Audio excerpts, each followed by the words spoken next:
Custom run it up.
Buddha.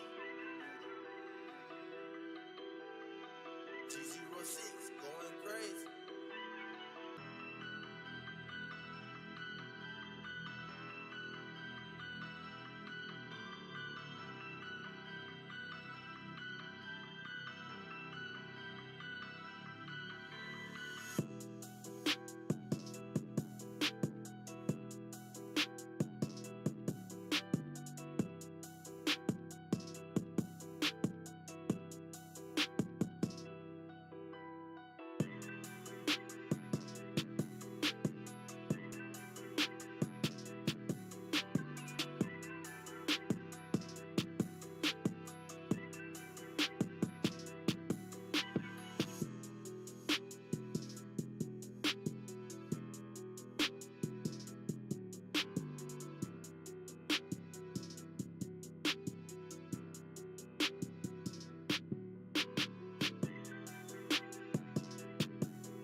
This is my state, this is my team.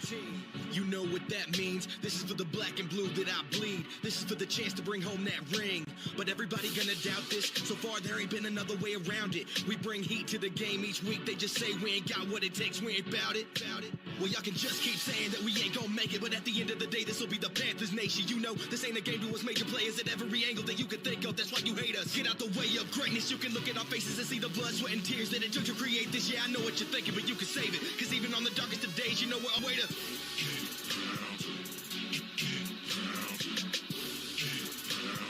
Tell them what we gonna do, we gotta.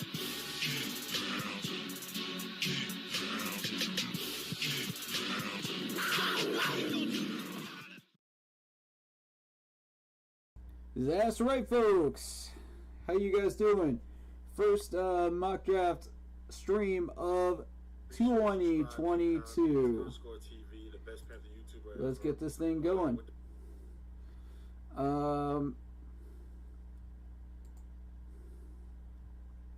So today's topics are the mock draft number 1, preparing for the draft, and a breakdown of the Scott Fitterer press conference. This is going to be good. It might even make some people salty up in here, man. Get yourselves ready. Grab some popcorn, grab some snacks, grab some drinks, because we in it deep today. Before we get started, hit that like button, hit that sub button, hit that bell, select all, leave a comment down below if you're on YouTube and you like the content, if you like the channel, if you like the live stream. And don't forget to check out the Facebook page. Keep pounding in all caps for in-game posts, polls, opinions, schedule releases, and reactions to NFL news. Hit those up. And let's get this thing underway. Alright. So our first topic of discussion is, of course, going to be the Scott Fitterer breakdown video. I have my man Kaysen on Zoom chat right now. He was on here for the film studies. He's been on here for a few other times, and like I said, you'll see him a little bit more often because he's very smart and he's been able to read all this stuff that I have. So, you know, let's get him on in here. What's up, Jason? Yo, what's up, man? Excited to get this thing started. That's how I'm feeling right now. Yeah, you. Oh, yeah. I'm ready. Let's go. Okay, so we are going to let's get this moving. Scott Fitterer. We're starting with this. If you guys haven't seen this press conference, you're about to, in full length. Now, I warn you, there's a couple parts in this that might trigger some people, that might make them a little unhappy because of what we've been doing with this team. But be patient with this man. He's smart, he's got a plan, and he's been talking to Tepper. That in mind, we're going to start it from the beginning here. Shout out to Aunt Anna. How you doing? On Facebook. Do we got any people in the YouTube chat? Not at the moment. Okay, cool. Cool. I had to take it out of full screen mode for that. Alright, let's go. 3, 2, 1. Let's go. We acquired a lot of players, but the whole point of it was to be able to go into the draft with the most flexibility, like to be able to take the best available. So I thought we did that. We went out and attacked some positions in need. You know, we took care of the defensive backs, fixed the offensive line as best we could, And so I'm excited where we're at. I think we did a lot of good things, and I agree with that. really frees us up for the draft. And so we can go multiple ways with that first pick. So with that, I'll just open it up. Do you feel like there are any realistic options at this point to trade with another team at quarterback based on what's potentially out there? I haven't had any conversations recently with teams about that. I think we'll explore every option, whether it's the draft or trades. It's just the team's got to call you, and no one's called us, recently about that. Hold up for 1 sec. The team's got to call us. Really? After we just got aggressive on the Deshaun Watson trade, we showed interest in Baker Mayfield. But now, the teams have to call us? Hold up a minute. This don't sound right. I don't get it. I don't like the stay safe method here. I don't like that. After we've been showing aggressive, and then we go, okay, we're going to sit back and wait. Either you go full on aggressive or you just don't go at all. That's how we're doing things, man. I don't like sitting and waiting for something to happen. When we got this entire quarterback carousel going on, we just have Matt Ryan traded to the Colts. Come on. Like, we didn't even make a move for Matt Ryan. And this dude's been slaughtering us since day one that he came into the Atlanta Falcons. They wanted 2 second-rounders, and we didn't even make an offer. Oh, but we gotta wait for them to call us. Really? Come on, Scott. Don't do this, bro. Don't do this. You're better than this, bro. Man, let's continue. How much easier was it to go through the free agency process having a somewhat full offseason? I mean, last year you got here pretty early, but having a scouting department in place, how much easier was that? I think it was. Great question. He's asking about how it felt to have a full-on scouting department in place, in case the people didn't catch that one. Good question, and I like his answer to this too. It's huge. Just to be able to spend time with Coach, his staff. You learn your staff. Who can you trust as scouts? Who are the guys that you can really lean on to evaluate? And I thought we really did a good job. The addition of Dan Morgan really helped this year. Pat Stewart, all of the guys, all of our pro guys, they wrote a ton of reports. Last year, we didn't quite have the volume that we were comfortable with, and so it was a real emphasis going into it this year. Hey, let's beef up the scouting reports so we can beef up the scouting reports. Interesting. So they weren't beefed up enough already? So we didn't have enough scouting information before, but now we're about to? Okay. It's something you picked up on. And it really allowed us to do a lot of different things during the draft, having that. Last time we talked, you said Sam's got to get a lot better in order for him to kind of hold on to that spot. You said you were going to be really aggressive in getting a quarterback. But obviously, it hasn't happened yet. Maybe it will. Who knows? Maybe you. But are you comfortable with him as your starter if that's where you've been? Yeah, the whole direct question, straight to the point. I like it. Let's see what he says. He is bringing Sam along. We threw him in last year, kind of limited OTAs and everything that we had. We have to develop our own guys, and PJ Walker as well. But I think we will look to add to the group as well. I think that's one emphasis going into this, whether it's through the draft, trade, whatever it may be, we're going to add to the room. Oh, yo, I go like that one. All you Sam Darnold haters, man, you're not going to like that answer. I'm just trying to tell you right now, you ain't going to like it.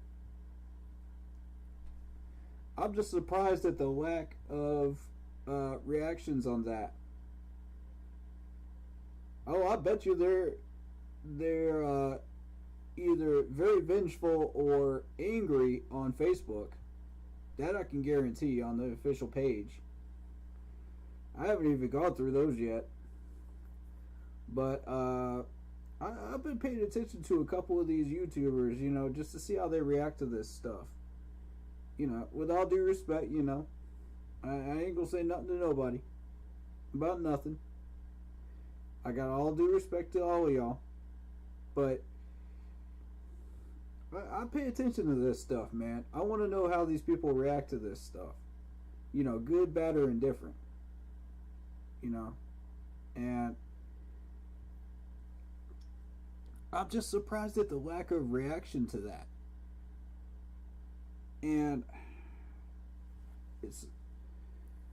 it's not that they haven't been very outspoken against Sam Darnold. It's just that the lack of reaction, just, I want to know what people are thinking here, you know?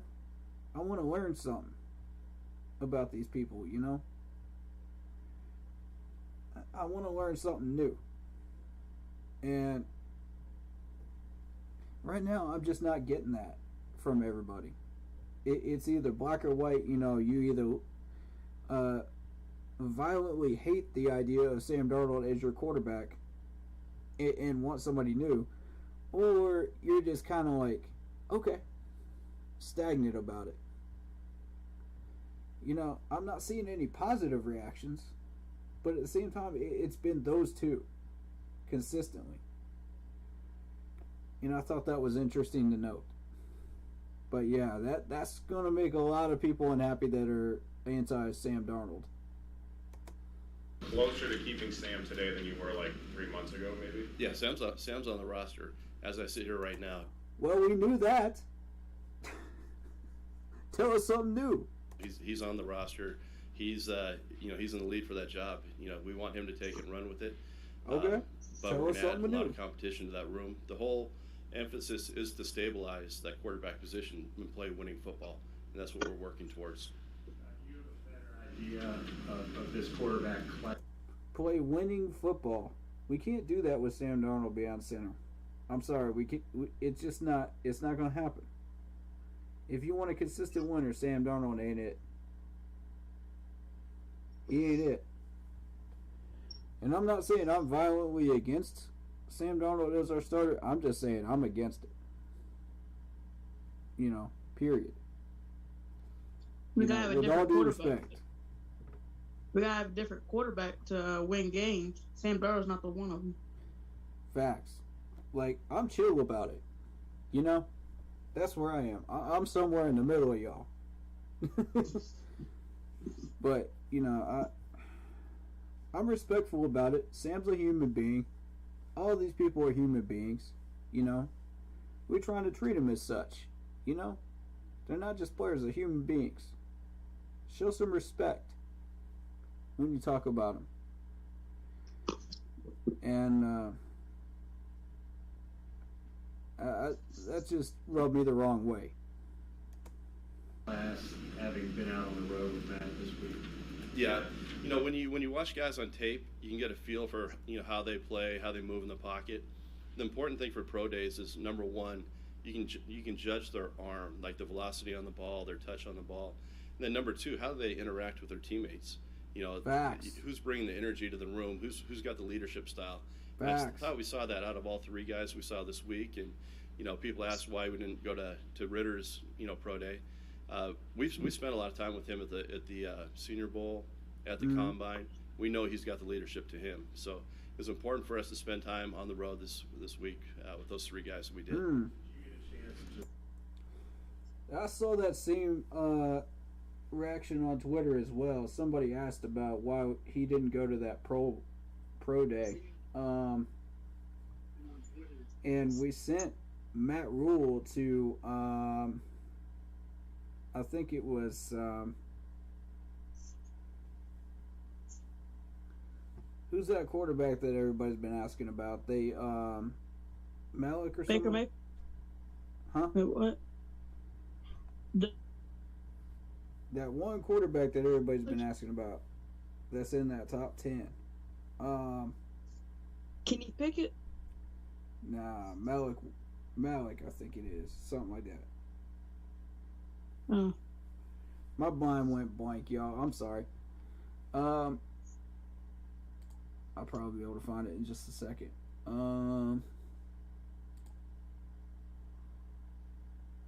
Y'all sit tight for 1 second. I'll be able to find it. Yeah, Malik, I think it was.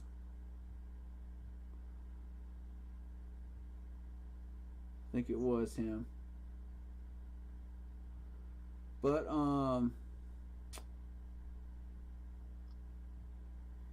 we showed interest in Malik Willis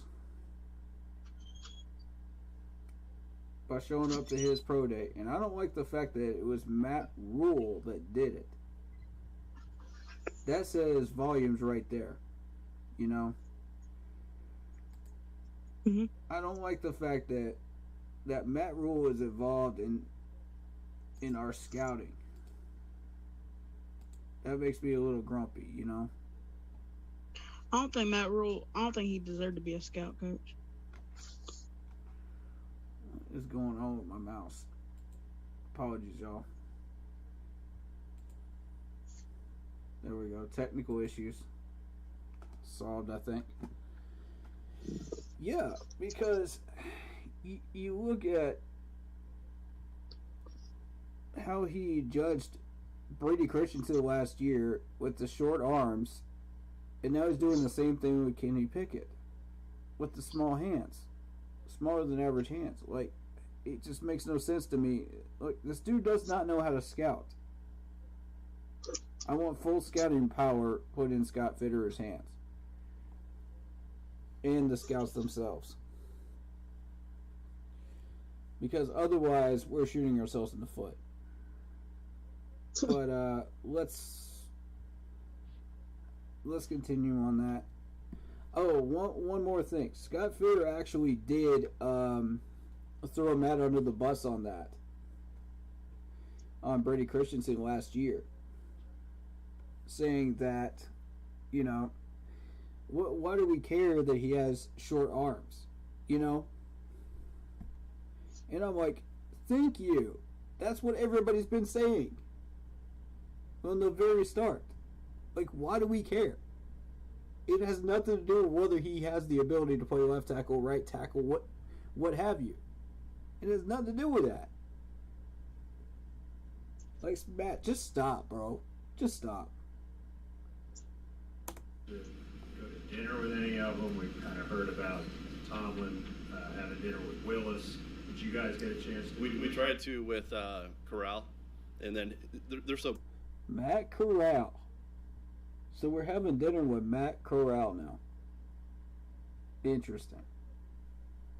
Continue. Booked up. You know, we did a late flight, and we were able to fly into town. It was tough to get with them, but we did meet with them on the side. But we didn't do like a formal dinner. Have you talked to Cam, and where do you guys sit? So we're trying to take Matt Corral out to dinner. We all sending him a Red Lobster, you know, get them big old lobster dinners. Sure. What place we doing? Where'd y'all try to take him out to dinner to? McDonald's?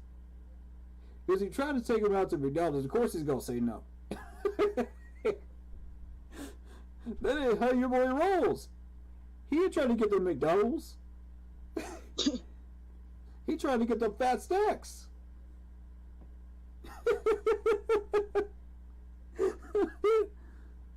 Be taking them to them like 5-star restaurants or something. Yeah.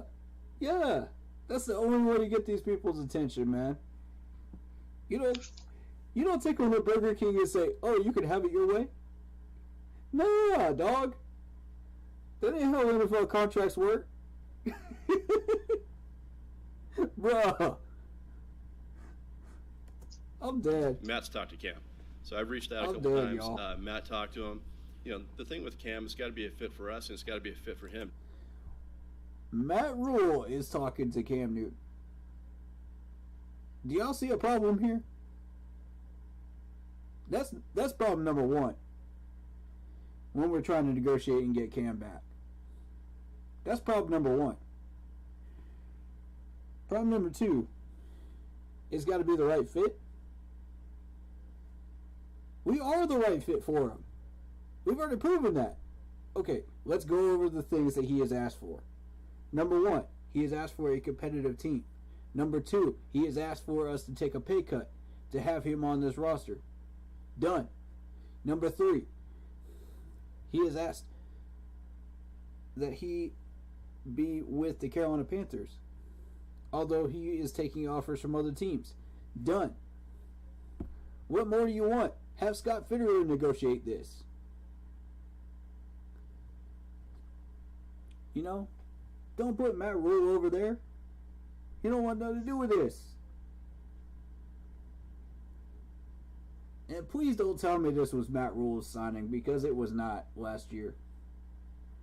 That was not Matt Rule's signing. That was Scott Fitterer saying, we are desperate and we want wins. We are to this point where we are desperate and we want wins. We are still in the hunt. I don't want to hear this Matt Rule signing garbage. Don't do that. And also, I've heard from a couple of people here. I ain't gonna say who. But y'all trying to put words in Cam Newton's mouth, acting like he has no interest in the Carolina Panthers. He never said he didn't want to be with the Carolina Panthers. Stop putting words in my man's mouth. I'm sick of this, y'all. What is it going to take before this fan base actually tells the truth? Y'all talk about these management people telling the truth. Now y'all tell the truth. I'm calling y'all out. Quit lying. Quit lying and putting false words in my man's mouth. That ain't cool.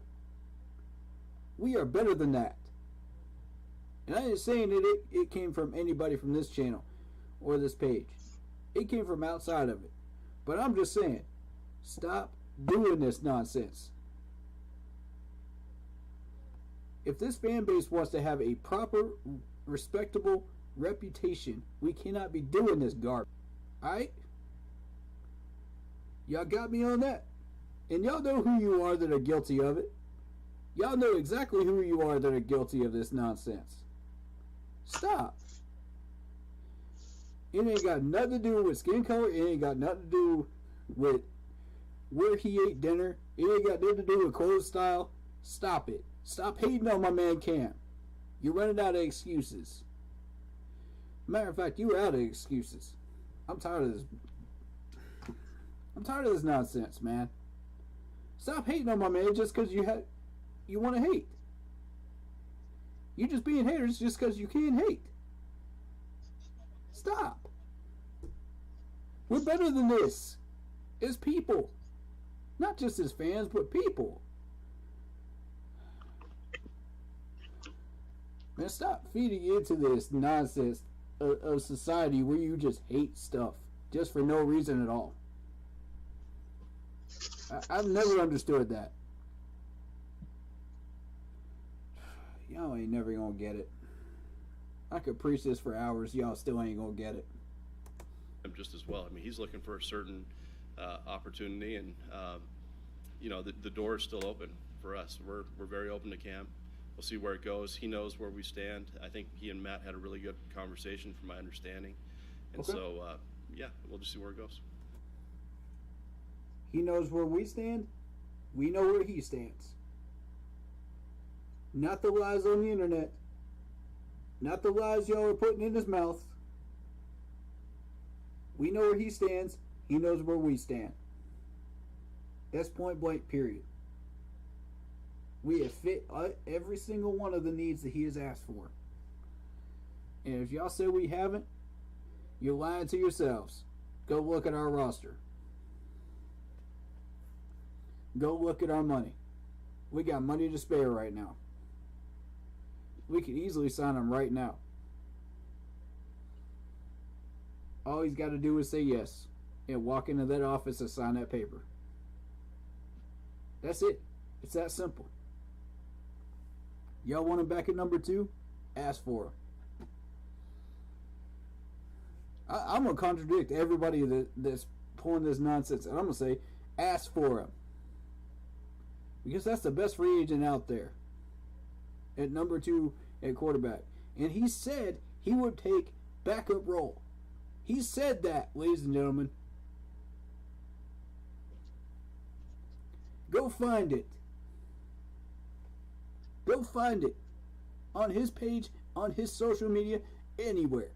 He has already proven he will take a backup role because he just did it last year. Stop lying about my man. This is the stuff that's got to change in our fan base, man. This is the stuff that's got to change. I keep talking about a culture change. This is part of it right here. The fans are part of it too. We got to be better. Alright, so take Scott's word for it. We know where he stands. We know where we stand. We're going to try to find a way to meet in the middle. If we can't, we can't. If we can, awesome. I'd love to have him back. 2022 Cam, I would like to have him back. We're going to try to do better than what he's put out on the field, you know, as far as trades. But if we can't, we can't. If y'all want to go the route of a rookie quarterback, we can do that too. I have no problem with that either. You know, we've got options. Just be smart about it. Be smart about who we get. You know? Because we're talking about the next 3 to 5 years. Whoever we get. You know, this is not something to play around with. This is quarterback position. You know, you don't just say, oh, well, we'll just get a 1-year temporary replacement once you just built the line. Man, please. We're trying to build a continual winner. We're not trying to build a let's get by with an 8-8 record again, Matt. And we all know that that's your mindset right now because you already know you're on your way out. You're trying to sabotage us every step of the way. And we know it. Look at this. By talking about Kenny Pickett's hands, by talking to Cam Newton, why is he involved in this? Why is he involved in these conversations? That's what I want to know. I don't like it. I want Scott involved personally in all this stuff. Or a representative of Scott's, not Matt Rule. You could even send Pat McAdoo if you feel that strongly that he is a representative of Scott. And I will trust that. But I do not trust Matt Rule whatsoever to talk to anybody, scouting-wise. Especially when we're trying to re-sign a Pro Bowl veteran. And a Super Bowl representative.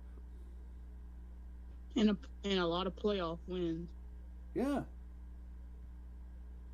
I don't trust Matt Rule in those negotiations. I do not. Unless you read off specifically what Scott said and you negotiate exactly the same way Scott Fitterer does, I don't want to hear you. No. It's a bad idea. I'm already against that. Heavily. Let's continue. Does having one pick in the top 125 make you more inclined to go for an immediate impact player versus a project quarterback, something like that? Just how important is it to hit on that pick, knowing you only have the one in the top 125? Good question. Very good question. Let's see how he answers it. Yeah, that's why we did what we did in free agency, so we can have those options. You absolutely want to hit on that pick, and it's hard to pass on, whether it's a cornerstone left tackle, whether it's a pass rusher. But quarterbacks are hard to find, and sometimes you have to swing to take a shot at these guys. And if you miss, you can't stop swinging. You have to take a shot again. You hear, my man? You got to take a shot again. You don't just settle. You take a shot again. That's the aggressiveness I like about this dude right here. You know what I'm saying? Like he's not just willing to settle. Like the old GMs Marty Hernley, you know, and Dave Gettleman. He ain't willing to settle. He knows. You don't hit, you take another swing.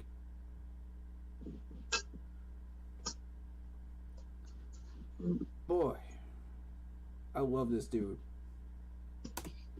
And it's the most important position on the field, so there's a lot of ways we can go. Quarterback is definitely one of them, and we do like these guys.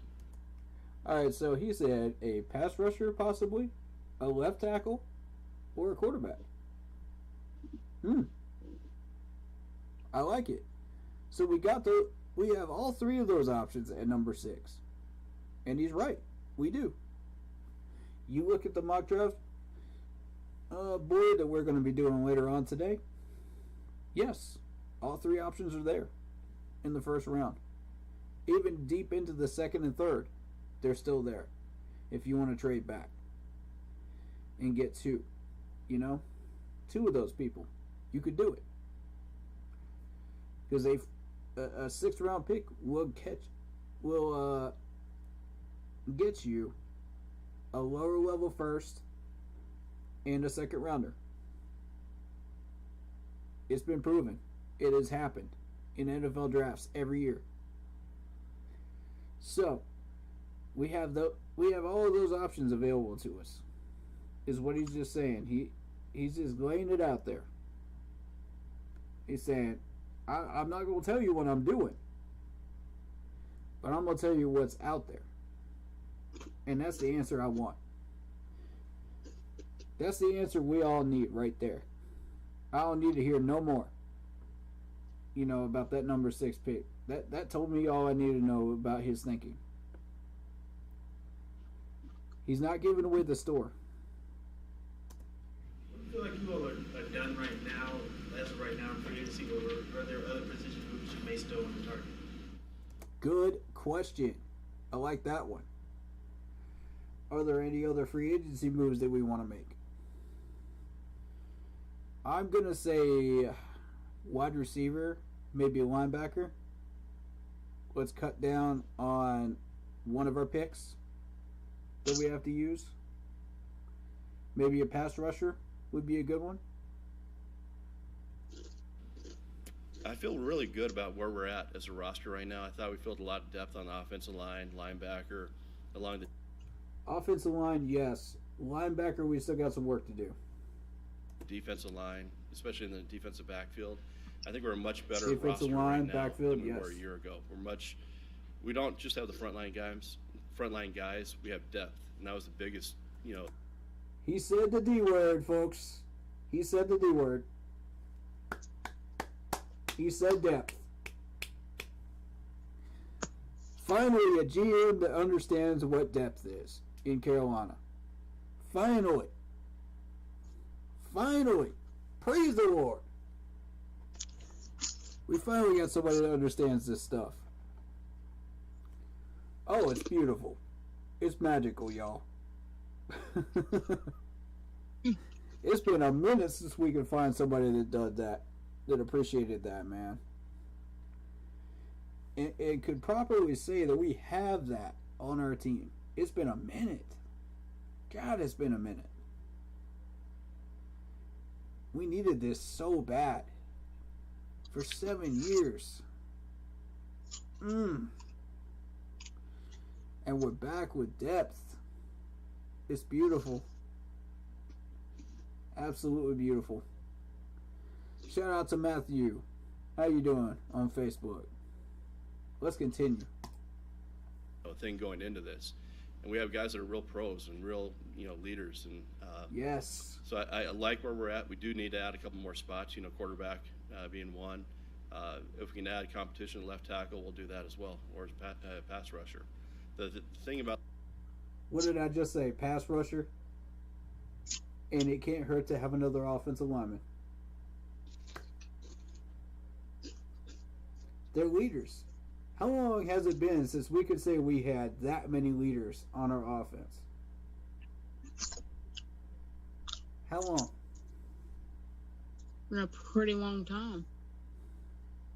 Man, it's beautiful.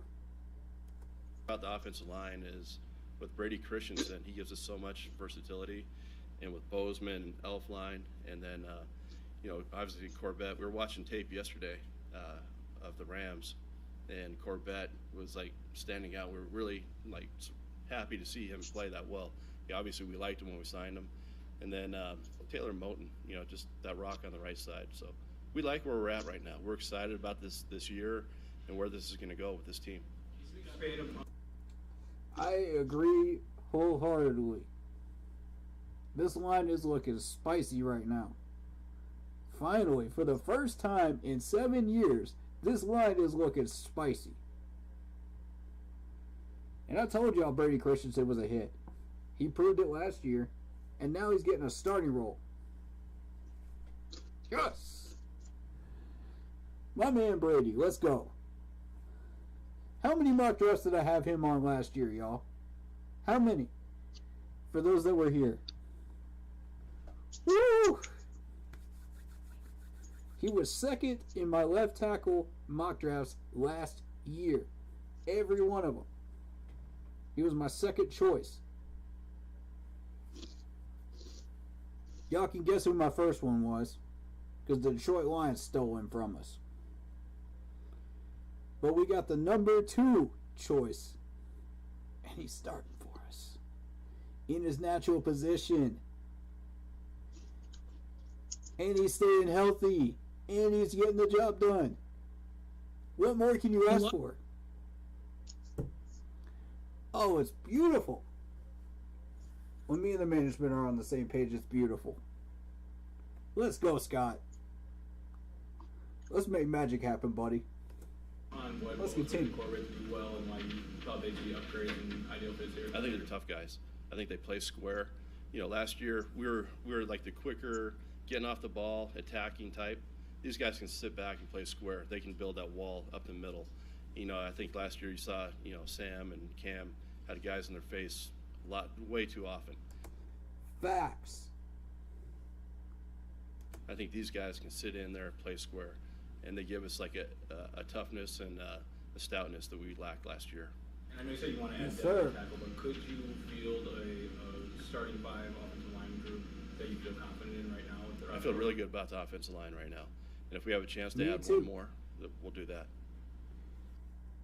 He said if we have a chance to add one more, we'll do that. This dude is not satisfied. Limited time offer. Subscribe to Artless yearly plan. He's not satisfied with our starting five. He said we can still add to it. Oh my God. Y'all, this makes me happy in so many ways y'all don't even understand. This devotion to the offensive line right now is just magical. Y'all know how long we've been complaining about this offensive line? Do y'all realize how painful it's been for these 7 years? And now finally, we're getting this offensive line. Woo! Praise Jesus. We're getting it. It's too long. It's been too long. We're finally here. Oh, God. Yes, let's go. Deshaun, your involvement in that, and why do you feel like that didn't work out, and then moving on from that? Yeah, the thing about Deshaun, I know it's like a really sensitive matter. Really not going to get into that today. Just Really?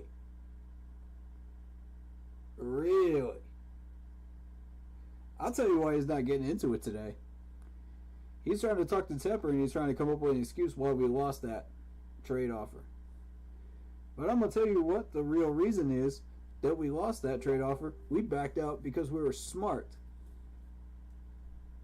It was $230 million on that contract that he signed in Cleveland. That's a smart back out. Why don't you just say that, Scott? instead of trying to come up with an excuse with Tepper why we backed out. Just say it, bro. We backed out for a good reason. I love you, man, but just say it. Just let them know. Let them know. That's all you got to say. We backed out because of the $230 million contract and the $35 million guarantee in 23 and 24. We weren't willing to give that to them. Just say it and be done with it. Why do you want to take forever to rip the Band-Aid off? Just say it. Man, come on. Out of respect for everyone involved, but that's where we're... Out of respect for everybody involved. Man, nobody cares what Matt Rule thinks about this. Tepper stands silent. So guess who they're asking that question to? They're asking you, bro. You got to step up. Step up. You're the one that backed out. Step up. Man up. Just tell them. We had good reason. I'm not going to get into it today. Was it disappointing that it didn't work out? The Zoom, did something happen with Zoom, man? Because I know my dude Rashawn got kicked out of Zoom again, probably. Or are you just jumping on Facebook? Alright, no problem. You know what? It's probably more high profile than a lot of other times. There's a lot of opportunities that don't work out. It's just how we bounce back and what's next. And we're always focused about moving forward, not about what we lost. Thank you. Good answer. Good answer. That's the only answer you can give on that one. That's the only proper, real answer you can give on that. Because we're just trying to move forward, man. The Watson nonsense is done. We're through with it. We don't care about that no more. Plus, the man's being looked at by a second grand jury anyway. So we don't care. Browns got him for $230 million. They leveraged their entire future for him. We weren't about to do that, money-wise. We weren't about to do that, so just say it. Well, you got to stand up there and be a scaredy cat. Just say it.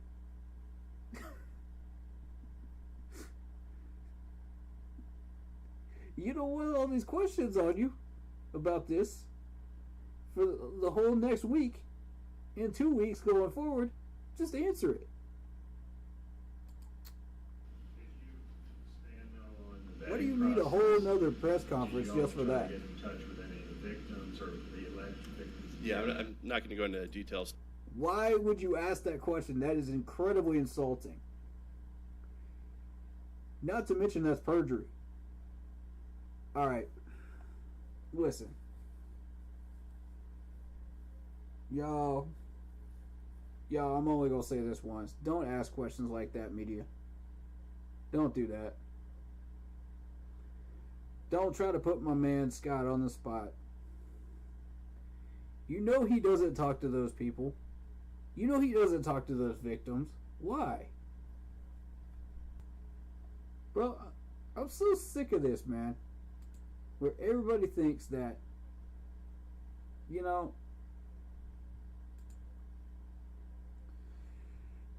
they can just ask those types of questions and get away with that nonsense, man. Man, please. Media, y'all think you're untouchable. Y'all really think you're untouchable, but you're not. It's really frustrating to watch. The question is, in case y'all missed this, is have you been in touch with any of the victims of Deshaun Watson? The alleged victims. That question should have been, first of all. Secondly, it should have never been asked. Because if Scott were to ever talk to any of those alleged victims, he'd be interfering in the court case. And they could get him. They could get him on perjury. I think perjury. I'm not sure what else. I could be wrong, y'all. Correct me on that, because I'm not 100% versed on the law when it comes to that stuff. But they could get him for something, man. Get him in trouble for that. Because he ain't supposed to be talking to those people. And anybody that thinks he is, big yikes.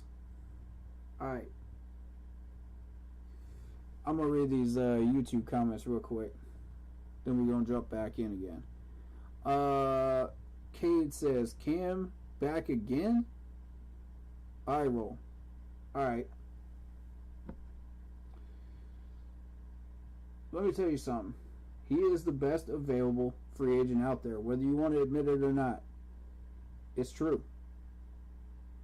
Go look at the free agent list and tell me otherwise. Suggest somebody otherwise. And we'll talk about him. I'm more than happy to spend screen time doing that. Because this issue is that important. We're talking about quarterback position. So, feel free. Throw me some names. Who would you rather have? And I'm not talking about trades. I'm not talking about draft picks. I'm talking about free agents. Who would you like to have out of that list? Alright. Weak quarterback draft this year and free agent quarterback market is tapped out. See? Cam and McAdoo's offense means a top pick for 2023, which is exactly what I was wanting to do. Wait until 2023. Have you seen our schedule? Our schedule is going to absolutely destroy us in 2022. We're not doing anything. Especially with Tom Brady back in Tampa Bay. We didn't win the division. The second he came back from retirement, that's how you know we're not winning the division in 2022. Every year that man comes back, we're not winning the division. I don't care what our schedule is. Now, wild card opportunities. We are not strong enough for wild card yet. We are not strong enough to win a wild card spot yet. We're looking at 7 wins max. 8 if you count Cam Newton up in here with Sam Darnold working together. If you trade for somebody better than Cam Newton, fair enough. We'll talk about that. We'll talk about the chances of doing something after that. But as far as the free agent market is concerned, Cam Newton is the best out there that you're going to find. Trade down is the smart move for the top, as far as the top 20 are the same type of talent. More picks are needed to fill starting positions. Now that we agree on, Cade. I'm with you. Finally, something that we both agree on. It took a while, but we got there. All due respect to you, man. Much love. But we did our work.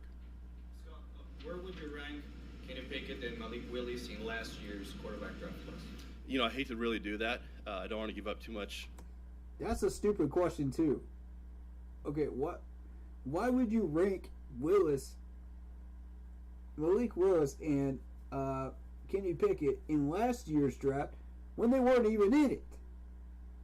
We're talking about the 2022 draft. We're not talking about the 2021 draft. Who cares? Who cares? Does anybody here care? I don't. That's looking back. We ain't doing that. We ain't doing that no more. Scott literally just said that like a minute ago. He said, we are not looking back. We're looking forward. Man, stop this nonsense, media. Y'all keep asking these dumb questions like this, man. About tired of this.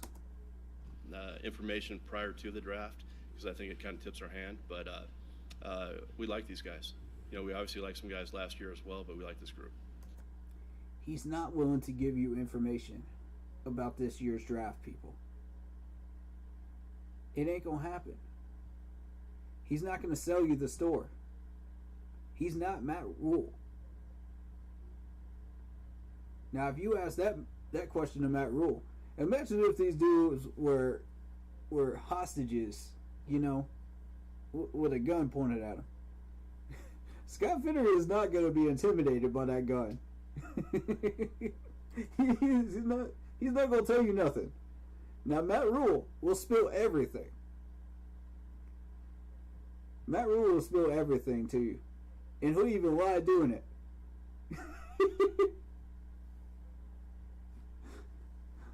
Bro, come on, man. Fitterer does not lie. But still, he's not going to tell you the store. He's not going to tell you what we're doing. That's exactly the point. Weren't y'all complaining about that with Ron Rivera last year? Weren't y'all complaining about that with Joe Brady? And please. What does the signing of Deontay Foreman do with Christian McCaffrey, how you guys are using him, and then likewise with bringing Xavier Woods for Jeremy? It's obvious how we're going to use him. Come on. Foreman is our power back. He's our fullback and our power back in 3rd and 1 situations, 3rd and short situations. What do you think a fullback does? They're not just back there just to sit in the formation and block people. Again, the media shows their ignorance of what goes on in football, man. I swear. That is their ignorance of the fullback position right there in that one question.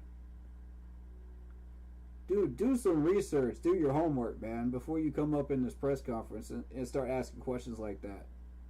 Be better as a reporter. I'm excited about what he brings. You know, last year we had, 3 explosive backs, and I think we needed someone with a little more power, a little more size, and that'll complement us in Christian's run style. And when we need to finish games, when it's 3rd and 1, we can put the big body in and wear guys down and push the pile. Mm-hmm. So that was an emphasis going into it, is adding that bigger back. And when you go back and look at what Dante did last year, I think he fits that mold of exactly what we were looking for. He's got to explain that to y'all, man. Come on. Come on, guys. Look, it's not complicated. It really isn't. Now, that doesn't explain what we're doing with CMC, and he's not going to tell you that either, because that will sell you the store on what our new game plan is.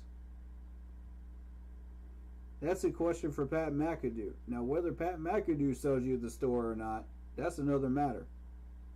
I want to hear from him on that question. And instead of asking about Foreman, of all of the people that we've signed in free agency, why are you asking about him? That's not the right one to ask about. What we need to know about is why you decided Sean Chandler should be back on this roster after giving up 24 points last year. That's the question I need people to answer in this management. Because right now, I'm not getting anything out of it. I don't want him in red zone packages. It's plainly obvious. You could go back and look at the DVRs of our games, especially. Go back and watch that last play of that Vikings game, and then you tell me why this man is still on our roster. You answer that question for me. Why is this man still on our roster giving up plays like that? And he is making $950K of our money right now, when we could be putting that money towards a good safety. Out of the draft, out of free agency, doesn't matter. I'm willing to spend over $1 million for a good safety. I ain't gonna spend more than $2 million if I'm Scott. But yeah, you want a better safety than Sean Chandler, you got to spend over $1 million, bro. Sean ain't it. He can sustain on long drives and make sure that stuff doesn't happen on long drives, but as soon as he gets in that red zone, your goose is cooked. That's the free agent signing I want to talk about. That's the one I want to ask him about. Man, this is getting ridiculous.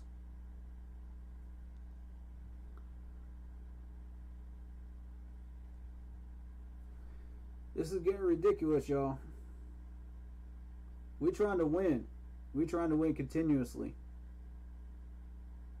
We ain't trying to shoot ourselves in the foot, which is exactly what you did by re-signing him for $950K. That's double what he made last year, by the way. So now he's making double the amount of money that he was making when he screwed up in the first place. Now, I'm not looking for a perfect roster here.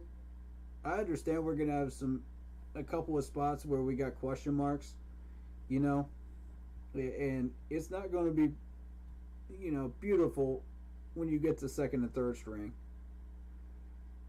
Mostly third string, you're going to find some players that just don't fit the mold. And that's okay. That's depth. You know, depth. You're not looking for a perfect roster. You're looking for a competitive roster. And when you have a competitive roster, you can build on that and reload every single year. Look at what Green Bay's doing.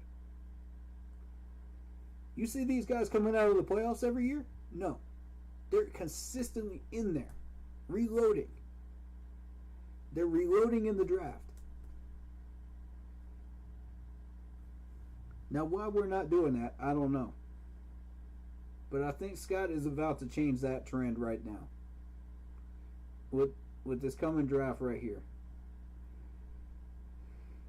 But there's always one player on this roster that just doesn't make any sense. And for me, right now, it's Sean Chandler. Without a doubt. It makes 0 sense. You know, I'm not trying to throw stones at Scott, but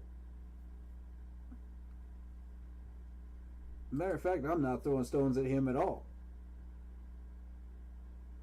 Here's the thing. Guess where Sean Chandler is from originally in college? I want y'all to see this.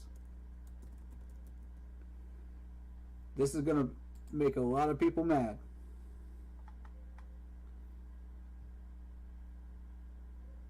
He is from Camden, New Jersey. Guess which college he came from? Guess which college this man came from? He came from Temple.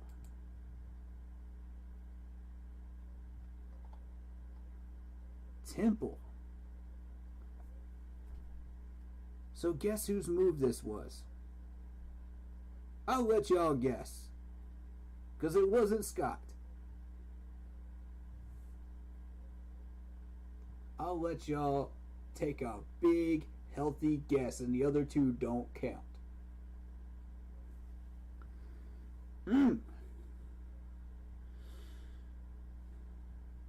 Arms, 30 3/4. Hands, 8 1/4. Again, proving that Matt Rule has no idea what he's talking about. This has nothing to do with that. That signing has nothing to do with those two things.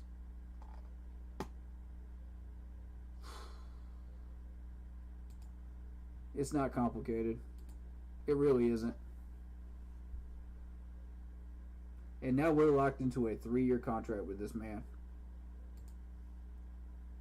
A 3-year contract.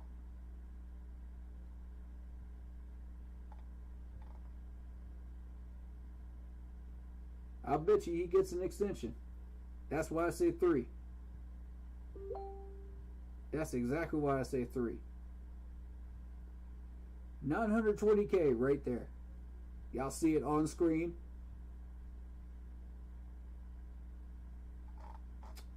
Y'all see my rants on it. I don't need to say anything else. Let's continue. The other side, kind of, what does he allow you guys to do with Chin? He's really good from all the information that we have and everything that we know about him. He's really good on the back end communicating. And really last year, that's probably one of the missing links on that in the backfield. There's some communication issues. And I think you said, oh, communication issues, the man says. Ooh. I don't know if y'all saw what we were doing film study on the other night with that new Raiders linebacker that we got, but this one video that we were reviewing about him, they were diagnosing what role he had in the cover 2, and yeah, it was Corey Littleton. That's who it was. And they were discussing how there was some miscommunication issues there. He was not in the right spot. He was not made aware of where he was supposed to be in certain situations. You know, that's management. That's management. That's coaching. You know, if you're not in the right spot at the right time, that's coaching. If you got communication issues, that's coaching. Or the player's lack of understanding of what the coaching is. One of the two. It's one of the two. It's never both. It's one of the two. But let's continue though. Lack of communication. Scott, would you like to expand on that, buddy? Xavier's going to bring that, and I think if you do that, you can do a lot of different things with Chin with his versatility. He can drop down, cover tight ends. He can play in the box. And adding Justin Burris, who we just signed back, I really like our safety group at this point. I do too, except for Sean Chandler. You know, all due respect for him as a person, but on the field, no. No. This man does not make sense in our secondary. But, you know, I got respect for him as a person. He's probably a great guy. I would probably love him to death. I would have him sign a football, sure. You know, since he's a Panther player, absolutely. I would let any of these guys that I'm talking trash about sign a football. Just because they're on the team. Sure. And if they're nice guys, that's a bonus. You know? I would enjoy having a conversation with them, sure. It doesn't have to be about football. It could be about anything. I would enjoy it. So, you know, I just don't think he's the right fit for our secondary group. We can do better. With all due respect, guys. That's how I feel. Shout out to Torian. Shout out to Eric that are watching on Facebook. The door's still open for Cam. Under what criteria, scenario could you see Cam on this roster? Here we go. Here's another Cam question. Y'all love asking them Cam questions, don't you? All right, let's go. I think it has to fit, like I said, both of us. It's not just us saying, "Hey, Cam, come on." Somebody back. already asked that You know, question, by the way. Back. He's got to in like a different the role way in the room and the situation, and so it's really a just kind of a fit for both of us. And like I said, the door is open. Love to add someone with his leadership, you know, his toughness. He brought so much to this team last year and stabilized us during a really hard time, and I think he's a really special person. Oh, the Cam haters don't want to hear that. They don't want to hear that one right there. Oh, Scott. You just hit him right in the ego with those words right there. Oh, my goodness. They don't want to hear that. They want to find any reason to bash this man for any reason whatsoever. It don't matter what. It could be the size of his shoe, and they would still find a reason to bash him. Just because they want to hate on Cam. For no other reason at all. Just to hate on him. They don't like the way he dresses. They don't like... Who cares when you're winning? How many of y'all were complaining about that stuff when we were winning? Man, show up. Show up and bring that same energy when we get back on this winning train again. In 2023, come back and show up with that same energy. I want to see those same comments in this chat. Because you know what I'm going to say? I'm going to say the same thing I'm saying right now. Who cares? We're winning. With Cam Newton, we were winning. When you use him correctly, with his talents, and build a line for him, with the right playbook, the right style, yeah, that's what you get in 2015. Now, noted, we're not in 2015 anymore, but that's the bar we're trying to get to reach again. I'm gonna say this again for all those hard-headed Panther fans out there. They're just like, oh, it's not 2015 anymore. That's the bar we're trying to reach. Is that level of play again? Now, we may not reach that bar, but we're trying. And if Cam Newton can help us get there a little sooner, I'm all for it. As long as it ain't too much money, I'm down. If we can't get a proper trade out there, that's the next best move. And I know y'all don't want to hear that, and I don't care. Because I am saying my opinion on this channel. People don't want to hear it, that's your choice. You ain't got to listen to it. You ain't got to respond to it. But for the people that can disagree respectfully and are willing to listen a little bit, you might learn something. You know? Yes, I have thrown Cam under the bus for a few things on the field issues. But I'm also praising him for what he did right. We're real on this channel. And a lot of people can't handle that. I understand that.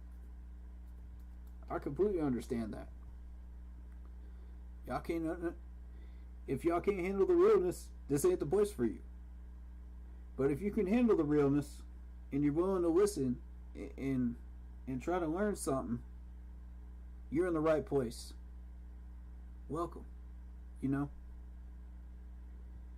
I'm trying to tell people, come on in. I want y'all to learn. And I want the management to listen, you know, and get a different perspective from one Panther fan's opinion, you know, and a collective Panther fan's opinion, you know, in our group. If they're willing to listen, they might learn something. They might have an extra option on the board in some cases. You never know. So, you know, Scott, if any people that you work with or you are watching my streams, I greatly appreciate it, man. Thank you so much. You know, it's an honor. It's an honor and a privilege. You know, and I just hope that the things that I offer can help you in some way. Again, it's your team. You do what you want. You know, I'm just offering opinions and solutions. Some of them work, some of them don't. But that's the way it goes. That's the way opinions go, man. You know? So, I appreciate it, dude. Bottom of my heart, man. Thank you. It's a privilege. If the management's attention is on us, I appreciate it. Because that means we're being heard. And if not, it is a constant battle out there to get rid of the negative, toxic garbage in this fan base so that our opinions can be heard. So that that's not all you see in these comment threads and everything else. It's a constant battle. And we got to fight that battle every day as Panther fans.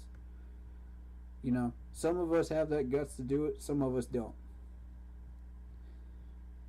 But I'm always out there, man. I'm everywhere. Fighting that battle for you. And I'm doing this for free for you. I hope y'all appreciate it. I hope y'all love me for it. Because that's how much I love this team in this franchise, that I'm willing to do this for you every day. Alright, let's continue. We got a few more minutes before break. I want to try to get a few more minutes of this in of reactions. Then we'll take that 15-minute break or however long it is, and we'll jump back in. Alright, let's go. That role be as a backup? I think anyone you bring in, you're competing. The best player is going to play. That's the only way to build a roster. To the magical world of emotion. That's the only way to build a roster. See, Scott understands this, man. It doesn't matter what level you're at. High school, college, NFL, doesn't matter. That's the only way to build a roster. Thank you for giving us a GM that finally understands this. It doesn't matter how much you're making. It doesn't matter how much, how many cars you got, how many mansions you got as an NFL player. It don't matter. If you play hard and you devote 110% into every play, you're gonna start. If you got the talent level that we're looking for, that we need out there. If somebody's better than you, work harder. Be smarter. Be better. Never be satisfied. Scott, you said last year you didn't want to get in the habit of doing a lot of the structure. Yeah. You just didn't want to kick that can. You guys did a number of them again this year. We did. And why was that important? And it looks like left you kind of behind the eight ball towards next year's cap. Will that be prohibitive next year? Well, I think there's two things that go into it. I think we expect the cap to go up next year.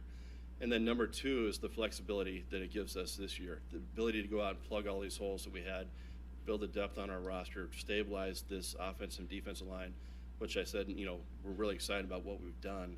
And then during the season, it gives us the flexibility to make the trades. Guys will look to unload contracts midway through. And we were very active during the season, and we want that flexibility. And then if a player pops at some point, we have the room to fit him in this year. And we do hate to kick the can down the road, like you say, but this is a very kind of thought out process of why we did this year. Short answer to that question, we learned. He learned how to manage money. He learned how to manage the cap a lot better than he did last year. He learned his lesson. Yeah, we kicked the can down the road. We did some dumb things, but we learned. And that's what's important. We learned. Kind of go to the moves we saw you make last year, that every year you feel like your window's open. our whole goal is to win the NFC South every year. We want to compete every year, and I think that's a mindset that we take. And I think we're 2 steps closer this year, not just 1 step. I think we're 2 steps closer to really competing for this NFC South. And so with all the guys that we brought in, I think we're right there. If we can get the quarterback position stabilized, we're going to be competing for it. How do you assess an edge rusher with Hassan Reddick out? Obviously, you got a lot of money. I'm happy for Hassan. I mean, he's a special player. We went back and got Marquise Haynes, and big facts.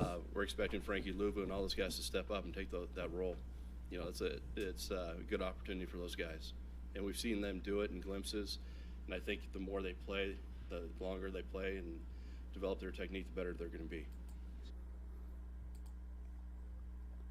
So those players that signed that helmet that I was just showing on stream, those were from 1995. And I found this helmet up in North Carolina through a friend. So that was really cool, man. And if she's watching right now, thank you so much. It's a pleasure doing business with you. I could not leave that helmet up in North Carolina. I promise you, I couldn't. I couldn't do it. That's the DB, Pat Terrell, and that's our running back in '95. So, if y'all want to look up those names and numbers, go for it, man. I think I showed them last stream. But still, that is an awesome helmet, and I couldn't believe it, man. What a steal. Thank you again. How much different will it be in terms of how you deploy that defensive front, as opposed to just expecting those couple of guys to replace what? That's a question for Phil Snow. Don't ask him that. That's not his department. He doesn't do that. I think Coach Snow will have a pretty good idea. I don't want to get too far into that. I'll let the coaches speak on that. But thank you. Right answer. They're going to put them in a position where they can make plays and single them up and let them use their athleticism to win. Right answer, Scott. It's not his department. What's up, Timmy? Shout out to you, man. Yeah, it could be an edge rusher. It could be a 5-tech. To add one more body on that defensive line would be a significant upgrade. Absolutely. Twofold question. I Have agree. you ever seen an offseason like this in the NFL? It's so crazy. And how tough is it to stay pat and be diligent and keep your discipline and not panic as you see guys moving everywhere? Yeah, I think this is probably one of the wilder off seasons, especially with the quarterbacks and all the big moves. Yeah. I do think we were aggressive. I think we've acquired a lot of good players on this roster. But you do have to be disciplined. You have to do your work, and you have to not just be reactive and jump at something. You have to really know what the landscape is, what's happening next, who are the quarterbacks, who are these pass rushers that may go, and then make the smart decision at that time to pursue it. Right. So you do need discipline. Right. Pursuing Watson impact, missing out on any players that you might have gone after? No, they're independent of each other. And that's what having some of that cap room, those restructures, allowed us to do. We could still do business over here while you went down that road. Facts. Timmy says, I'm playing this year, and I'm still playing this year. I feel you, man. What's up? What's up with you? But yeah, he's right. He's absolutely right. Scott, how much cap room do you guys have left, and do you plan on using that before the draft, maybe waiting until training camp to see if any players are cut? How much do you have left, and how much do you want to use? Well, without giving a specific number, it's still very fluid. I've told multiple guys in here, we hold money back. You may sit there and look at a number on the sport track and all these things. We hold $9 million back for the draft picks. We hold several more million back for injuries and signing guys during the season. So we do have some money, and we're ready to make a move if something happens and there's an opportunity out there. You guys still talking to Gilmore? Yeah, matter of fact, Dan Morgan and I and our wife. That's the exact way to handle it too. Because what did I say was the amount you needed, for rookie contracts?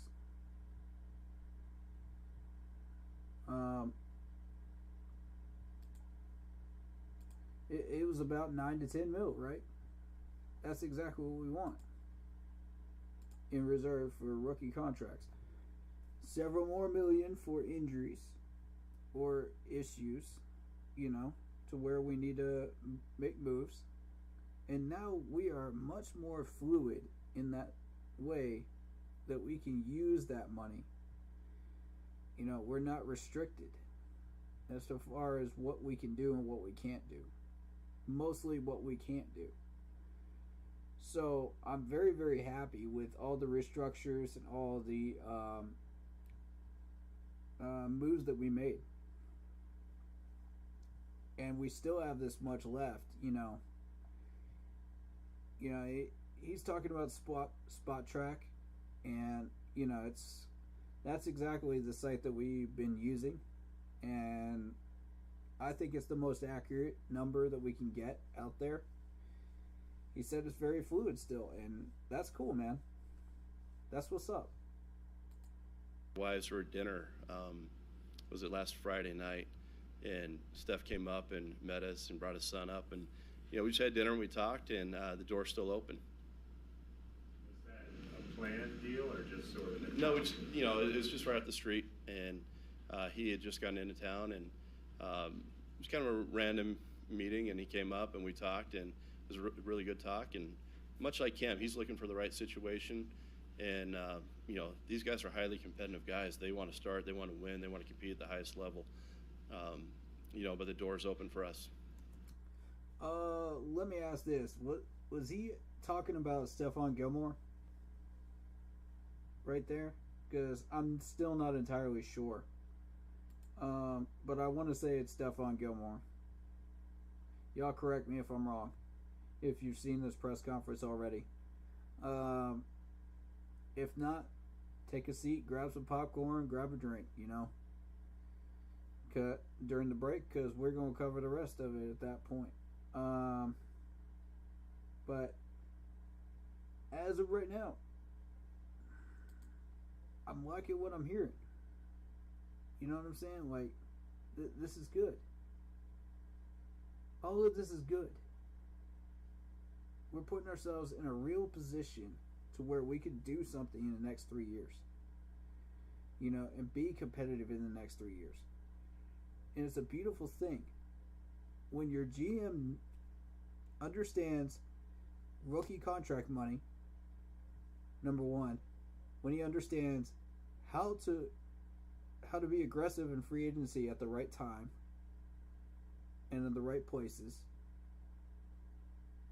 and how not to reach in free agency based on the positions that you need. Number three, he understands trade value. He understands when to back out of trades when it makes sense to do so.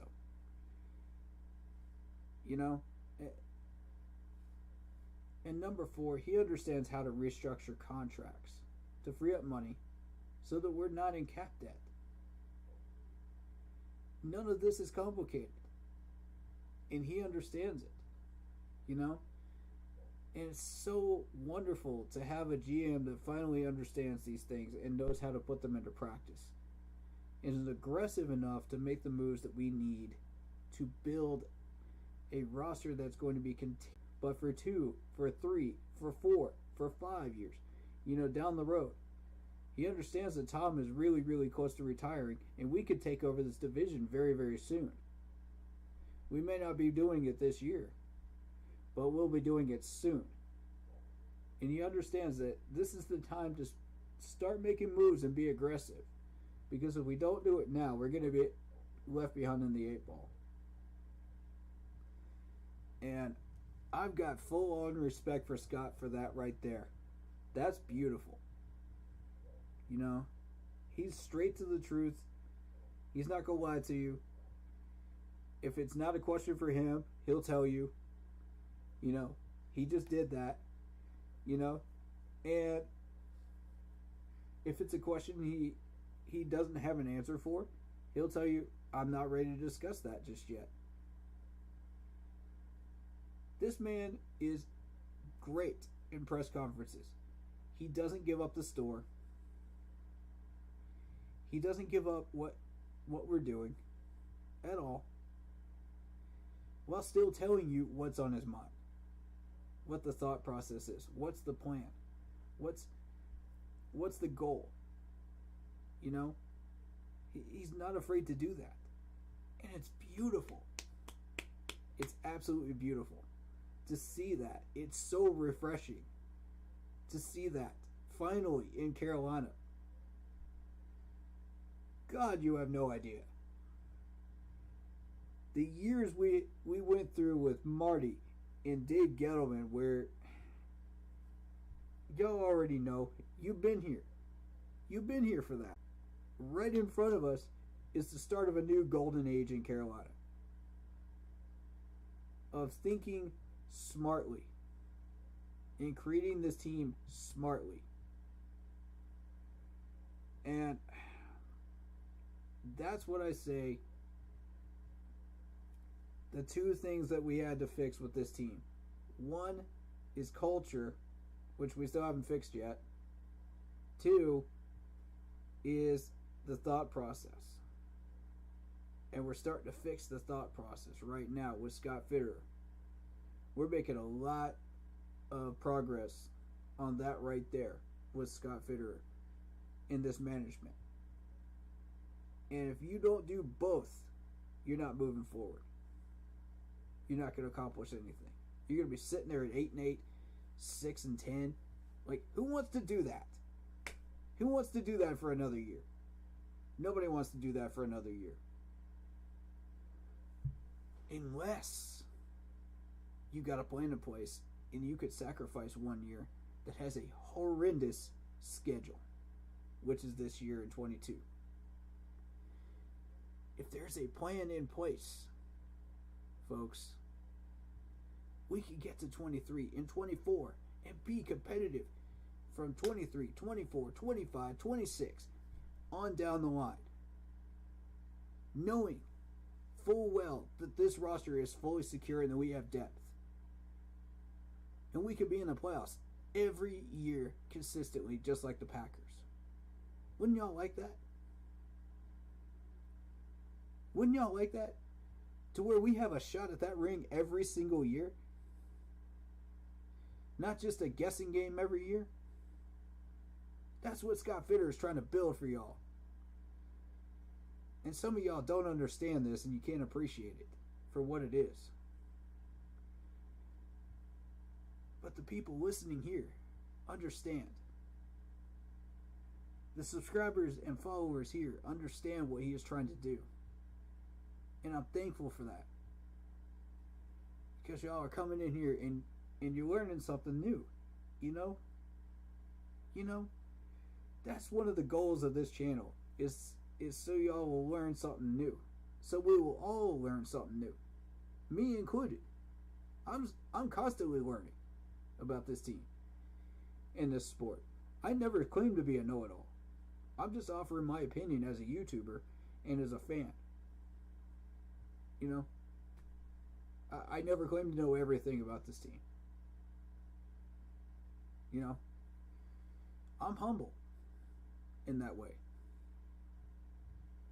And I appreciate those that are too.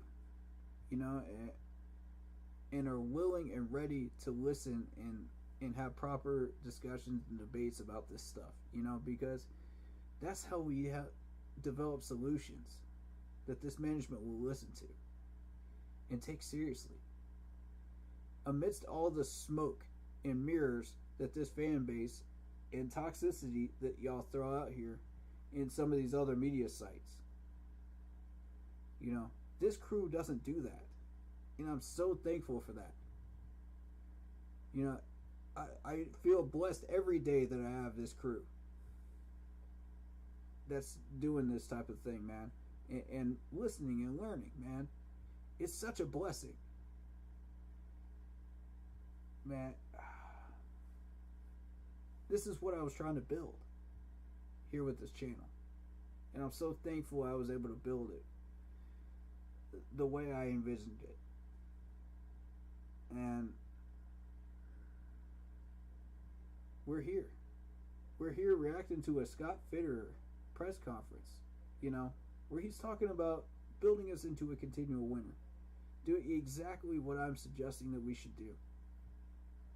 And when me and the management are on the same page, good things happen. Very good things start to happen. For the most part, yeah, me and him are on the same page, man. On just about everything so far in this press conference so far. And that's a very good thing. There's maybe one or two things I had to nitpick, but, you know, tough love, man. Tough love. You know, I do this with everybody on this channel. Everybody knows that. If you've been here for a year, 2 years, doesn't matter. Or if you're just coming in today, y'all know I'm real about it, man. I offer that tough love, but I also offer that positivity as well. What did you do right, you know? Yeah, I'm objective with this stuff, man. That's who I am. That's who I've always been.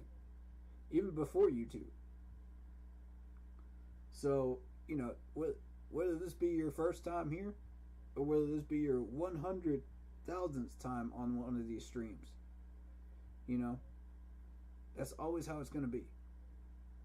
You shouldn't expect anything less. Because that's how I was before I started. So, all due love and respect given to those that have earned it. You know? And y'all have earned it. Every day that y'all come up in here and, you know, y'all are chill. Y'all ain't causing a ruckus, man. Y'all just coming up here and listening. And really want to learn something, and that's cool. It's so cool. Alright, so much love and respect to y'all, man. Hey, we're gonna take a quick break though. And then we're gonna finish this press conference. Because there's still a lot to cover here, so please do come back. I definitely encourage that. Alright, break time with the Dents. We'll be back.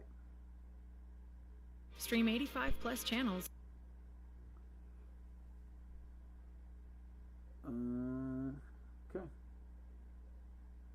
Let me get this music going during the break time.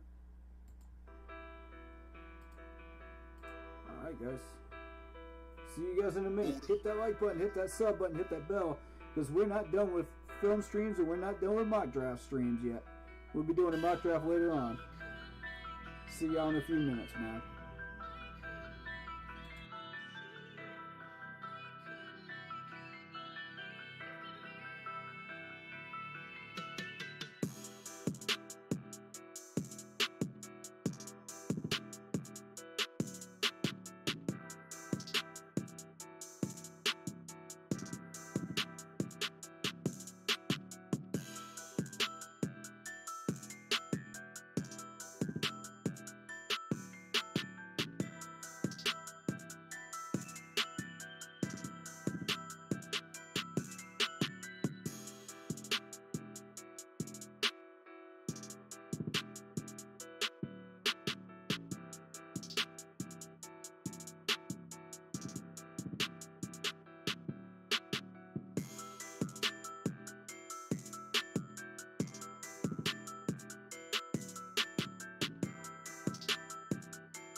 see the Bigfoot.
Buddha.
all right.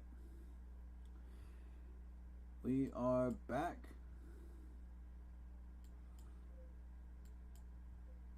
And we're going to get this thing rolling again. Hit that like button, hit that sub button, hit that bell, y'all. Because we're going to be doing more film study streams, more mock draft streams. You know, we're going to be racking them up here soon. We got about a month till the draft. So we got about a month to learn about these players and what we're doing. So make sure you hit that bell so you don't miss any of these streams or these videos coming up. Now, I did not put out any videos regarding the free agent signings. I may or may not do that. Would you guys like me to do that? I could. It would take time away from draft preparation, but I could do it. That is up to you. Now, we are going to finish up this Scott Fitterer press conference here in just a moment. And then we'll do a mock draft. We'll officially get that started.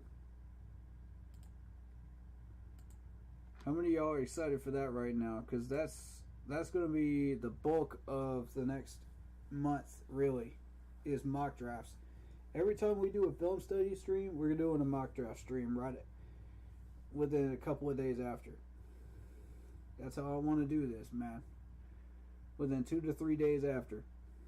That way it's fresh in our minds. We know what we're looking at now, you know, and we got fresh information, you know, regarding that.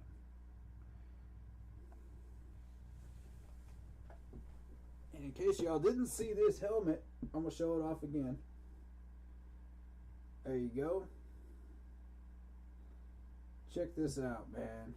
This is a life-size helmet signed by 2 players, Pat Terrell and by the running back that we had in 1995. This is heavy too. Man, that's beautiful, ain't it? That's beautiful. I had to get it, man. I had to get it.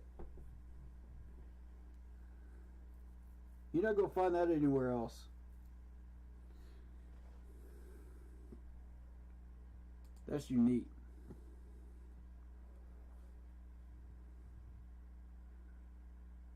Brought that home from North Carolina. Alright, let's do this. 3, 2, 1, let's jump back in. Scott, you said Sam is... Wait 1 second. Is the sound back on YouTube? There we go. Got it. Alright. Now we good. In the lead for the starting job, what things are you guys in particular having him work on that you want to see him improve before next season? Well, I think once Coach McAdoo gets with him, you know, they've been talking by phone. We haven't spent a lot of time with him yet, like in classrooms or anything, just because you're not allowed at this point. A lot of it will be, you know, speeding up the processing, the processing and getting the ball out quick, eliminating some pre-snap, reads. You can do some things that way. Good. Just making the right decision, just growing as a quarterback. And Ben has a history of developing quarterbacks, you know, whether it's Green Bay in New York, and we plan on him doing that with Sam. You Okay. may have said You know, after hearing that, I'm starting to trust Scott here, you know, on this.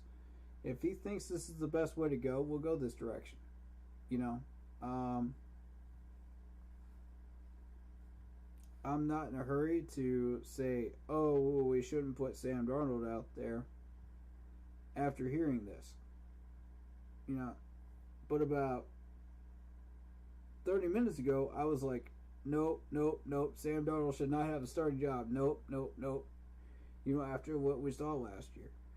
But that kind of, if Scott Fitterer is putting trust in him, I'm kind of inclined to be like, okay, I'll give him another chance with Pat McAdoo. Let's see what happens. He's got that much faith that Pat McAdoo will fix Sam Darnold's problems or make him a better quarterback. Okay. I can kind of buy into that a little. But that's a lot of pressure on McAdoo, though. I'm going to tell you that right now. Is it Pat or Ben? I keep missing that. I keep mixing them up. I apologize, y'all. We'll just call him McAdoo. Is that alright with you? Mr. McAdoo. To be more polite.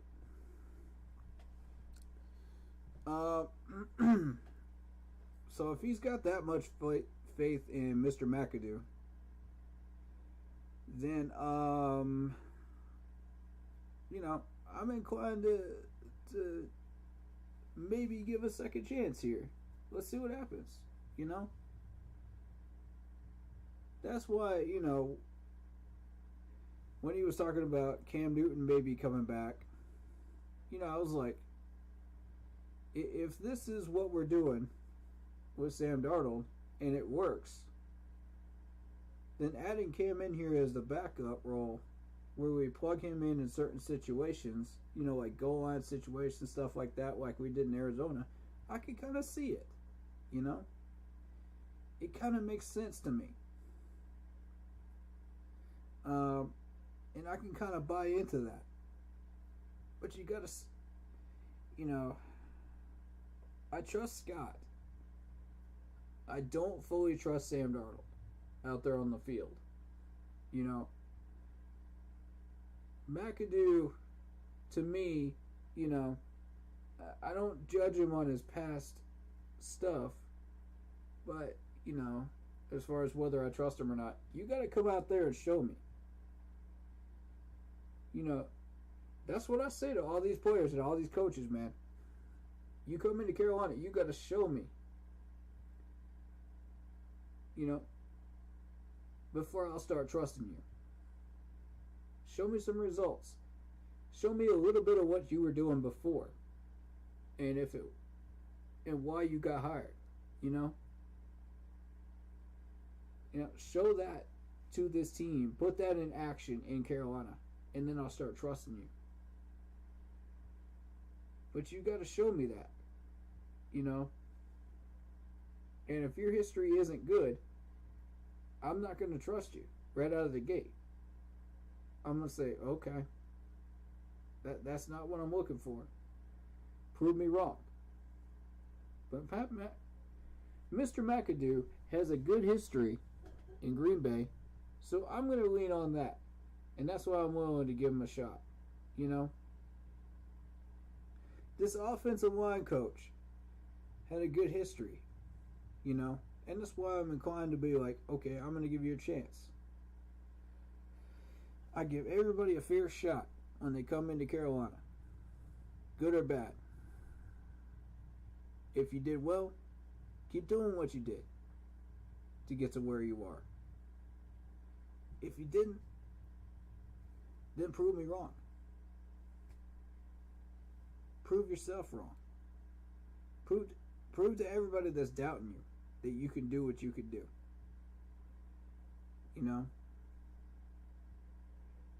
And you're not just some weak coach or some weak player, that's coming up in here, or an average guy, average Joe. Show us something, man. Alright, let's go. Let's go with Scott again. See what else he has to say.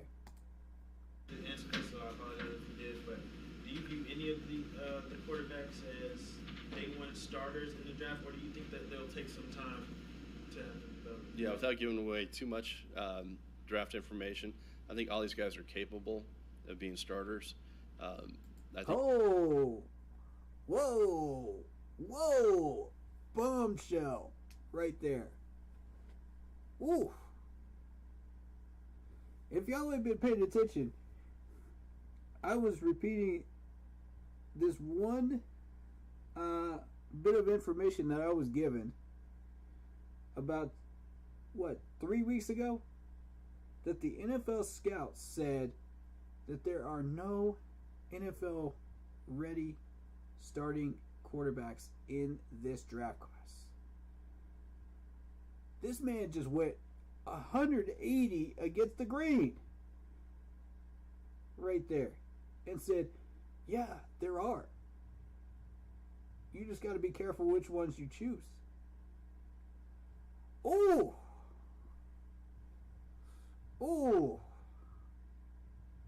So he's going up against the NFL scouts on this one. He's disagreeing with the scouts. Okay. I like that. I like that, Scott. That's taking some aggressive initiative right there and saying, ooh, look what we got. You know, we got some insider information y'all don't. We got some scouts y'all don't. You know, that are kind of changing their tune a little bit in Carolina comparatively to the rest of the league or whoever said that report. And it's interesting, isn't it? It's heavily interesting to me. Shout out to Harvey. What's going on, man? Who's watching on Facebook. But yeah, I had to pause it right there. I had to say, what is going on here? You know, you're contradicting the reports. And I like a gutsy scout, man. I like a gutsy GM that's going to go against the scouts, you know? And not just say, oh, well, we agree with whatever the scouts say every single year, you know? I like a GM that does his homework, like this dude right here. Oh, that's what's up, man. Vietnam's in the building and Facebook, man. What's up? You know? I like a gutsy GM. This is exactly that. He's rolling the Vegas dice right here, man. He says, I got info. Y'all ain't got this info. I know what I want. I know what's good. Alright. Let's see on draft day, man. Let's see on draft day. Who you gonna get? Let's go. You know, once you get them, you develop a plan of how you want to deal with them. And we're starting that process now. Hey, what can we do? Ideally, every quarterback, no matter what it would be, whoever it is, or a little while and learn. However, when it's time, and they'll let you know. That's the process. That's the process we're running with. And he's not giving away the store. Again, he's not giving away the store. He ain't giving away nothing. You could hold this man at gunpoint when in a hostage situation. He wouldn't tell you nothing. He wouldn't tell you nothing. You ain't gonna get nothing out of him. Matt Rule, on the other hand, will squeal. He will squeal. He'll even lie doing it. But Scott, this is a different breed right here. This is a different breed of GM. It's beautiful. It really is beautiful to watch. We saw some pretty hurt feelings among some other teams that pursued Watson. Did you have to kind of Here comes the Watson question again. Matt, how did those conversations go? No, we haven't talked to Sam since then. I know he's been in the building. I know Ben's met with him and Matt's met with him. I didn't call him. You know, this is just part of being a pro and part of the process. And you know, Sam would be the first to tell you he needs to, you know, play good quality football, and that's what we're going to do with him. We're going to get him to that level. So again, he seems pretty committed that Pat McAdoo will get Sam to that next level. I don't know, bro. I got my doubts, but I trust Scott. Again, I trust Scott. I don't trust McAdoo yet because I don't know nothing about him as a Carolina Panther offense coordinator. I know what he's done before he came to the Carolina Panthers, but I don't know what he's done as a Carolina Panthers offensive coordinator. Y'all understand what I'm saying? He hasn't proven himself here yet. So it's a hard selling point, man. It's a hard selling point for me. You got to show me. You got to show me next year, man. I'm going to pay attention, man. And it's a lot of fire and a lot of heat on Mr. McAdoo. But, you know, if he lives up to it, then we got ourselves a fire offensive coordinator. You know what I'm saying? Like, if he can do that, like that offensive coordinator up in Cincinnati could do with Joe Burrow, you know, or whoever's working with Carson Wentz and Tannehill, you know, if you could do that with Sam Darnold, I'll be impressed. I'll be a believer. I'll be a believer in Pat McAdoo or Ben McAdoo. Mr. McAdoo. I keep getting his first name wrong. I apologize, y'all. I don't even know where I keep getting that first name from. But I keep getting it wrong. But still, I'm just going to call him Mr. McAdoo on this channel from here on. That way we don't get it confused. But, you know, if Mr. McAdoo can pull this off, Matt, I will have all the respect in the world, and I will 100% buy into him. That's a challenge. That's a tough mountain to climb, man. Because Sam Darnold has not really shown us that much. It's a tough sell. It's a real tough sell. You gotta really push the limits. You gotta earn it. With me, man. And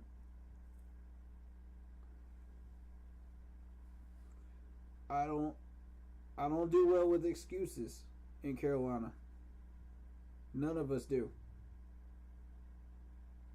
You gotta put up or shut up. Put up them dukes. Prove you can do it. Or sit your butt back down. You know? That's on Mr. McAdoo, man. That ain't on Scott. If Pat fails, if Mr. McAdoo fails, I swear I keep wanting to call him that. But if Mr. McAdoo fails, man, it ain't on you, Scott. It ain't on you. I'm going to tell you that right now. It ain't on you.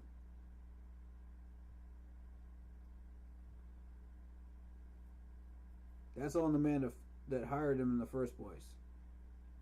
You know what I'm saying? Like, if that should happen. And Carolina's got a history of that happening. You already know this. But this time I got a feeling it's going to be different. We have a brick wall offensive line now. So Sam doesn't have an excuse anymore. It's either he puts up the skills or he doesn't now.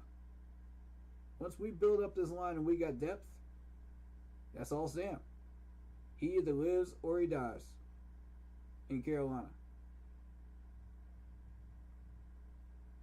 As a Panthers starting quarterback. Either your career lives or it dies in Carolina. And I'm saying it now. Because if it does, nobody's going to want this man. Nobody's going to want that. We end up cutting him before anything else. But if he succeeds, all praise to Mr. McAdoo and Scott Fitterer. And I want y'all to remember that I said that. I want y'all to remember I said that. And when we get the results of Sam Darnold 2 years in the future, I want y'all to come back to this VOD and I want y'all to remember I said this. Because I want to tell y'all, check the VOD. If you want to know my opinion on Mr. McAdoo and Sam Darnold, and what I thought about those two when Mr. McAdoo first came here, check the VOD. That's exactly what I'm going to tell y'all right after the break of break time in stream. That's right. Check it, write it down. Sam either lives or he dies in the next 2 years. His career lives or it dies with Pat McAdoo. Alright, let's continue.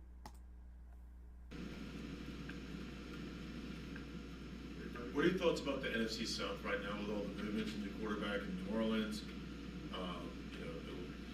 I guess once again, but coming back and the situation going on in Atlanta. What's your views right now of the NFC South?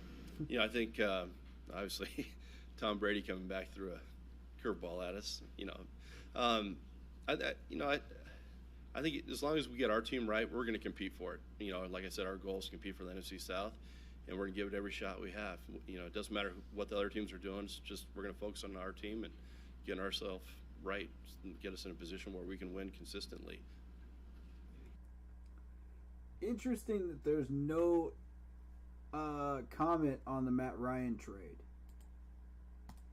I just want to point that out, y'all. No comment on the Matt Ryan trade. Now what? It's obviously you're gonna have a comment on Tom Brady because everybody's got a comment on Tom Brady, but no comment on the Matt Ryan trade. That kind of went under the radar for him, or he just doesn't want to speak on it. Interesting. Just something I noticed, reading in between the lines. What he's saying versus what he's not saying. Alright, let's continue. Free agency or trade still out there that you guys would be interested in? We're monitoring that. Nothing that we're going to do immediately. He's not going to tell you everything, guys. He's not going to give away the store. Stop. Media. Y'all still haven't learned yet, have you? Y'all still haven't learned this man yet. He's been in here in Carolina for a year now. If he ain't give away the store yet, he ain't going to. I'm gonna say that again for people that are hard-headed, that want him to give up some kind of secret to the Panthers management or some kind of vaulted secret. He ain't gonna do that.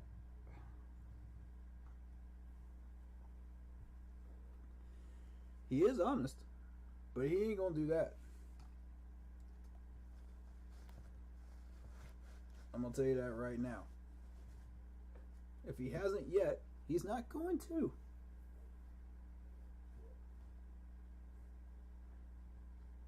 Think before you ask stuff like that. You guys are all going after a high-profile player like Deshaun Watson. Was that due for negotiations with you? Ramp it up, make it, emphasize more trying to get that player? Was it due when you're competing within your division for a higher-profile player like that? You do see that. Like some players are attracted, like when you go after it. The one thing I've learned through this process of talking to a lot of agents, they like the aggressiveness that we have. They like that we're going for it. They like. Thank you. Yes, sir. Yes, sir. Preach. The agents are paying attention. The players are starting to pay attention. They noticed us when we go after Watson and big name people like this. They're paying attention. When we started rebuilding that line, they're paying attention. Go ahead, Scott. like the fact we have an owner that's aggressive. They know this is a great place to live and a place that should be very desirable and a place people want to be. So that's one thing. That's one of the feedback, or some of the feedback that I've gotten. But I'm excited, like I said, about where this is at. He's getting positive feedback from all these people. They think we're desirable again. And a lot of people still think that we're not. I just want y'all to take that into consideration. Scott, how much more complicated is the GM's job now that there are multiple instances of players kind of dictating where they want to go and kind of almost that NBA model, people say? It's the no trade clauses and in the contract stuff. You know? That's exactly what it is. And there's nothing more to be made of it. It's just what it is. You know? There's no trend here. It's just what it is. When these managements put these trade clauses in, they can't be moved unless they want to be moved. And that gives the player the power that they want. You know, legally, within right. But also, you got the teams that have the power to accept or reject offers that would go to these players too. So there you go. Both sides have rights. Don't forget about that. How much more difficult does that make what you do? It does. What it makes you do is have a more personal relationship with the players. You know, be able to be on the front end of it and kind of be proactive about it, and you know, kind of if there's an issue that's brewing, eliminate that, or at least try to communicate the best you can about what's going on. And that you are seeing that a lot more often, and that's why you see some of these bigger trades contracts. You have to be, like I said, really tuned into the player, and you also have to have a lot of contacts around the NFL. If it does fall apart, you have to be able to be ready to move. Right. You said these agents have been impressed with the fact you all are going for it. Right. So how do you kind of weigh that as you look at a potential quarterback in the draft from a class that a lot of people don't think is real strong versus making a move on one of the few remaining veteran quarterbacks still out? No, I think he just answered that question earlier. He said he doesn't trust the NFL scouts. You didn't read that in between the lines, man? Come on. He made that blatantly obvious for you. He said there are a few starter-ready quarterbacks in this draft. He said it as plain as day. And you didn't pick up on it, bro. God, y'all drive me nuts. Y'all media people drive me nuts, man. Same questions, it just formatted in different ways, but it's already been answered. This is what you get. This is what you got to deal with as a GM, man. This nonsense right here. I think our whole focus is to get the whole team right. I think last year we came in, kind of reset that defense and built that defense.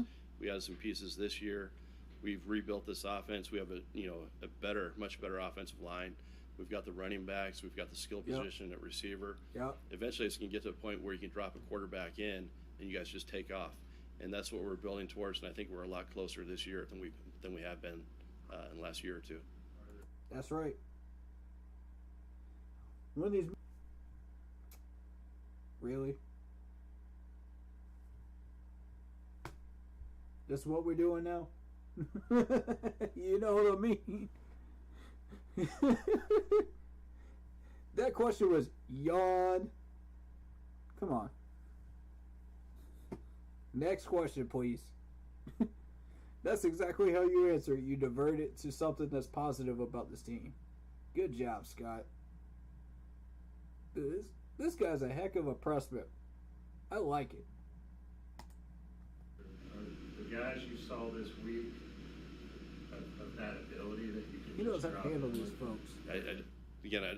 I'd love to be able to say that. I just want to protect our team a little bit with the information about those specific players. Yet again, he's not giving away the store. Stop asking him to do so. Y'all just don't get it. Y'all media personnel just don't get it. Y'all ain't never gonna get it. Y'all ain't never gonna figure this out.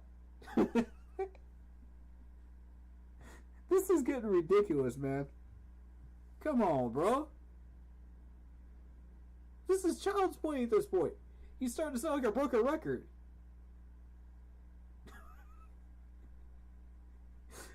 All I can do is just laugh at this joke, man. For real. It's the same questions formatted in a different way. Every time now. Y'all ain't got no better questions for him. Man, just go. Just go. If you ain't got a question for him and you got to ask what somebody else asked, just leave. You don't need to be there anyway. If you can't get more creative than that, what are you doing at a press conference? And I've seen so many of these media people that do this, man. Prepare for these press conferences, please. This is your job. You are making money doing this. Ask something relevant with the time that he is on this podium. Don't waste this man's time. Every question just like that one is wasting this man's time. He could have been answering something better. And more important, that could give you information that you could use to write in an article. But nah. Y'all are lazy. Y'all don't feel like preparing for these news conferences, man. Be better. But ideally, if you have a young guy that you can drop in there, that's the most cost-efficient way to do it. Surround them with veteran talent. Have a young quarterback on a cost-efficient contract. That's a great way to build a team. We did that in Seattle. That's probably the right way to build it. Draft and develop, and that'd be a really good plan for us moving forward. But we're open to all options. Preach, Scott. Cost efficient. Y'all hear that business-like language right there? Oh, that does my heart good. As an associate business degree person right now that's up in here, I went through all the business classes, man. I can recognize this language. And a lot of people can recognize this language too, and they don't even have to have a degree to do it. It makes perfect sense. It really does.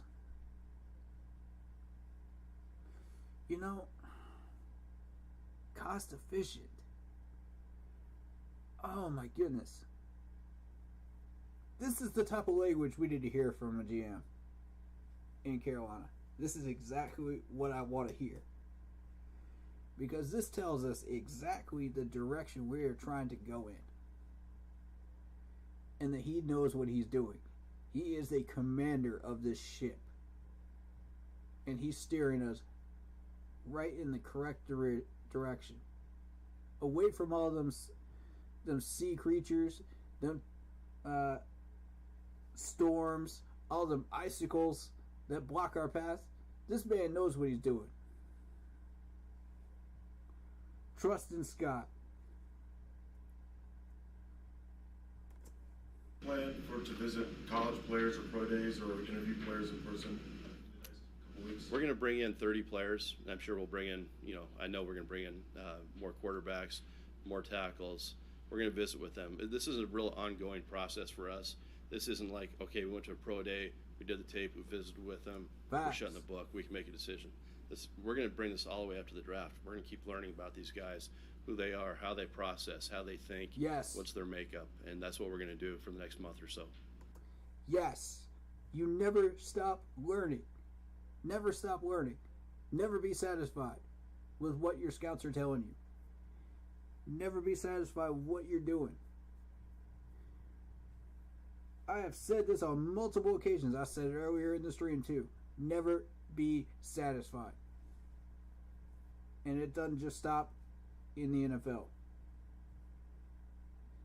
It applies to everybody in your lifestyles, in what you do.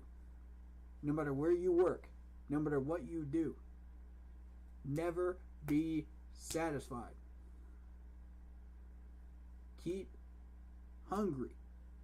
Keep pushing. Keep learning. Break that glass ceiling. I love this man. This is what we needed. For 7 years, this is what we've been needing. For our entire franchise of the Panthers, this is what we've been needing. God, I'm so happy right now with this man right here. Shout out to you, Greg. What's up, man? Bringing that positive energy up in here.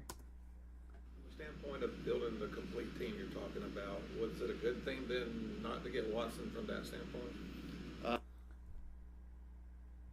What you talking about, man?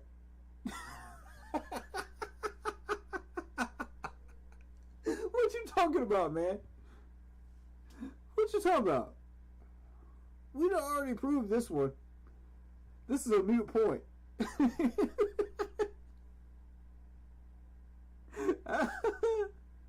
This is a moot point right here. Y'all already have heard me speak on this. That trade that we offered the Texans made sense. All it did was slow down our offensive line production. That's it. To where we only got 1 hit out of the draft on the offensive line rather than 2. That's all it did. It's that 4th round pick that they asked for. That's the one that concerned me, because that would have taken a defensive player out of our draft. In, what was it, 23? 2023? That's the one I was concerned about, that I was like, okay, let's negotiate that one. You know, because I don't, that didn't sit right with me. But beyond that, all that trade did was slow us down. It didn't stop us from getting what we needed. We would have figured it out with the cap. Y'all, we would have figured it out. Look at all these restructures we just did. This man is not paying attention. He did not put all the puzzle pieces together. And it shows. Do your homework before you come up in here asking questions like that. Please. Spare us these dumb questions that... Well, I wouldn't say it's a dumb question. It's an ignorant question. He's just being ignorant with it.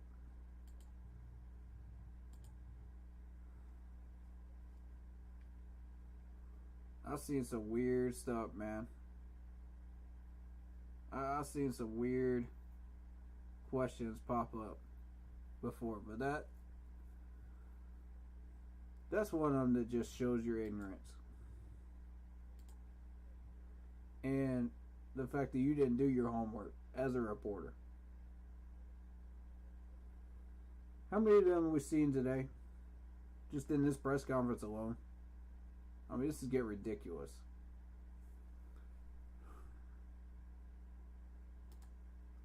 You know, that's a good question. I think we would have done a lot of these moves. No, it isn't. No, it isn't. Stop. Stop. Stop. No, it isn't. It's not a complicated question at all. This man just did not do his homework. With him, you know, had we acquired him, like I said, we were operating independently, so a lot of these moves would have taken place. Thank you. All of these moves would have taken place anyway. How does that stop us?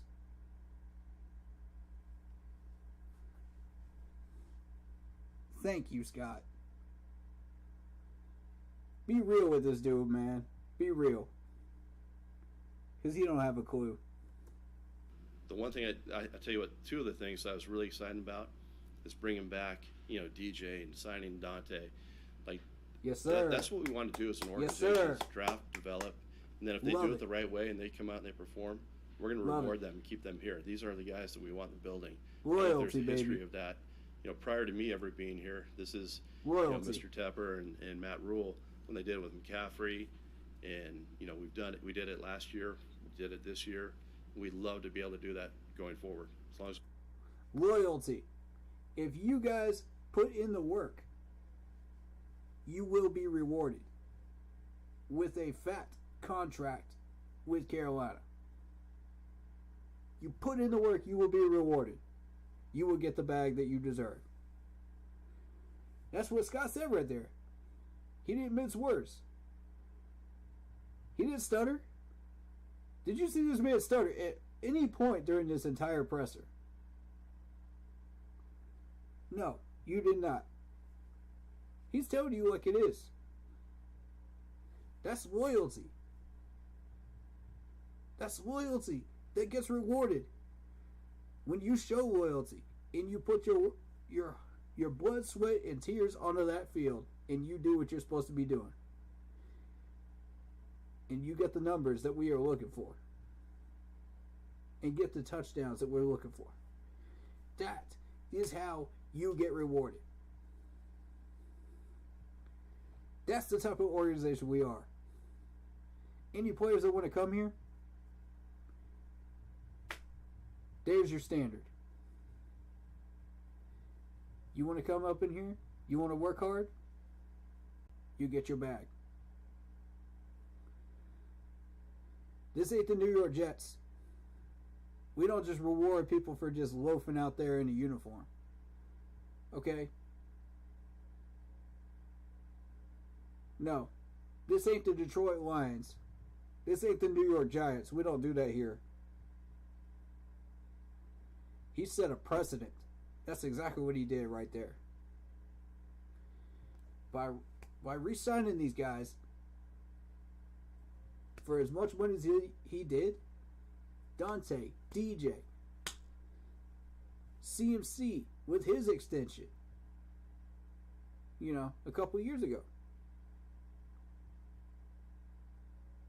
That's rewarding loyalty.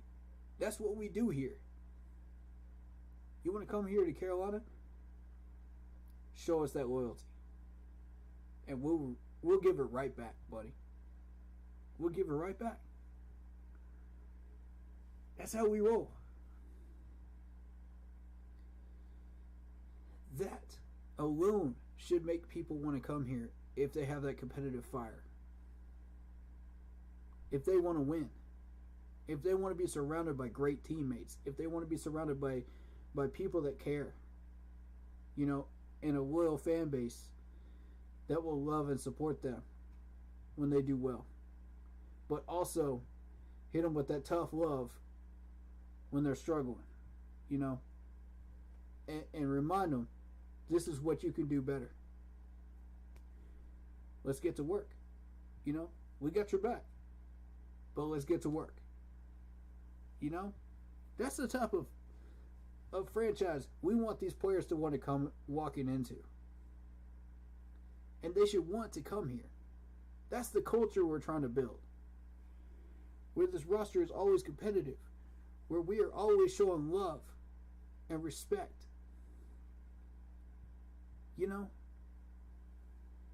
That's the type of franchise that these guys should want to be interested in. And I know it's not going to be perfect. I know it's not going to be 100% ideal. But that's what we're striving for. And when players see that, when coaches see that, they want to come here. When they're surrounded by great people.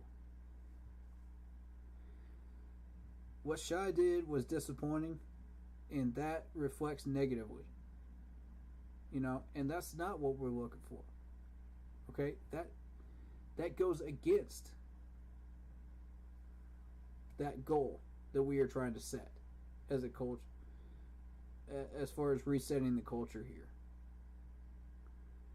So please, please, please, please be role models. Do better. If you're struggling with that, do better. We will help you in any way we can. Just let us know. You know, we'll give you tips. Whatever you need.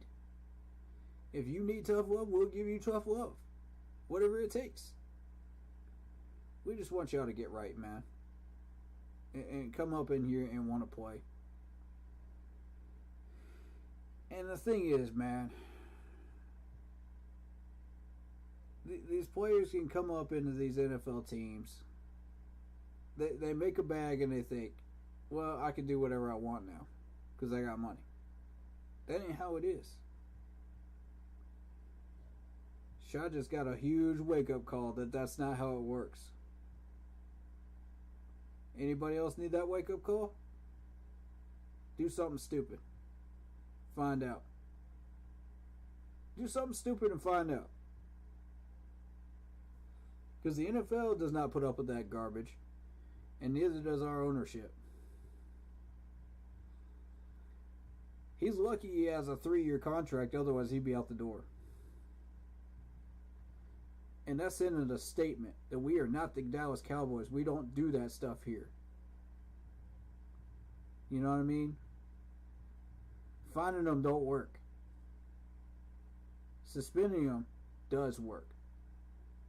So if you need to do that, do that. But, you know, I trust Scott. Whatever he thinks is right. But don't go soft on him. Just because it's loyal players, don't go soft on them. You got to teach these guys a message. You got to remind them. Just because you got to the NFL doesn't mean you can't leave the NFL in 0.5 seconds for doing something stupid. There are so many examples of that, I can't even count them all.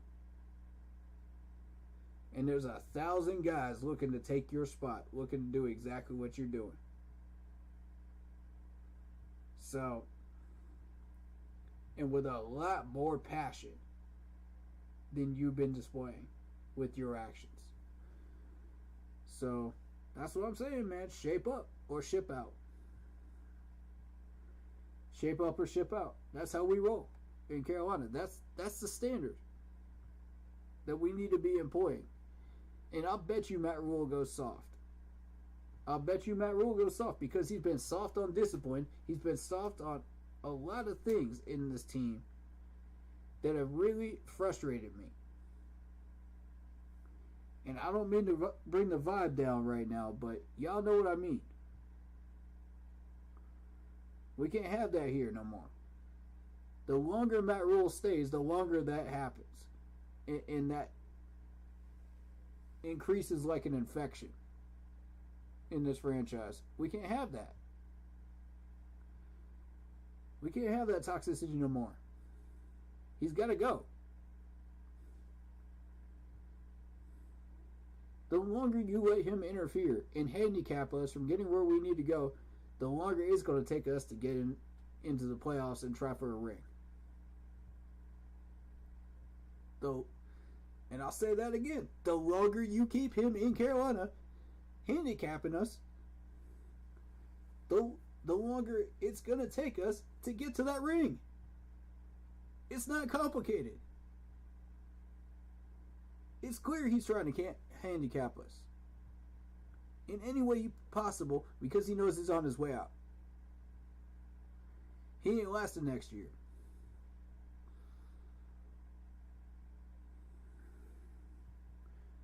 But enough about that, man. I've preached enough about that. We reward loyalty in Carolina. We reward people that do what they're supposed to be doing and do it the right way. Let's go. Let's continue. We manage the money right. We want to take care of our own guys. Brian, take care of our own guys. You heard it from the horse. Take notes, Matt. Because at this point, you should have a whole book full of notes that you should be taking from this man right here. Because he knows exactly what he's talking about and how to do it. And if you ain't on the same page with him, you're doing something wrong. Is Brian Burns kind of like the next thing of that ilk, or is there just more on the table as far as that? Yeah, there's always more on the table, but Brian would be guys that we'll definitely try to work on. Mm-hmm. Yeah. Fifth year option. Yep. Now that you've had a year to team build with Matt, what have you learned about the way Matt wants to build a team and how that aligns with your vision of doing stuff? Yeah, I think we're very aligned. You know, we believe in building it up front. You know, we want to build it on defense, but offense and defensive line, and obviously quarterback is a part of this. But he's very aggressive, and I think that fits my nature as well. We're aggressive as a staff, as an organization. That's our philosophy. You know, and I think a lot of that comes down from the top. You know, it's Mr. and Mrs. Tepper. Like, let's go. Let's build this the right way, and let's be aggressive about how we do this. So everybody throwing shade at Tepper, man. Remember that statement right there. Remember that. Because that mentality came from Tepper himself, the owner. We are building this team correctly. He and Tepper are on the same page. How about Matt Rule, though? He says he's on the same page, but is he? That man's a sneaky snake, man. You can't trust him. He's out here lying to you on the pressers, man. You sure you could trust that? I don't know. He's not showing it with his actions, that's for sure. Kind of saw this happen in Seattle, and you just mentioned it. Like, building a team is easiest and best with a young quarterback because you're on his rookie salary. But there's also like 12 quarterbacks in the NFL that are really good, and therefore they're now commanding like $500 million. So how do you get a quarterback, keep a quarterback, pay a quarterback, and then build a roster around him? And what's that philosophy for you guys? Wow, great question. Great question. I love how that was worded. Let me run that one back for y'all, because I want y'all to hear this whole question piece by piece. This is brilliant. This is brilliantly asked right here. And therefore, hold up, y'all.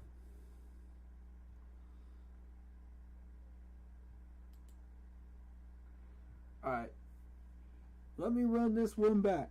We're going to break this question down piece by piece.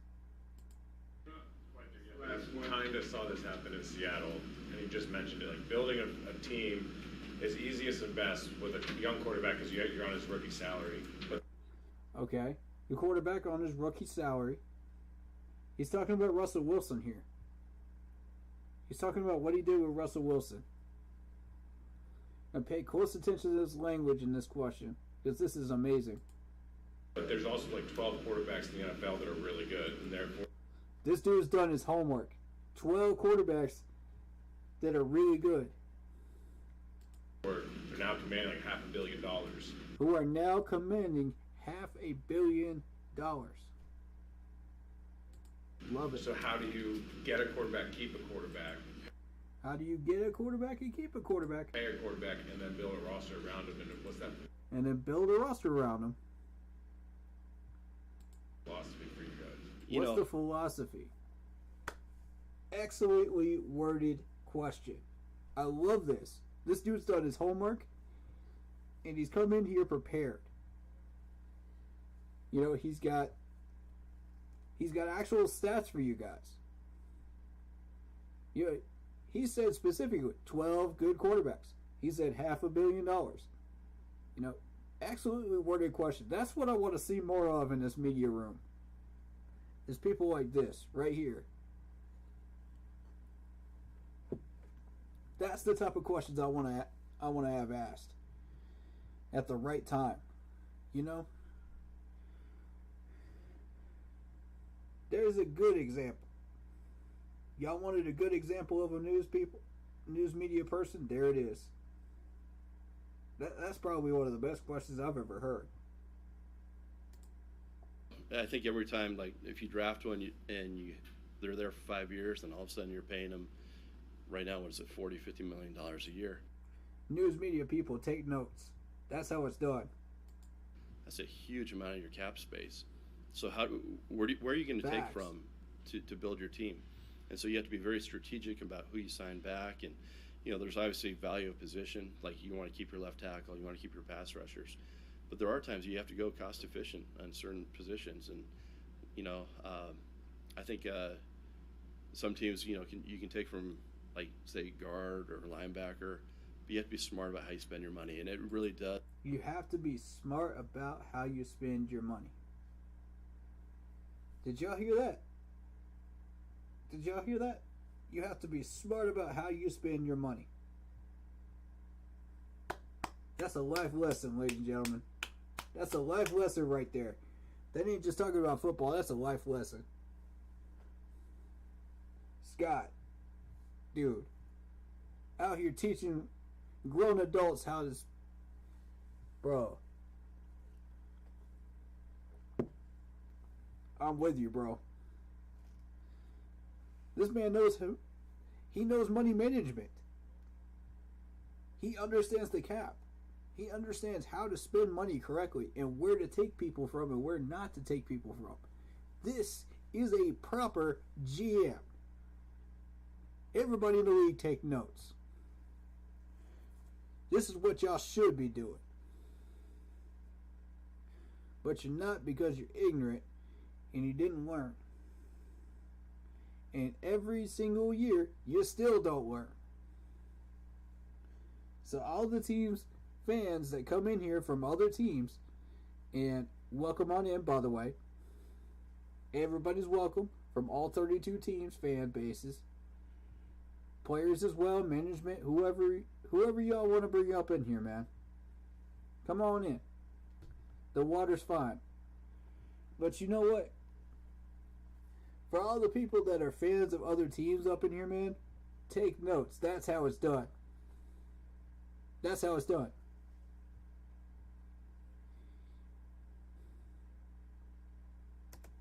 Does limit what you can do.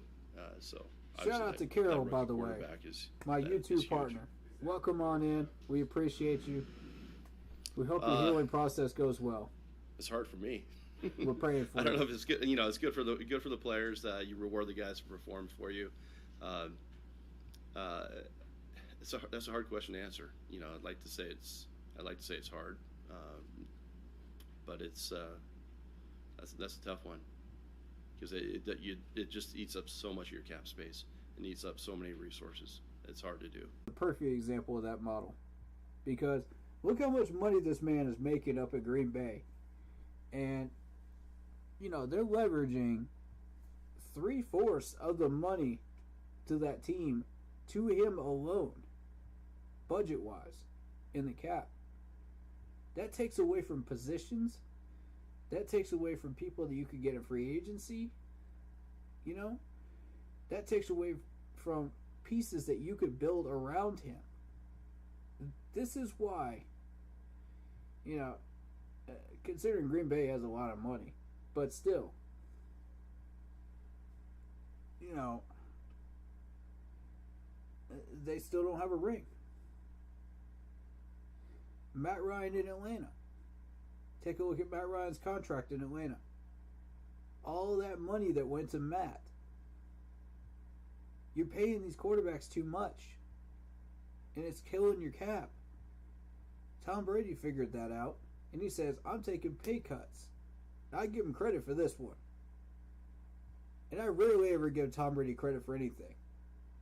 But this dude figured it out. Okay? He says, I'm taking a pay cut every single time I get a contract, because I want money to go into the rest of the team to build it correctly and build me a line, build me wide receivers, build me weapons, build me a defense, you know, capable of winning continuously. Not just for 1 year, continuously. So I give him credit for that. Respect to him for that. You know, because that's, you know, that's how you start building correctly. And when these players are willing to take these pay cuts, see, we had to restructure all these contracts that Marty created, you know, and look at all that money we freed up. Scott had to do that because Marty couldn't figure that out. And because Marty couldn't figure that out, we sat at the records we did. We didn't have that money to go after Deshaun Watson type or a Russell Wilson type or you fill in the blank player. You know, we didn't have that money because Marty kept overpaying people, putting us in the red, and we couldn't figure out how to get out of it. Restructure. Scott figured it out in one easy step. In one word, restructure. And when you start restructuring, you start making sure that we have the money we need. Look at all this weaponry we have on the offensive line right now. Look at all these players we signed in free agency this year as a whole. That's how it works. That's how it works. So credit to Scott Fitterer on that. He has figured it out. He understands the formula. And it's going to get better after Sam's cap hit is gone too. Yeah. The future is looking bright. This man is in command of this ship from the very get-go when he came in. He started making moves and I was like, this man is the future of the Panthers. I'm telling you. As long as he is in command of this ship in Carolina, we're in good shape. It doesn't matter who we have a head coach. We can figure that out. It doesn't matter who we have a coordinator. We can figure that out. But we know this roster is safe because Scott is building it. We know those contracts are safe because Scott is handling them. And remember, I said this was the one kryptonite that I thought that Scott had was the contracts of overpaying players. I was wrong. It's not often I'm wrong. But when I'm wrong, it benefits us. And this is exactly a great case of it. Right here. And I said we're not doing anything in 22. I'm starting to rethink that now. Because if you look at what we're getting in free agency and what we could get in the draft, things could start changing here soon. We could be looking at 8, maybe 9 wins. But we got to do well in the draft. And I have full confidence in Scott to do well in the draft. Then we find out what we have in training camp. And I'll be there. I've already devoted 6 days of next year's month of August to that specifically. The last week of July and the first 2 to 3 weeks of August. I've already devoted 6 days. No matter what the schedule looks like. Y'all getting videos from me. And we're going to find out who these guys are. Now, I did a film study of... Well, I didn't do a film study, but I did a... we looked at a video of Corey Littleton in the last stream. Late in the stream to find out who he is.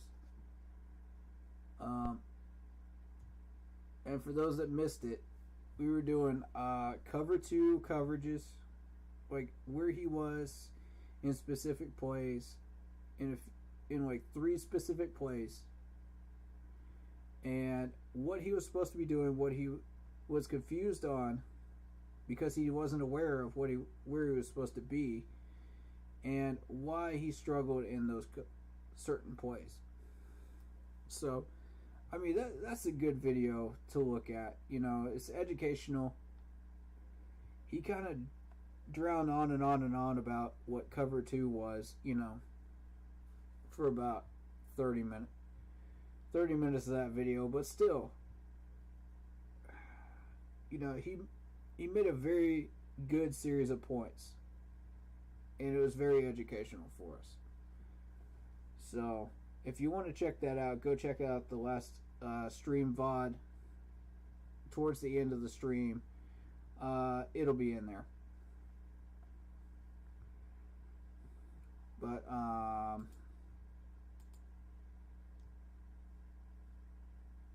let me see if I got it in my history here.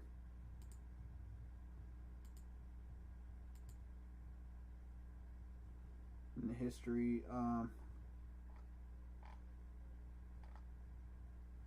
yeah, there it is. Film study right there.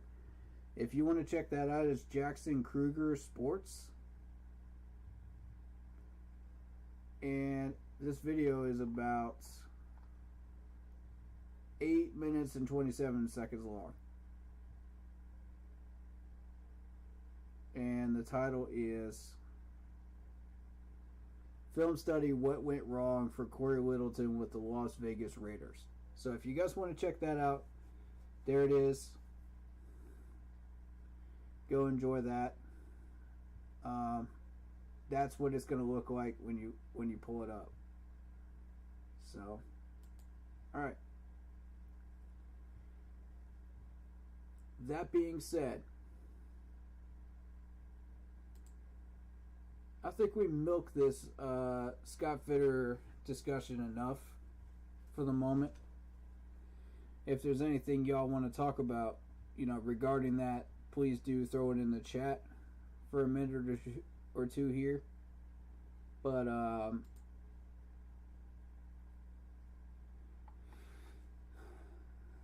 the next topic of discussion is Rashawn Melvin.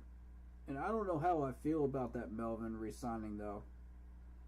Because, I mean, like I said in the last stream, it's a 60-40, like, I'm okay with it, you know? But I'm also like, you know, why?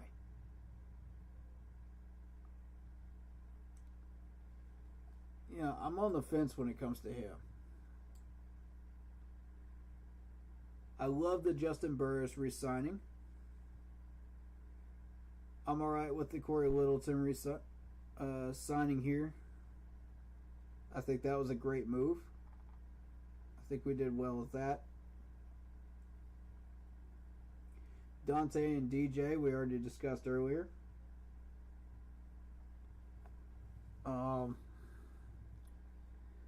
Harvey asks, who do you think we're going to get in the draft or get a new quarterback? I don't know.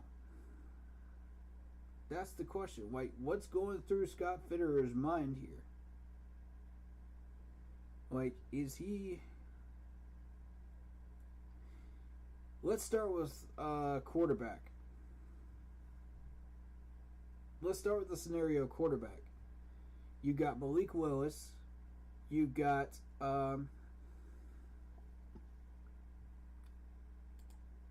Kenny Pickett. Hold on, let me pull up the list.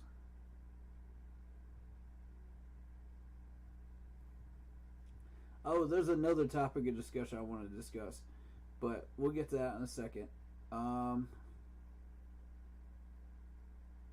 But yeah, you got Kenny Pickett. You got that's a new name in the quarterback hunt right now on the draft board.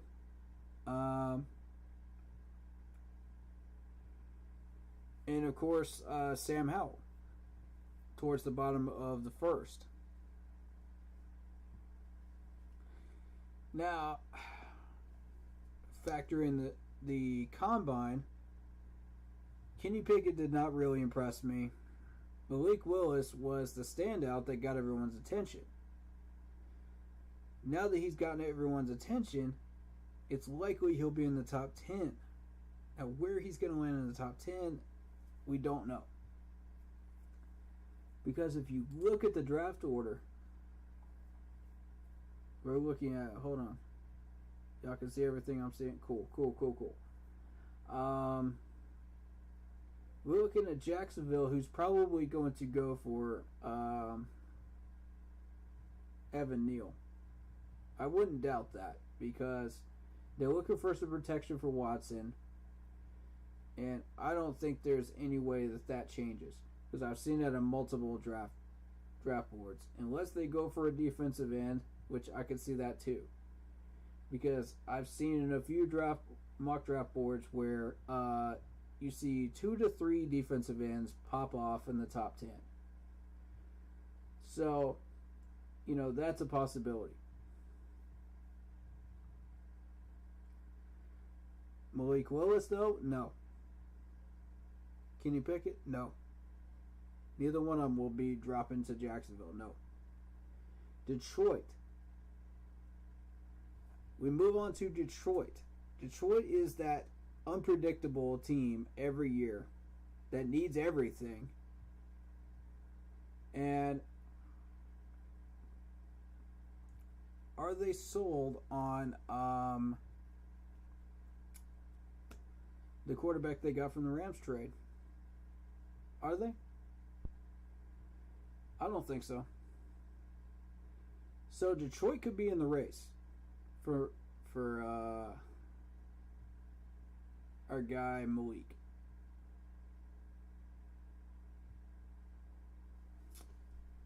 He could be in the race. That GM in Detroit, I don't know. Because that screwed us up royally last year by getting that offensive tackle that we were going for. Houston needs everything. Despite what everybody says, Houston needs everything. I see them going for a defensive end. The Jets always pick the wrong player. No matter who it is, they always pick the wrong one. So, we don't know. That's not going to affect us, though. Giants. Are the Giants sold on their quarterback from Duke? Are they? We don't know. Like I said, Gettleman is not in control of the Giants anymore. Keep that in mind. He was a Gettleman draft pick. But the Giants lost 6 in a row with him under center. So, will they be in the sweepstakes for this quarterback? I don't know. It'll depend on the new GM. We don't know. So, if he does fall to us at 6, like Scott said, we could take a swing. And if we fail, we take a swing again. And I think that's who he was referring to as Malik Willis. I think we take a swing. If we don't succeed, we take a swing again.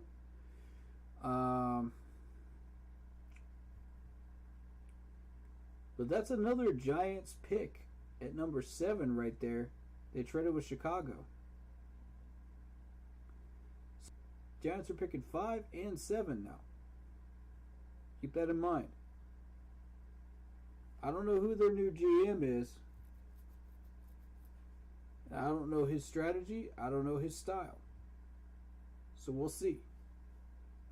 It's a big question mark there. All I know is Atlanta's probably out of that race for Malik Willis. If we, then I can see Atlanta having a shot. If not, then yeah, they are better off probably going for Pickett. So, that in mind, we could trade back with the Eagles.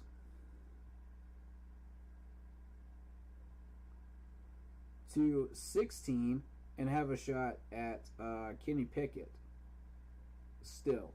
He'll still be on the board, I think. I don't see any of these teams really going for him unless Washington decides, oh, well, I want Kenny Pickett. Which I don't see Ron Rivera being that trigger happy on a quarterback. It hasn't happened before, and I don't see it happening again. Minnesota's not going to be trigger happy either. Houston's got another pick. They're probably going to go for an offensive lineman or a defensive player here at 13. Baltimore already has Lamar Jackson, so they're not interested. That's why I say 15 or 16 is our shot at Kenny Pickett if Malik Willis is gone. Now, the issue here is one of these two picks by the Eagles is going to be spent on a corner from Clemson. I've seen it in multiple draft picks, multiple mock drafts, and it's typically been number 15. I think they're pretty solidly locked in on him, which, I'm not complaining about that. Because I have seen Clemson players go to Philadelphia before, and they've had a great deal of success. Brian Dawkins, Silver, others like that. So,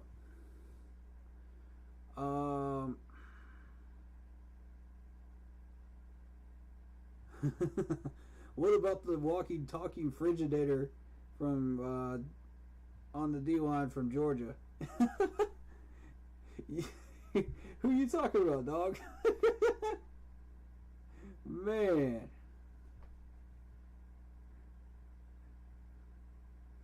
Jordan Davis or Trevon Walker? I don't know, man. I don't know.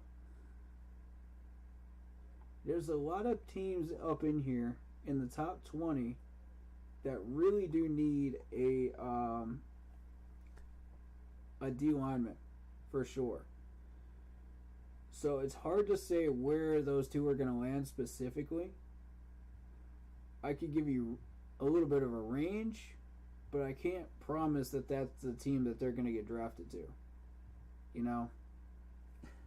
If I give you a specific team. It'll depend on what everybody else is doing. Who everybody else picks for those two specifically. They did have the best stats at the combine. That is true. That is very true. So, yeah, they set records. A lot of people set records in that combine, including them. The wide receivers were the most fun to watch. I'll tell you that much. On that 40-yard dash,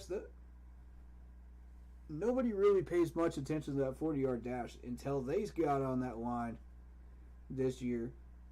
And you could literally hear the crowd cheering in Indianapolis during the combine. You never hear that. Okay, y'all never hear that. That's what got them into it. They saw him setting those records and they said, ooh, this is worth the time to come here. I'm hoping that that draws some more crowds into the combines. That'd be fun.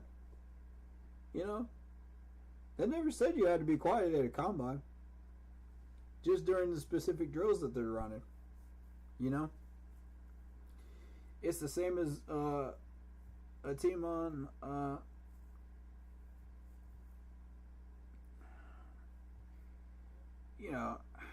it got to be like a golf tournament for a while. for a number of years where people just like, good job, yeah, this is the record. Okay, cool, next player. Oh yeah, good job. That's all you heard in Indianapolis for years at the combine. And then this year, everybody just goes, yeah! And I was like, man, hold up. For a first time combine experience for me, watching through the entire combine on NFL Network, that's a great first experience for me. That made me happy. Because that's what I wanted to see. That's so cool. But back to this. Back to your original question. Who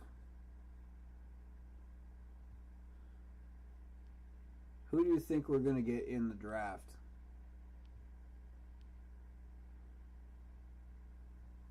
Yeah. Who do you think? That's a good question, man. We could go left tackle. We could go tackle. We could go guard. We could go quarterback.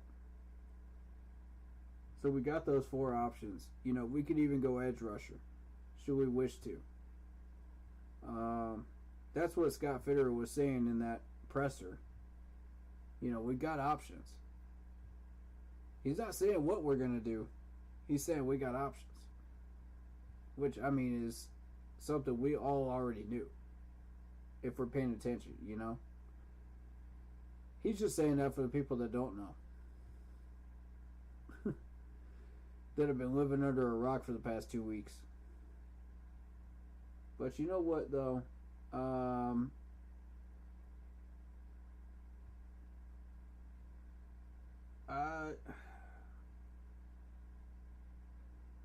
The next position that we should look at is tackle. Because we know we're not getting Evan Neal. Evan Neal is going to be gone in the first 5. One of these first 5 is going to pick him up. I can guarantee that right now. If Detroit picks him up, I'm going to be so mad.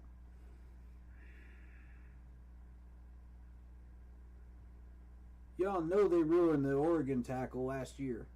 They ruined him, bro. He wasn't even in the same position that they drafted him in. And y'all, come on. Come on, man. If they pull that nonsense again with Evan Neal, that's going to be real frustrating to watch. Because, look, man, I could see...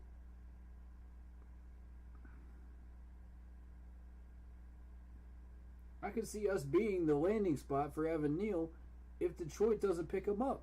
Or Jacksonville. I could see us being the landing spot. The number 1 tackle in the draft. Boy, Detroit better not pick him up. That's all I got to say. If I see that on draft day, y'all go hear me lose it. Y'all go hear a rant from me in between that 2nd and 3rd pick on draft day. I'm going to tell you that right now. Y'all go hear a rant. I ain't going to be happy. Because if Jacksonville doesn't pick him up like everybody thinks they will, then it falls on Detroit. So, the next available one is Akeem. I like him, but I'm not 100% sold on him. You know what I'm saying? Like, that's the thing. I like him, but I'm not 100% sold on him. Is he worth the number 6 pick? Or should we trade back and get 2 B-plus linemen, offensive linemen? That's the question that everybody should be asking right now. Is Akeem worth a trade back? Or is he not worth a trade back? You know? Is that the value we're talking here? You know? And I'm not sold. I'm gonna be straight up honest with you. I'm not sold. And that's why I would personally trade back. You know, if you're not sure, if you got a 60-40 read on an offensive tackle at number 6, that's a trade back.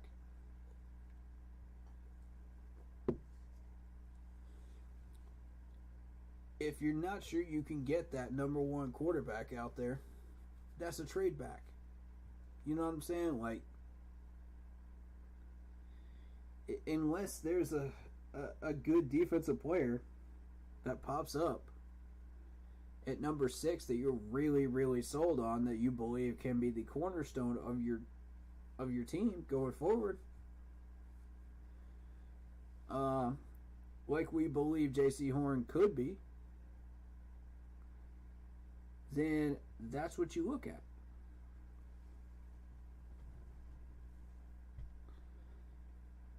So then the next question would be, is there a player like that that could be a cornerstone that is not Malik Willis or an offensive tackle? I don't know that I could find one, to be honest with you.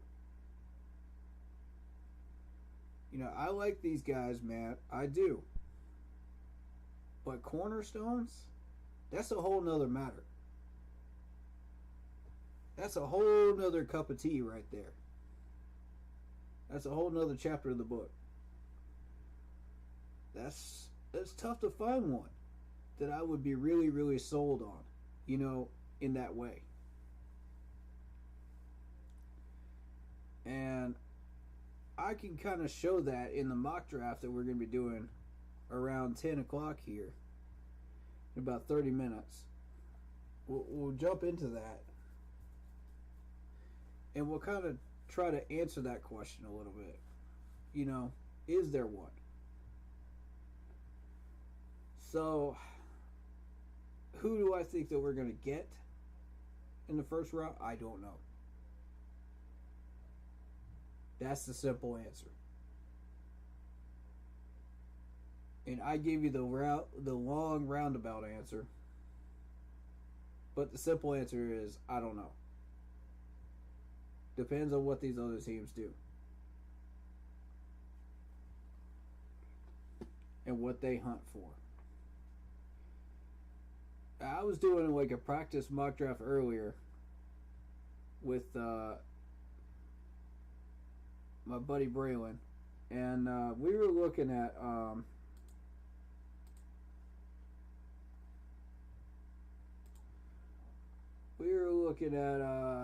three edge rushers in the top 10. And I thought that was interesting. Because typically I've been seeing 2.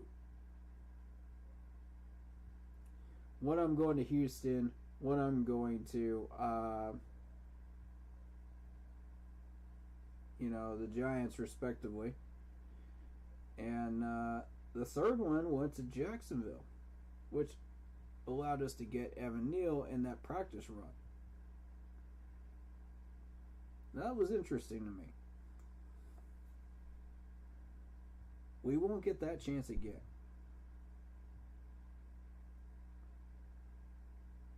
It's a 1 in 100 shot.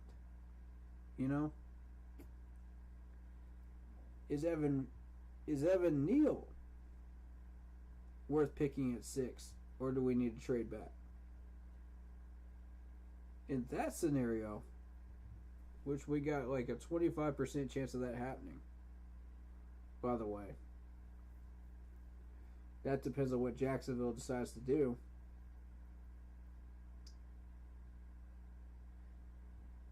That's a money pick right there. That's one I'm willing to put 75-25 on. And 75% is good enough to really, really make you think about that trade back and rethink it, whether we should do it or not. That's definitely good enough. And at that point, it would be flip a coin whether you want to trade back or not. You know what I mean? Because he's that good of an offensive lineman, you know he's going to become a Pro Bowler. He's from Alabama. You know, we got one Alabama guy on this line already. Deontay Brown. We already know we're going to have one future Pro Bowler. Why not have two? From the same school. From the same, almost the same draft class. It's Nick Saban's crew. So, I mean, you know you're getting a winner with Evan Neal. No matter where this man goes. So, to me, it's probably going to be a hit wherever he ends up. But it's two things with Akeem. One, the hands and footwork. And two, scheme fit. That's where I got question marks because I don't know what Mr. McAdoo is going to do with this offense and this offensive line with the new offensive line coach. So that's a huge question mark to me. Until I know that, I can't commit to Akeem. You know what I mean? So Evan Neal, I know I can commit to because I know I'm getting a brick wall of a left tackle, no matter what scheme he's in. He's from Alabama. You know you're getting a winner. You know you're getting the best left tackle out there. This guy's a breadwinner. At that point, it would just be scheme fit. You know, because of the fact that we're a quarterback-heavy team instead of a run-heavy team like we've been touting for years, that could change the entire philosophy of how we pick up linemen. And we're starting to see that a little bit with the free agent signings that we got. So which one is it? You know? And like I said, it's going to depend a lot on Mr. McAdoo's offensive playbook and his style of doing things. What does he like to do? Does he like gunslinger type quarterbacks? Does he like escape artist quarterbacks? Does he like RPOs? And right now we're trying to get an idea of that. And by showing an interest in Sam Darnold, that shows me he's kind of a gunslinger type. But I can't completely be sold on that until he proves it. You know what I'm saying? Like, I've got to have some type of solid proof of his style before we can continue that type of a discussion. Therefore, that's going to come heavily into play if we trade down and we try to go for alignment. Now, granted, we could get Kenny Pickett by trading down and a lineman in the second round. But is this worth it? You know, what type of alignment are we getting in the second round? We getting a pass blocker? We getting a run blocker? We getting a solid B+ graded guy? Probably. I would bet on it. If you're sitting at number 51, yeah, I would bet on it. It won't be one of the best guys in that B+ graded crew, but yes, you will be getting a B+ graded guy for sure.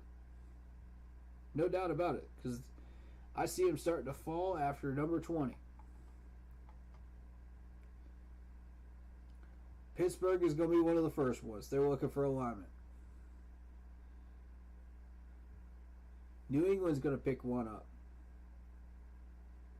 You know, I could see Dallas picking one up. I could see Green Bay picking one up. Buffalo's got enough linemen, I think they're okay. Tennessee needs linemen. You know, Tampa Bay needs linemen. Green Bay's got another pick. I can see them getting a lineman again. Yeah, that'll probably be a defensive pick though, judging by the fact that it's 28 and they're wanting a lineman before they get to 28. I see it. And I see exactly why they made that trade with the Raiders to get to 22. Then you talk about KC. KC does not need one. Cincinnati could use linemen. Detroit could use linemen. So I mean, you're going right down the list here after 20, and you're saying, okay, this many teams need linemen. They're going to start dropping. They're going to start dropping like absolute rocks.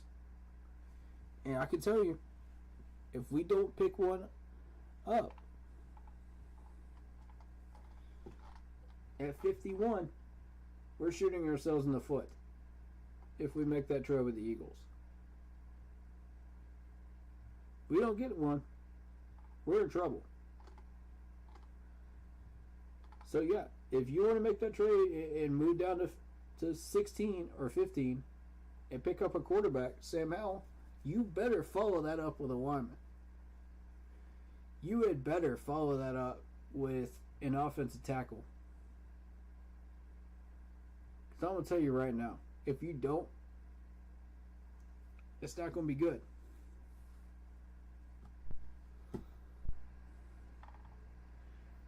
Now, third round, we have shot ourselves in the foot as far as trying to trade for a third round. That's by cutting Morgan Fox and AJ. Package we could throw out there is Ian Thomas and CJ packaged up. Both of those together could possibly get us a fourth or a fifth. That's the best we can do. We can't get a fourth. We most likely won't get a high fourth. We'll get like a low fourth. Best offer we're going to have out there. That's value-wise. And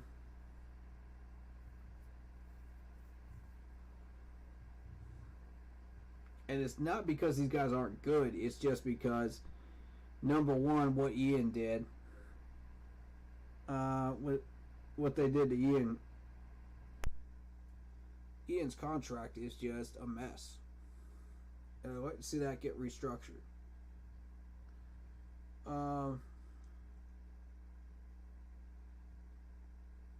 Number two, what Ian did.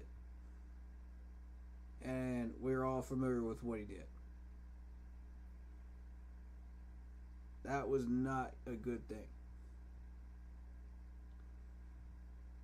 Therefore, Ian and CJ, I was already including one of those two corners, either CJ or AJ, in those trade offers before, trade suggestions before. So, again, it's not new. So, we're not getting a third, but maybe a late round fourth or a fifth, high fifth, for both of them put together in a package.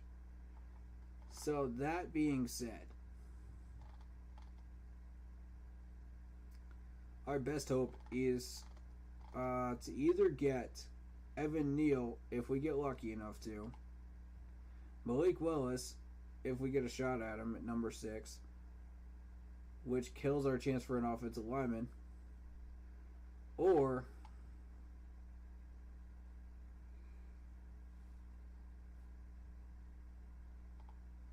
we go after, like I said, a defensive player that stands out, which I haven't found one. That's what we have options-wise at number 6. Our best option there is to trade down if we don't get Evan Neal and we don't have a shot at Malik. That's where my mind is right now. And that's how I'm going to approach this draft.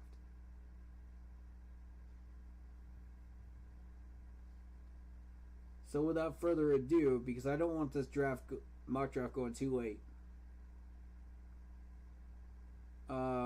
we will get this thing started in about 5 minutes.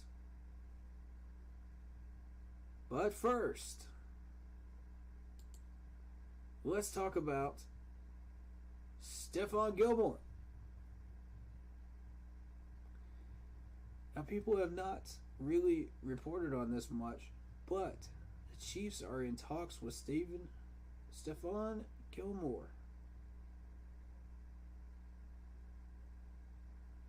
Schultz also mentions that former cornerback James Bradbury is on the Chiefs' radar as a potential addition this offseason.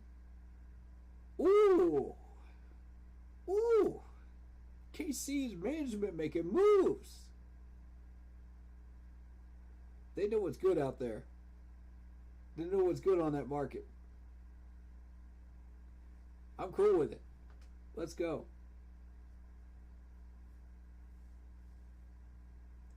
The Bills elected to pick up his 5th-year option for the 2016 season.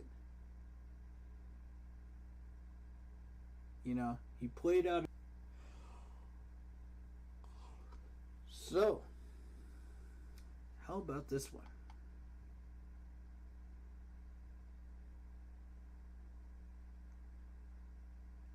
Gilmore would later depart for a 5-year, $65 million contract. That includes $31 million guaranteed with New England. He made a base salary of $7 million in 2021 when he was traded to the Panthers for a future 6th rounder. Imagine being traded for a 6th round pick and still being worth that much money. Boy, that'd be super nice, wouldn't it? If you were a player, wouldn't that be nice? Shoo-wee. That's the market for corners right now. That's the market for corners right now, y'all.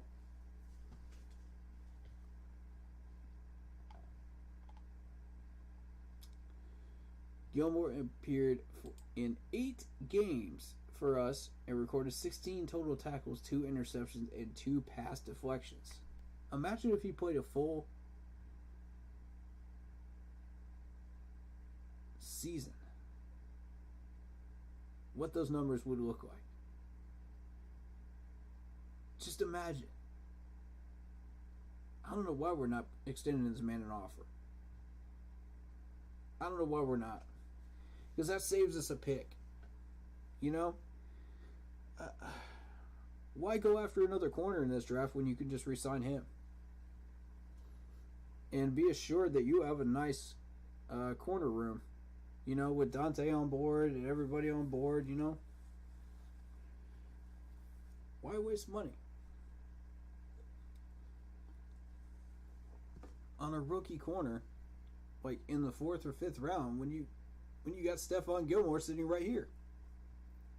You know what I mean? What? Pick up the phone, talk to him. He wants to come back.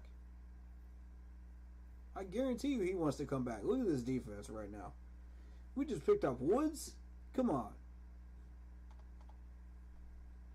Man, bring my man back. Bring my man back. Bring him back home. Don't do this to my boy. Ain't right.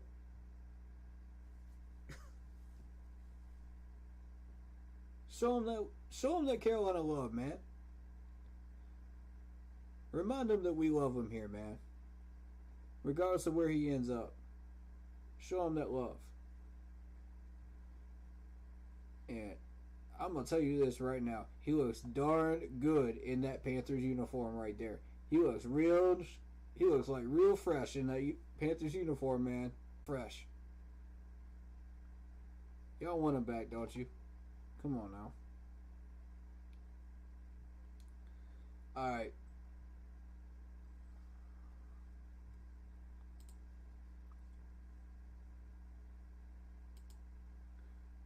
So,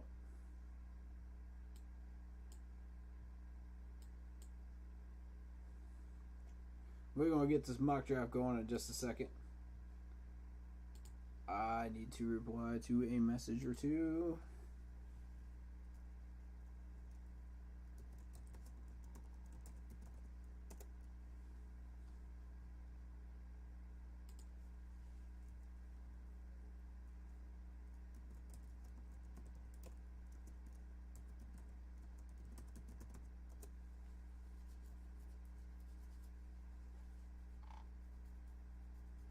and then we'll get this going again. Okay.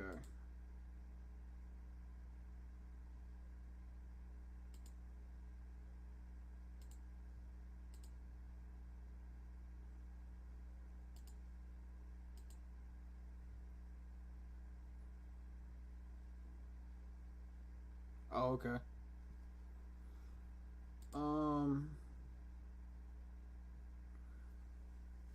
Please tell me why we brought back Burris, because I have never seen him make any game-changing plays. He doesn't make game-changing plays, but what he does is get the job done and make sure that these ball carriers don't end up in the end zone. He's important in his own different way. Okay, just because he's not flashy like Jeremy Chin out there doesn't mean he ain't making plays. So, you know, you got a team like that aren't going to stand out to you, but if you look at the stats and you look at some of these tackles that he's made that are game-changing tackles, it does matter.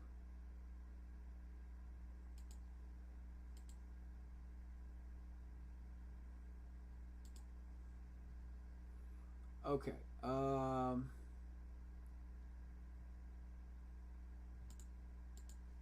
we covered that.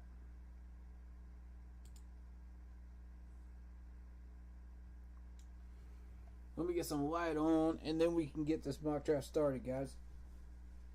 Hit that like button, hit that follow button real quick.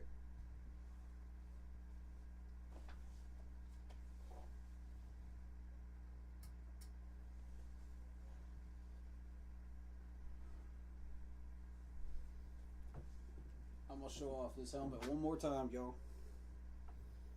One more time. Y'all deserve to see this. Look at this beautiful helmet right here. Woo! That's Pat Terrell and the running back from '95 that signed this thing. Got this baby up in North Carolina. That's beautiful right there. Look at that right there. That's real.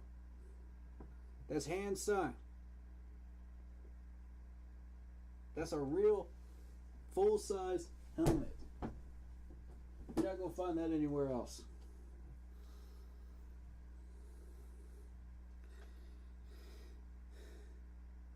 That's beautiful right there. Alright, so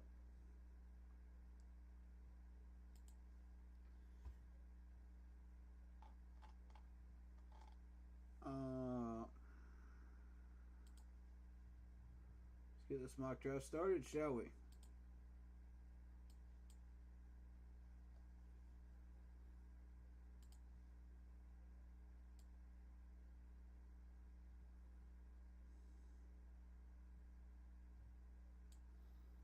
Alright, I don't know how to change this.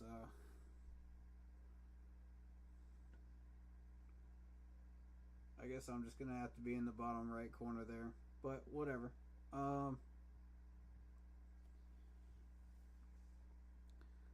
Harvey says that Burris missed a lot of tackles. That's true, but not as many as you might think.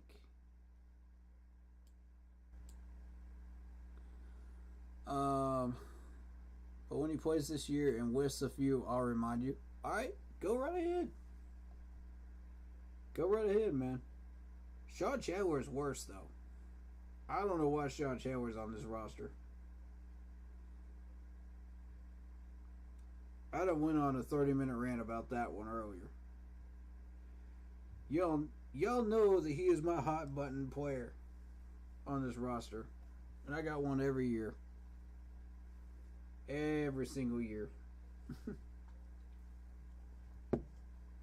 That's alright, though. Y'all already know my opinion on that.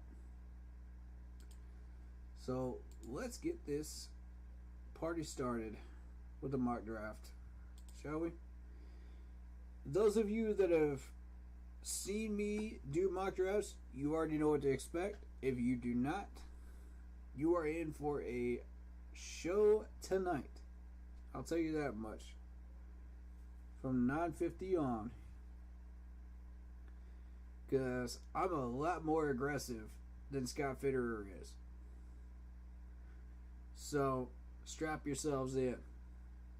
It's going to be a bumpy ride. Alright.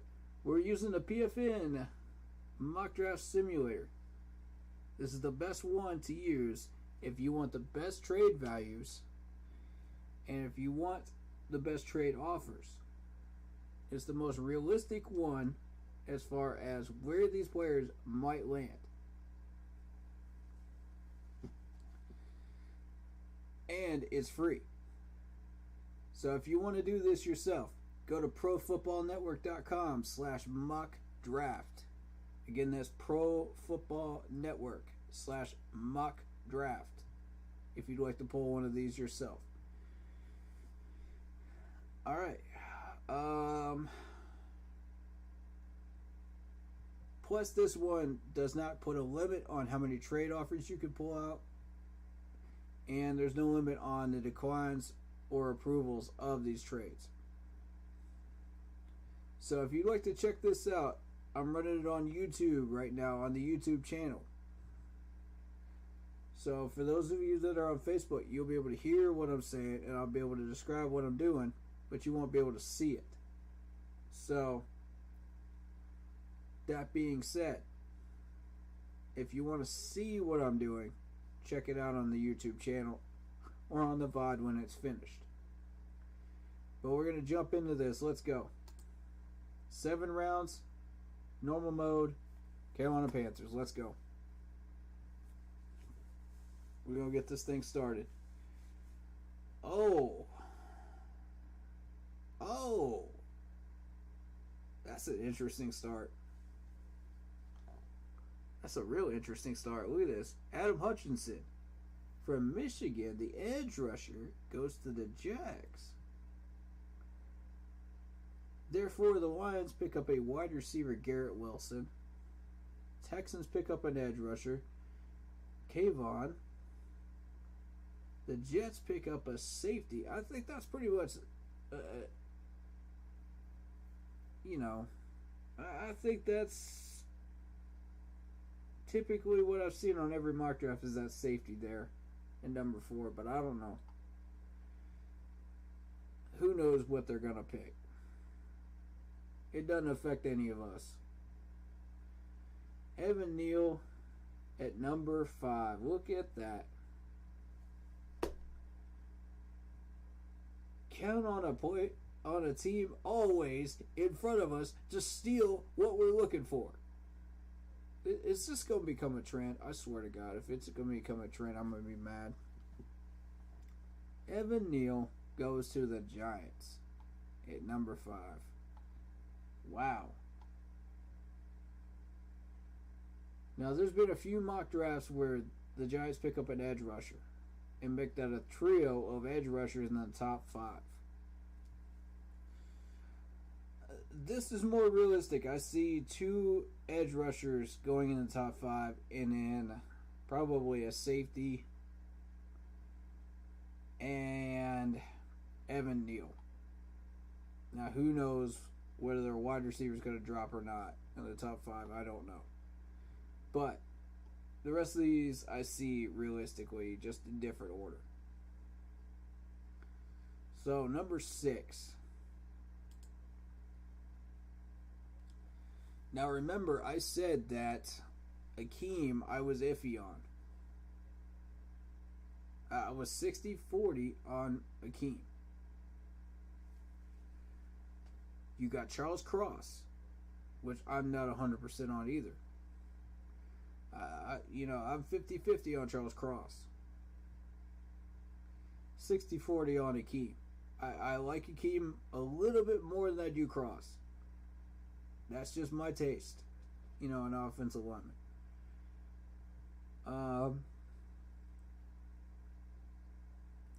But look who's still on the board. Malik Willis.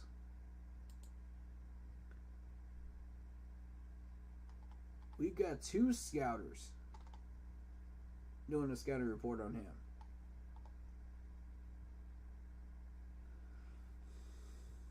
He completed 64.2% of his passes. That's 2,250 yards, 20 touchdowns, and 6 picks in one season as a starter. Now, here's what I want to remind y'all about. Matchups in college football. Matchups. Who have you played against? And I'll say this again. Who have you played against? Because some of y'all like these North Dakota State people. Some of y'all like these random teams from like Tulsa and places like that. Liberty's one of them. Who Liberty played? Who did he play against? How did he get these numbers?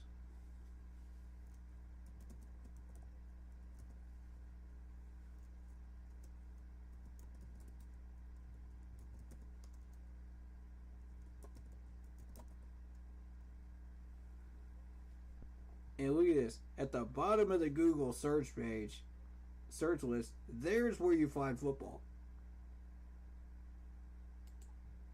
They're more concerned about school education than they are football. So look at this. This is who Liberty plays. You got Southern Miss, you got UAB, you got Akron. Who cares about Akron? Nobody cares about Akron. Old Dominion, UMass. Nobody pays attention to these teams. Gardner-Webb. You know, Connecticut. New Mexico State. Nobody pays attention to these teams. I'll give you BYU because BYU had a few years of success. I'll give you Arkansas because they're in the SEC, and I'll give you Virginia Tech because they're in the ACC. Wake Forest, sure. But Wake Forest is sitting at pretty much the bottom of the ACC. They haven't been relevant for a long, long time. Until the last couple of years. But nobody pays attention to Gardner-Webb, Connecticut, New Mexico State. Who even is Akron anymore as a football team? No one looks at them. See, this is why it's important to look at the competition that these guys play against. Indiana State, JSU. Where even is JSU? Is that Jacksonville State? Kennesaw State? I've never even heard of Kennesaw State. St. Francis, Pennsylvania. Okay. Who even is this college? Duquesne? Am I even pronouncing that right? Yeah. See, nobody pays attention to that team. Presbyterian? I mean, I haven't seen them really come up with anything decent over the years, football-wise. Basketball-wise, yeah. They've had a pretty good basketball team, but, you know. SMU hasn't been relevant in years. Baylor hasn't been relevant for a while. You know, I'll grant you last year. That is kind of an interesting win right there. 48 to 45 there. But who even is Monmouth?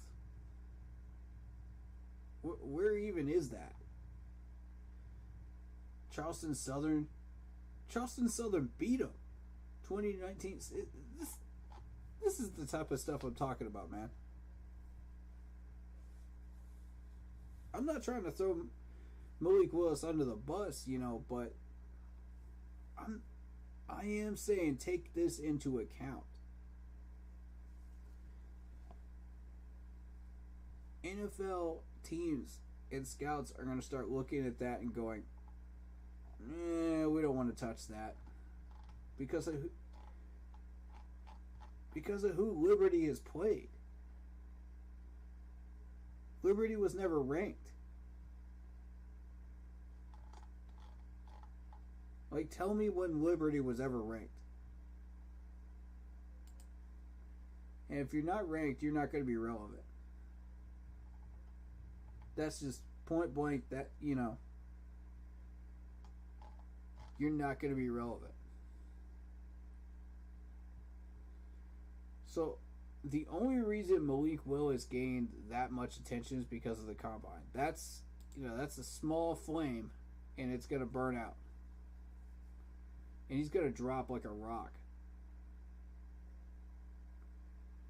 But the only thing that's going to keep him afloat in the first and second rounds is his quarterbacking ability.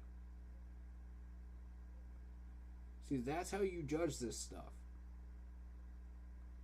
The media is fluffing him up, but I'm going to tell you that once you try to transfer those quarterbacking skills into the NFL, against people that have been playing at LSU, Oklahoma, Texas, you know, Clemson, Alabama, Ohio State, you know, that have been in the NFL for years and established themselves, you gotta really prove yourself. This is a real gamble for somebody like Malik. For me. If I was a GM, that would be a hard sell for me. I'm sorry. On that information alone. Now, looking at him in the combine, yeah, I like him. You know? He's got good quarterbacking skills. He's got everything you're looking for.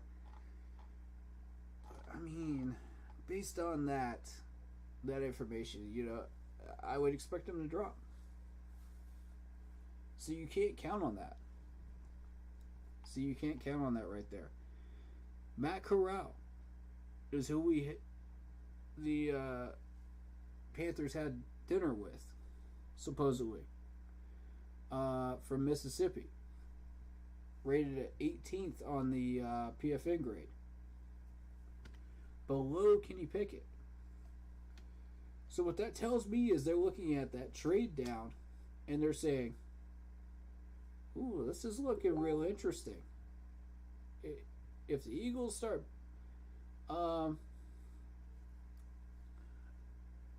if the Eagles throw that trade offer at us, man,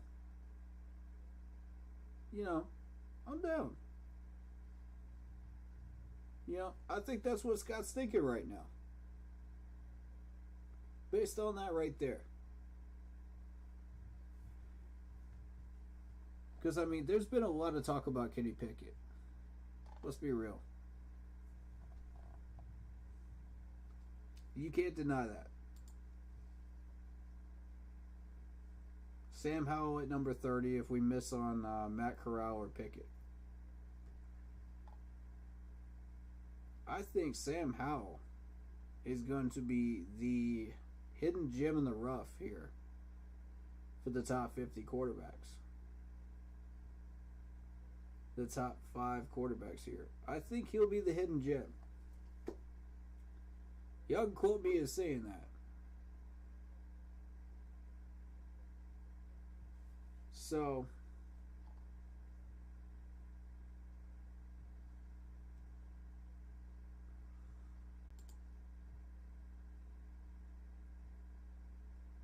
I'm looking at Akeem here and Charles Cross, and I'm not sold on him.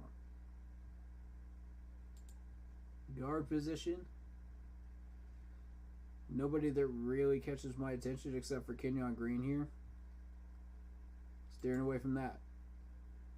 Alec Lindstrom, still looking at him. Defensively, Is there anybody that's popping out at me? And I'm just going by what Scott said. Edge rusher. Travon Walker from Georgia comes to mind first.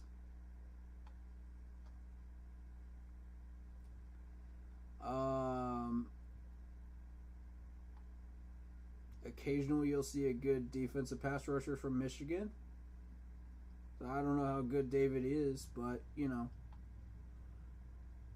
that's interesting. Nick Bonito. Now this is interesting right here. He's listed in the PFN as a edge rusher, but we looked him up as a linebacker in film study the other night. So when we did the last stream.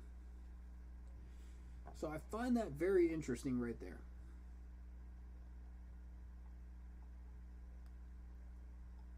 I'm interested in Tariq Smith down here, 181. Christopher Allen from Alabama catches my eye. But that's way on down. The only one that catches my eye in the top 15 is Travon Walker out of this list. Now, linebacker, Devin Lloyd from Utah, Nakobe Dean from Georgia. Nakobe Dean is the one that catches my eye here. And Christian Harris. Because one of the two of them is going to become a baller. And they're going to be a problem in the NFL when they get up here. They're going to be a serious problem.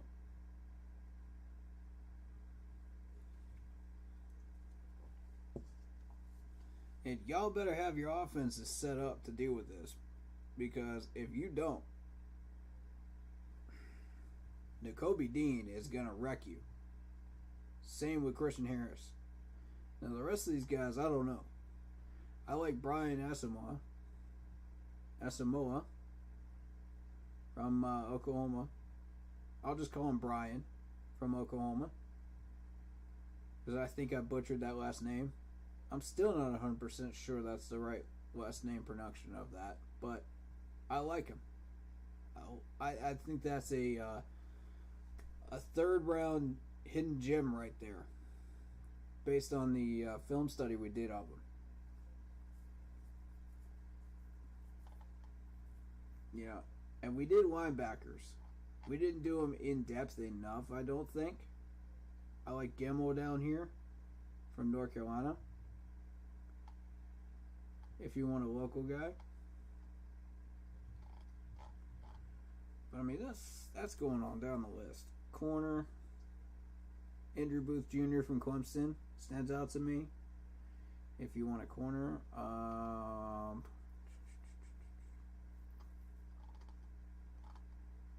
And I think Amor Davis here is a good one too.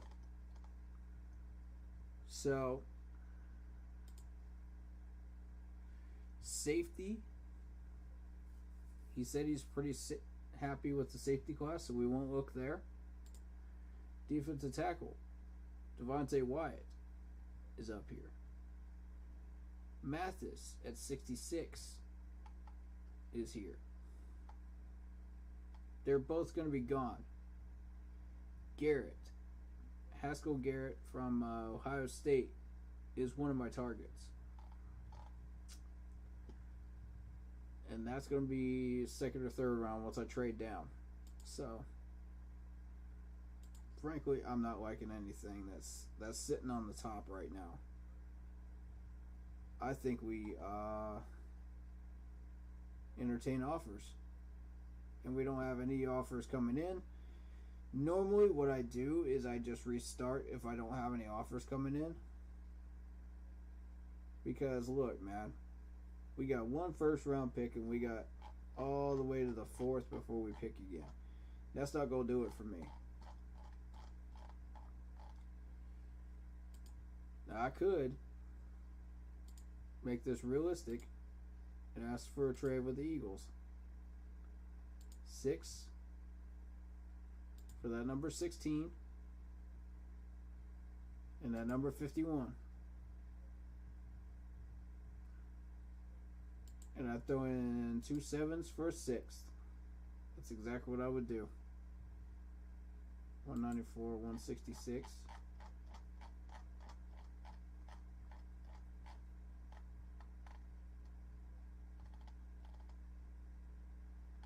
Yeah.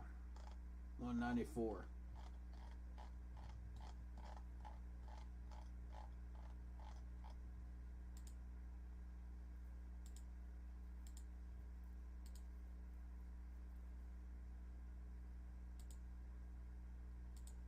And that shows that we're willing to move. You know what I'm saying? Like, we're willing to do something here. 2 7s for a 194. That's the pick. That's the trade suggestion that I would have made. You know, in real life, I would have done this. Because I think that this is an even trade. And I would have even thrown in Ian Thomas into this to balance out that number 51. 16, 51, boom, boom, boom. This is what it would look like. Plus Ian Thomas to balance out the number 51.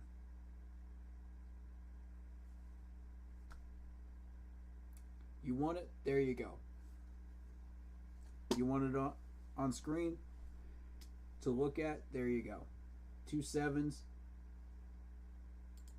We add in that 6th. Hold on. 6, 16, 1.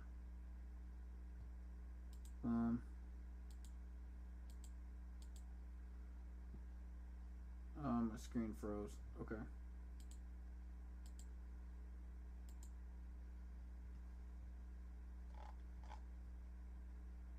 Come on.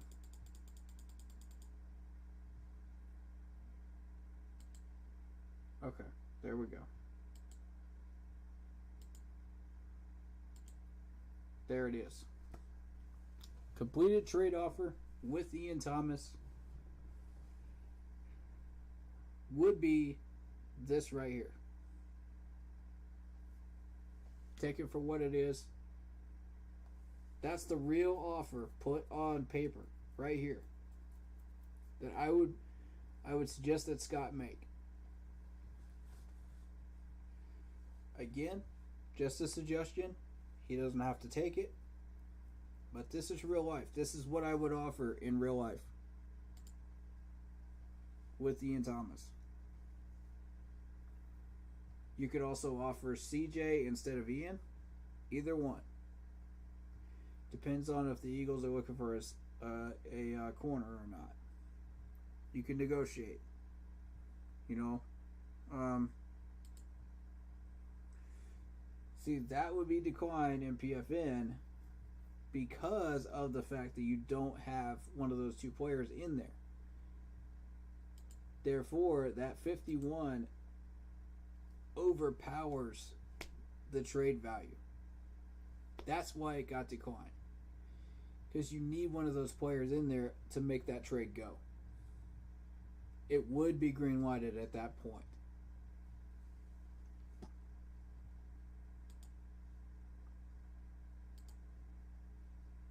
Therefore, I'm going to restart this.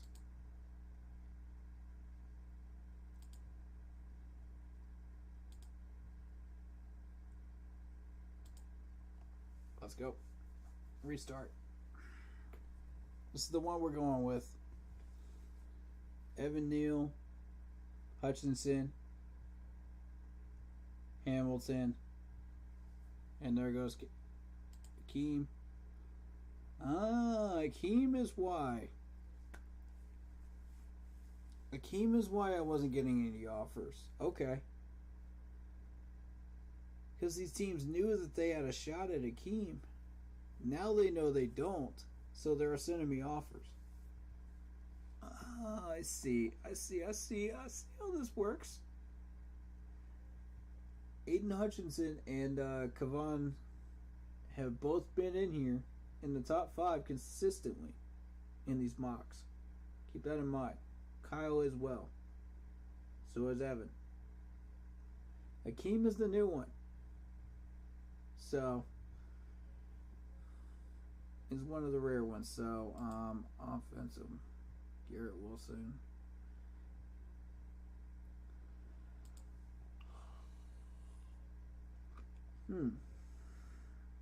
Alright. Because Evan Neal and Akeem are gone, I'm entertaining offers. Let's take a look. Number 6 for the 29, the 30, and the 50 is KC. I like it. Keep it going. Atlanta is offering us to go down 2 spots, and they're going to give us a 74. Yikes. Now remember, we're building for 2023. This is what we're doing with this draft.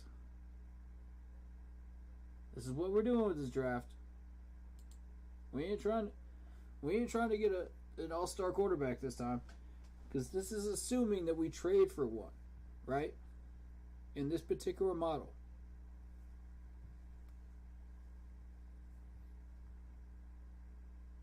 So we're trading for a quarterback, and we successfully traded for a quarterback for the number 2 spot to compete for the number 1 spot against Sam Darnold. So Pickett, Corral, Howell don't matter.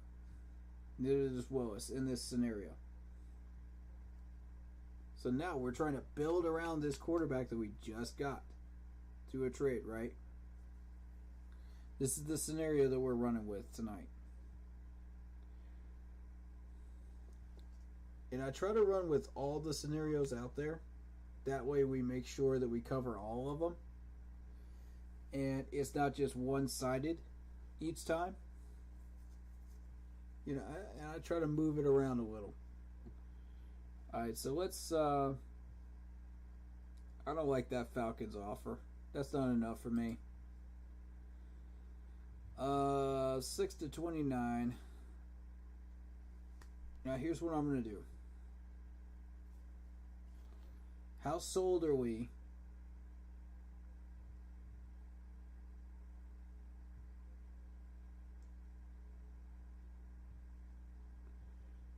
on the new center that we got?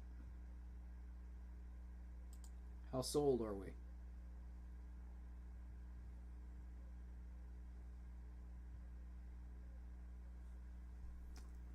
This is a good question. And I'm asking this legitimately. How sold are we?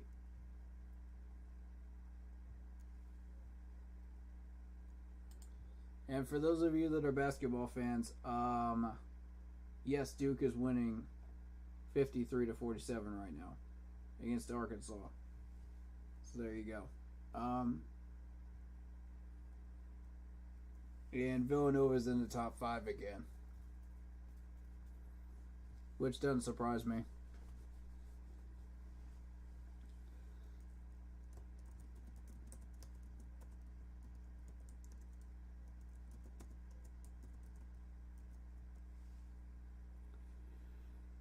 Oof.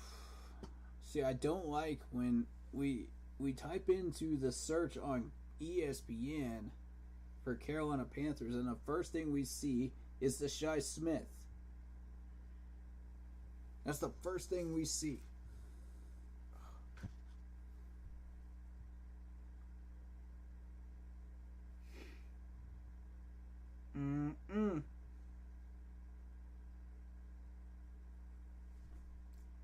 It just seems like every good thing that we do to try to change this culture, there's something bad that counts twice as much against it.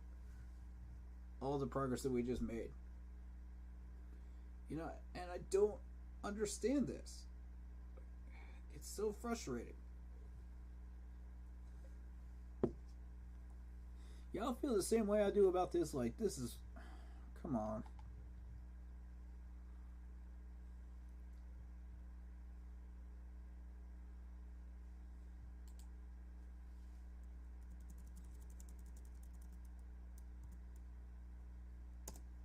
Oh, Panthers. Let's go. I had the depth chart up earlier. The current depth chart, which ESPN is keeping up with, by the way. Credit to them. Okay, there we go.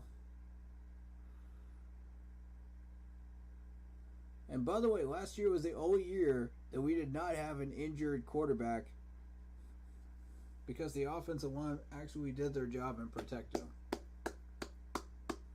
Nicely done. We need a lot more than that, though. But nicely done. Yeah, they were getting killed back there, but they weren't injured. Alright, so.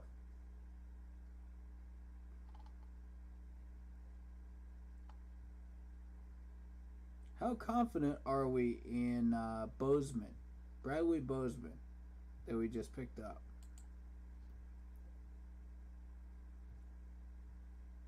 Considering he's from Alabama, very confident in him. Round 6, pick 215 by the Baltimore Ravens.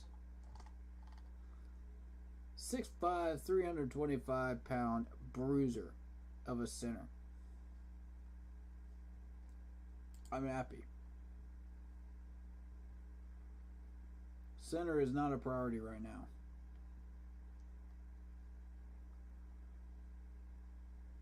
Pat Eflin, yeah. We can get by.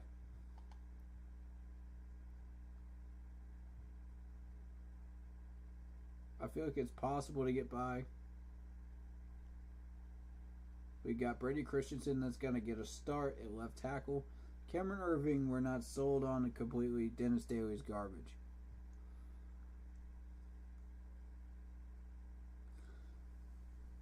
Okay. Not garbage, but just below average. Below average and not where we want him to be. I checked myself on that, y'all. I checked myself. I'm not doing that this year. It's 2022. I'm not doing that this year. I'm going to tell you. But I'm also going to tell you they need stuff to work on. So, alright.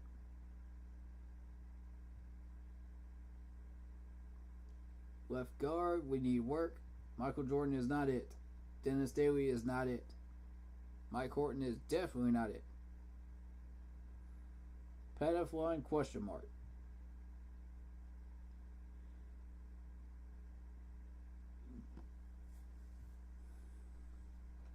We need a guard.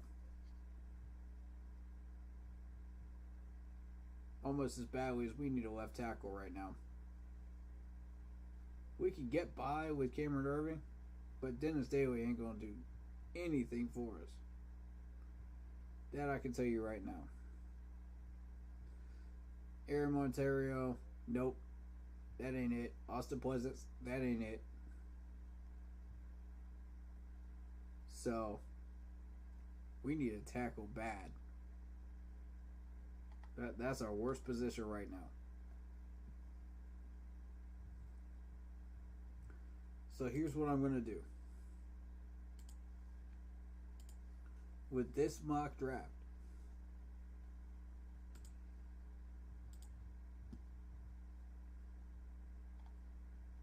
I would like to,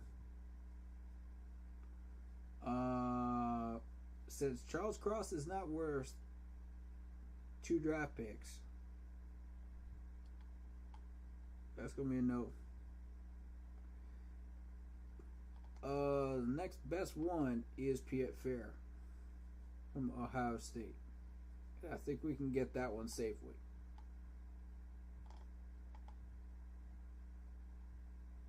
Guard. There's Kenyon Green at 29. There's Marquise Hayes at 120. And I like Marquise Hayes.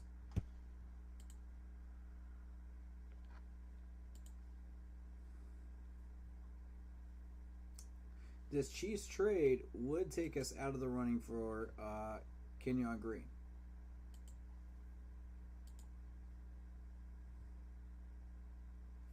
We have a shot at Alec Lindstrom, the center. We could reinforce there. I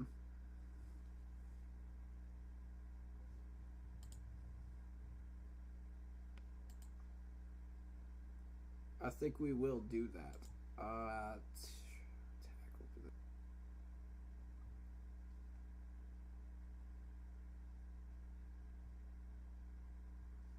This trade's looking real nice by the Chiefs right here.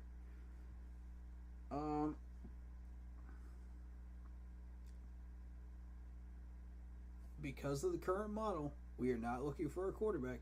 Therefore, I am moving down further than 20. Now, y'all are going to say, this isn't a wise move. Well, I'm going to tell you this.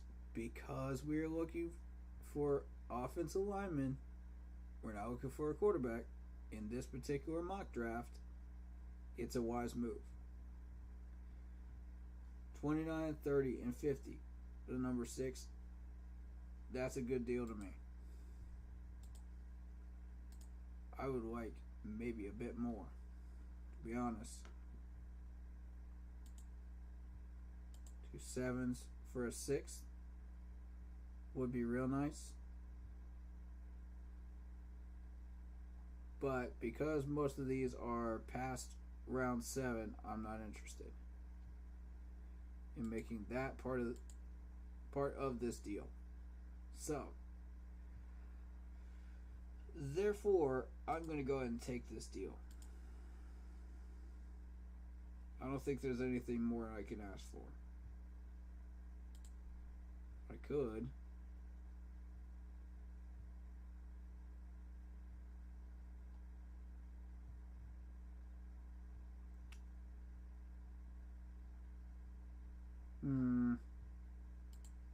Nah. That's a good deal to me. That's proper trade value. Done.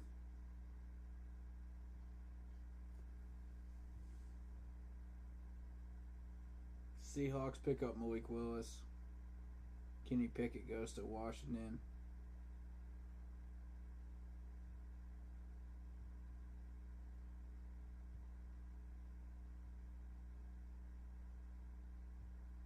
Kobe Dean goes to the Titans. Kenyon Green goes to the Packers. Now, I told y'all we wouldn't get Kenyon Green.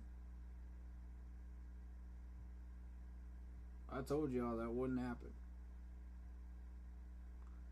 Now here's Marquise Hayes down here at 120.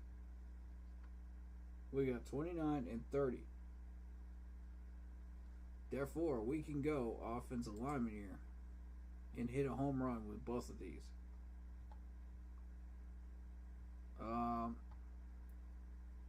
Piet Fair's at 88. Now, on the real draft board, these guys would be moved up to probably the second round.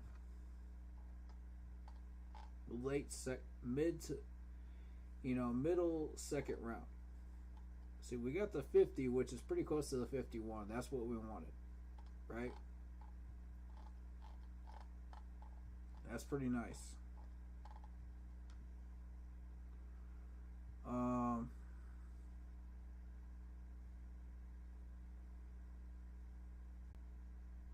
Number 88.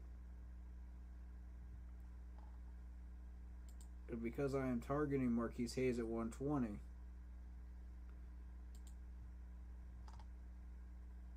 and Alec Lindstrom at 85, we can afford to move down a little bit. We can move these 2 picks out of the first round if we wish.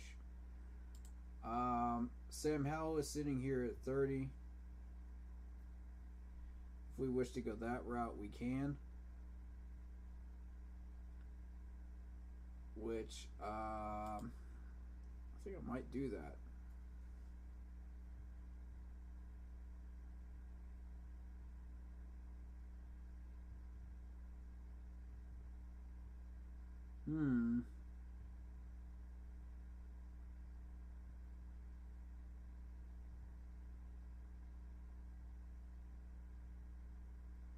Decent athletic ability, evades pressure in the pocket, uses his legs to extend plays. There are various examples last season of that. Utilizing his athleticism and toughness to find the end zone. Hall often showcases impressive ability to throw on the run, keeping it out downfield to evade pressure.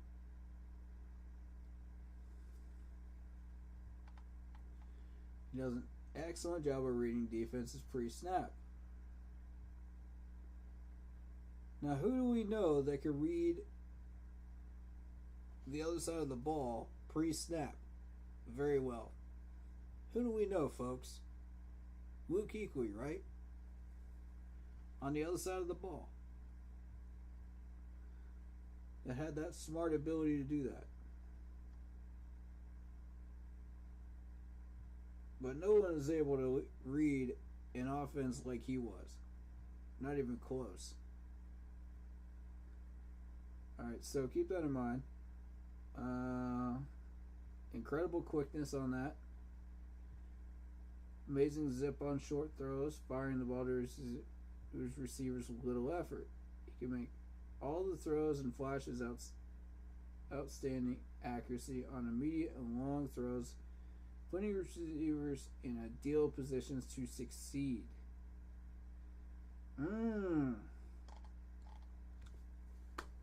68.1% of his passes for 7,227 yards, 68 touchdowns, and 14 interceptions through 25 games.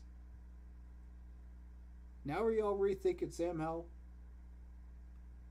Just because he doesn't show up in that combine doesn't mean this dude isn't a baller. And he could ball for us, man. He could ball in our home state. Think about that.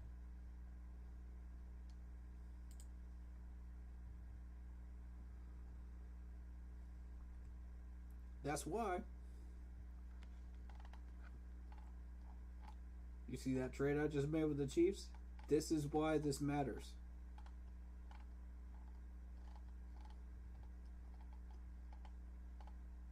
Pick up that phone, Scott. I'm telling you, on draft day, pick up that phone.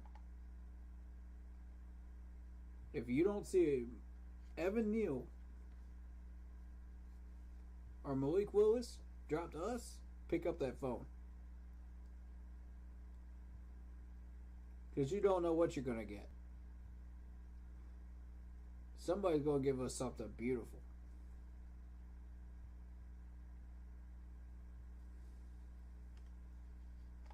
And look who's still here after 20. Sam Howell. And you know what?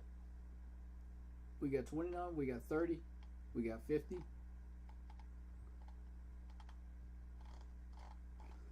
And what we can do is we can move this 30. Can't we?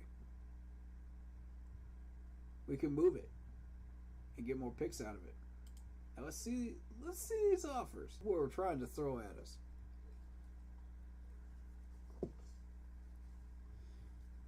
Let's see what these teams are throwing at us. Cleveland wants us to move down to 44, and they give us a second.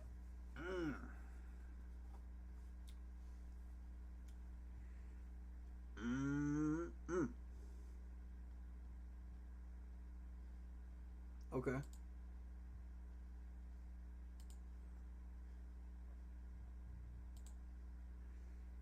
Cardinals want us to move our 29 down to 55.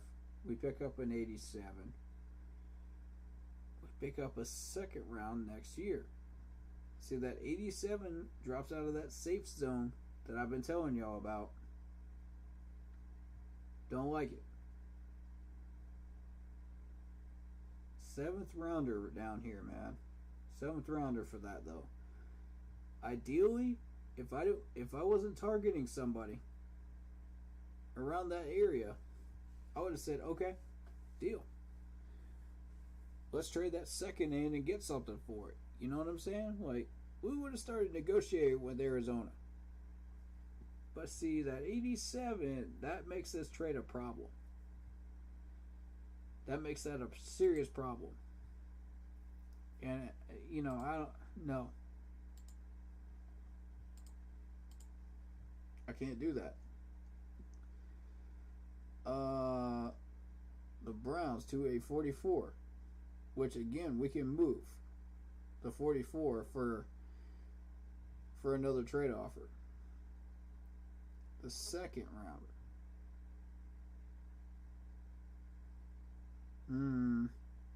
I want more than this, man. Y'all ain't giving me enough. Y'all ain't giving me enough on this. Y'all aren't desperate enough for this. I'll get Sam Howell.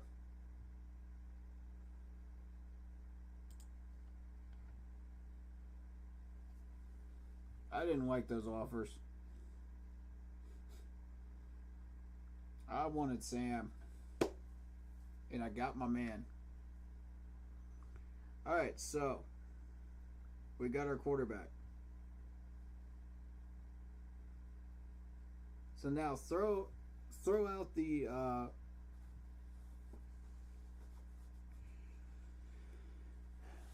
you can now throw away the whatever you want to call it of us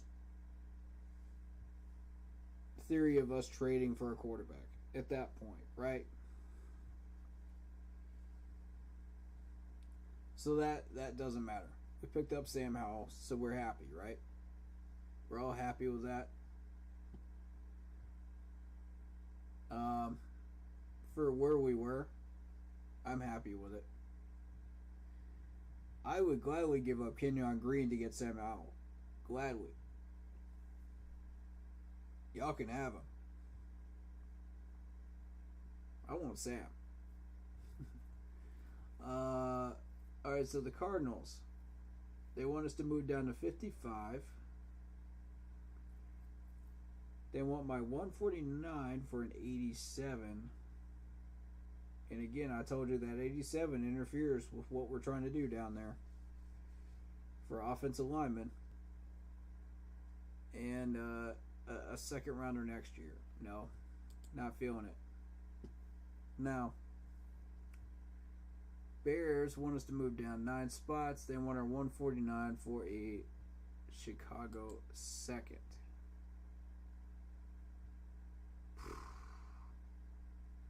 This is a tough one for me. This is a tough one for me. Because here's the deal. I need more. I need more for that number 30. Moving down 9 spots is not enough. And asking for that 149 is not going to cut it. For what I'm looking for. For a second, that's 2 whole draft rounds in separation value, because that 149 is a 4th.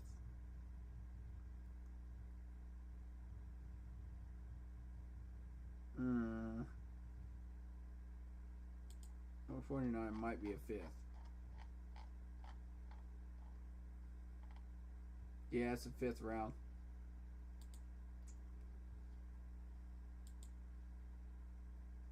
So we'd be upgrading from a 5th this year to a 2nd next year.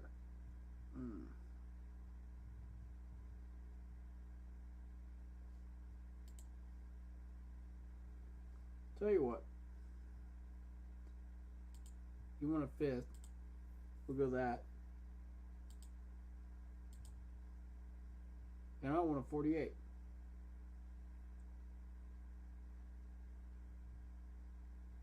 Throw in a sixth, and we got ourselves a deal.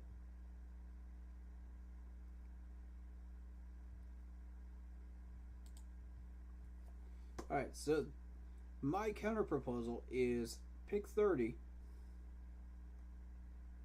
of this year's draft. I want a fifth next year for 39, 48, and a sixth round choice next year. I think that's a proper trade value comparatively to what they were offering me. And it's declined. Yeah, I expected that. Okay. Here's what we're going to do with the Cardinals one. Yeah, I want a fifth round. That's fine. However, you're not getting this year's fifth. You're getting next year's fifth.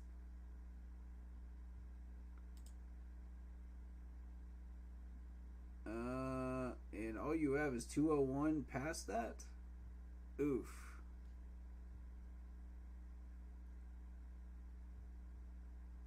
Oof. No. There's no deal to be made there.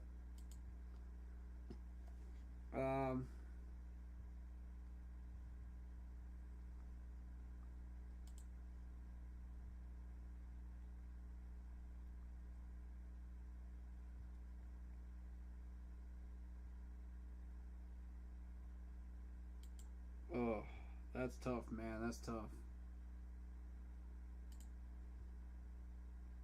Y'all want a fifth? We could arrange that. We could arrange that for an upgrade. I want 2 sevens for a sixth.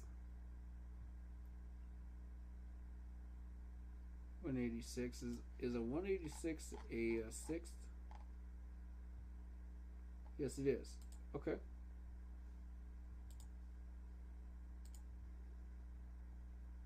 So, boom, boom. Switch that over. Boom.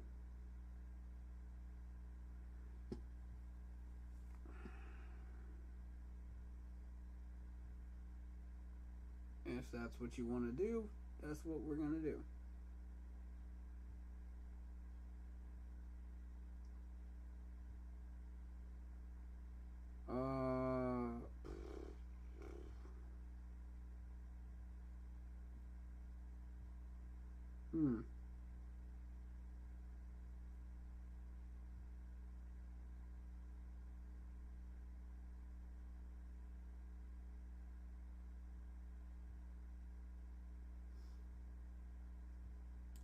I'd be willing to do that instead. And pick up a 148 or a 150.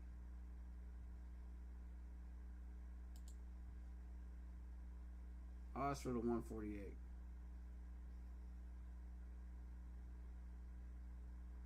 That's an interesting deal, right? So, a fifth and a seventh for a fourth, right?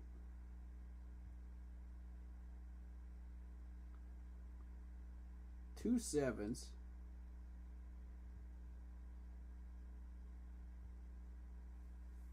Right, that might be, yeah. Let's do it. Done.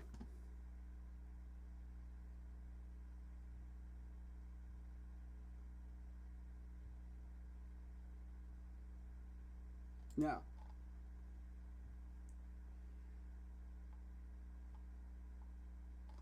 in case y'all missed what we just did,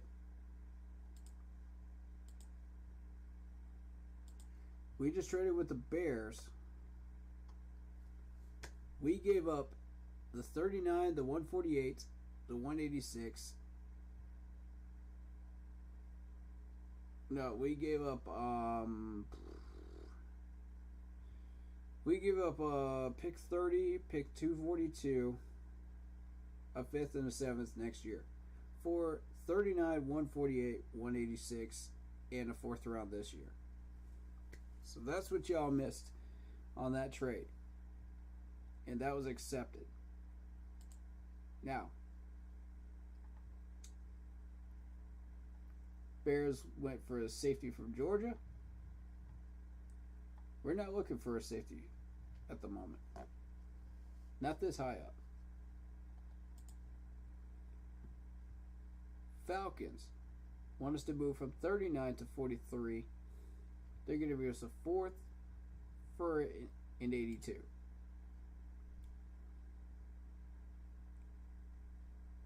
They want us to give up the fourth for the 82. No. We're not giving up any more picks for 2023. That's going to be a no-go.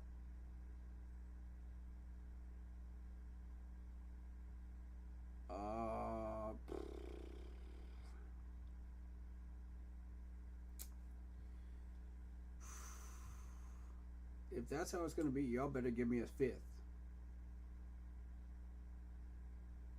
That way we have first, second, third, fourth, and fifth picks. At least.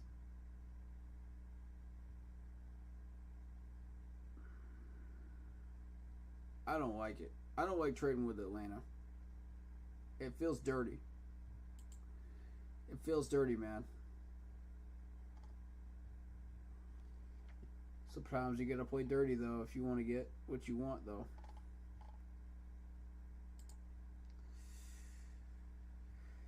Oh.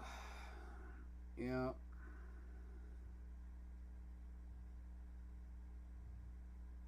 Thing is, we end up giving that fourth right back to another team. Where we would have had a fifth. I'm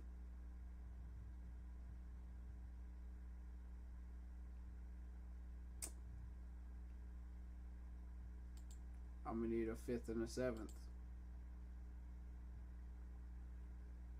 If you're going to ask for that fourth, I'm going to need a fifth and a seventh.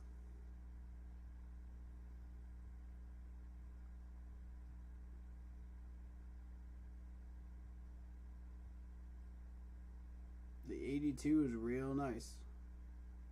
It is. I ain't going to lie to you.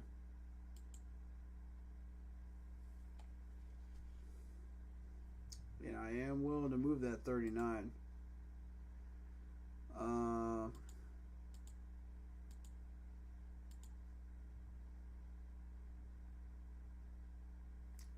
65, that's interesting to me.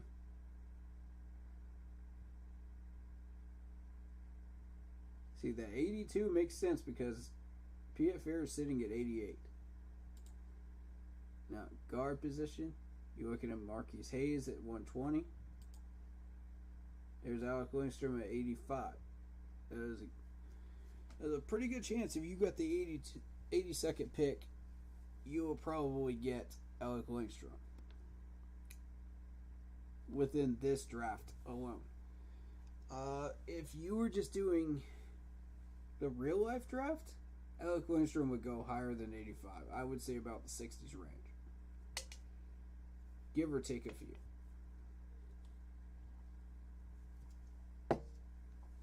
I don't see him sitting at 85 for very long. Someone's going to reach on him.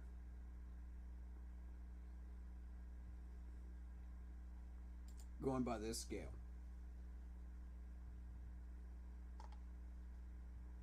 Therefore, we have the 50. We could move the 50 to get what we want.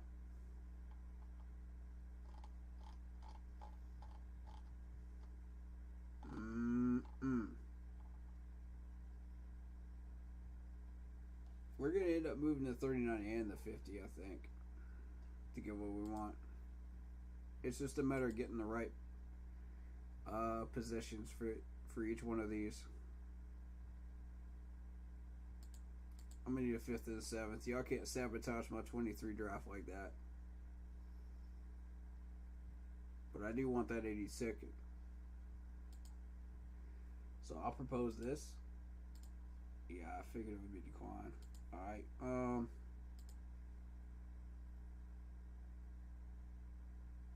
I don't mind that moving down to the 5th again. As long as we pick up that 82. That's what I want. Okay. That's cool with me.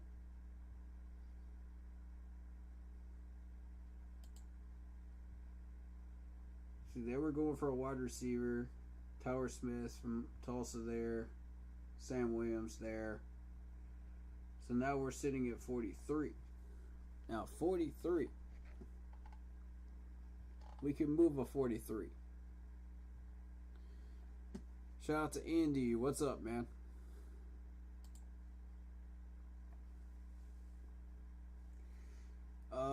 Buccaneers want me to move down from 43 to 60. They're going to upgrade my 5th from next year to a 2nd next year. Not bad. Not bad.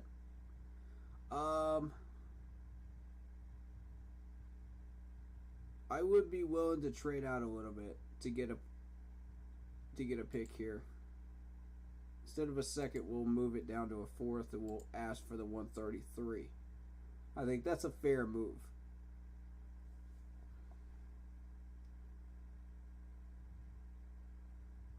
Brock Purdy, quarterback, Iowa State. Okay. Is what he's saying. He's listed at 186 here. But the thing is, we already got Sam Howell. We already picked up Sam Howell at 29 with that trade that we just did, which I'm happy with. I think Sam Howell is a great choice considering what was available at the time. Because if you look at the trade down, what quarterbacks were taken? There was Desmond Ridder that was still there.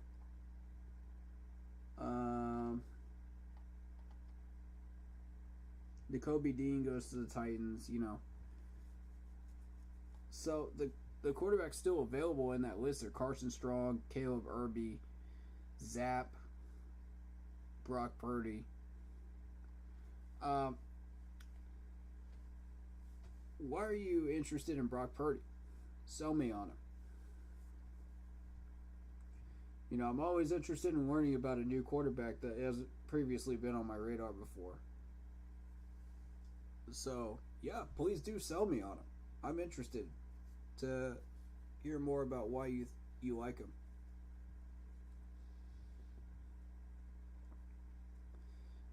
Brees Hall, running back, Iowa. Oh, okay. Okay. Brees Hall. Where is Brees Hall? We're not looking for a running back at the moment. That's the thing. Yeah, I've been making some trades, buddy. The first one came in the form of the Chiefs. Chiefs picked up my number 6 pick and got Ahmad Gardner with it. And we picked up the 29, 30, and number 50 with it. So that was the first trade that we made. So then we had the 29th, 30th. So we traded with the Bears after picking up Sam Howell. And that Bears trade went a little like this. We gave up the number 30 pick, which they chose Lewis Sign with. The number 242, which is a 7th rounder pick. And a 5th and a 7th next year. We got the 39, 148, 186, and a 4th next year. That's what we did thus far.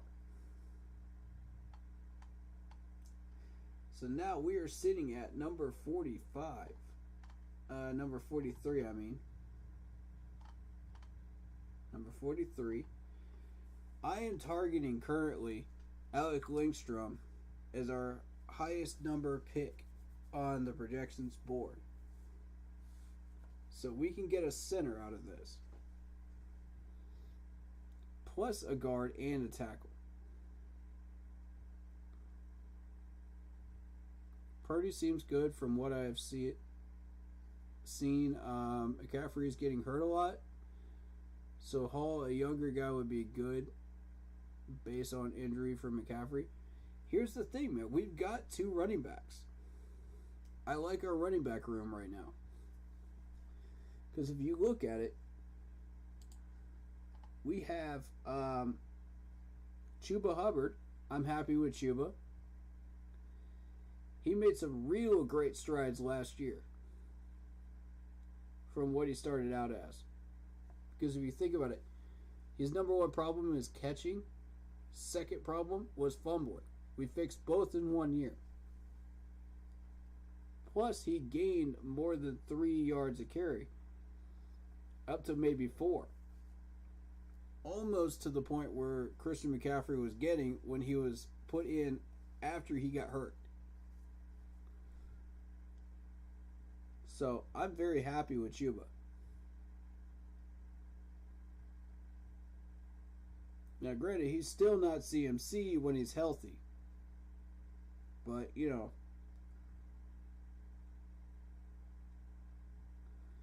Then we got Foreman, who is a power runner for those 3rd and short situations.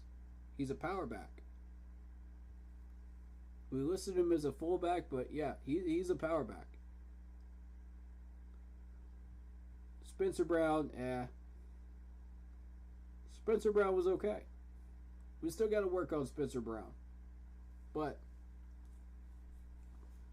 you know, I've seen enough of him to justify putting him at 3rd spot. This means that you put CMC at slot receiver. You see what I'm doing here? This ensures that we don't have to move CMC. We can still get the most production out of him when he's on the field. Plus, nobody else gets him. We still got a running back room already. That adds a wide receiver to the wide receiver room that we're happy with. You know, we've already got Robbie Anderson. We've already got Higgins. We've got Terrence Marshall Jr. and DJ Moore, who we just extended. Plus Zylstra. Don't forget about Zylstra. Everybody forgets about Zylstra. They're going to regret that next year. I'm going to tell you that much. We get a line and we're able to use all these weapons, they're going to completely forget about Zylstra. And Zylstra is going to hurt them for at least 30 or 40 yards. It's going to total them up. You know, so we got some solid wide receivers here. Add CMC to that wide receiver room as a slot. Like it. So, yeah, I'm not interested in running backs right now.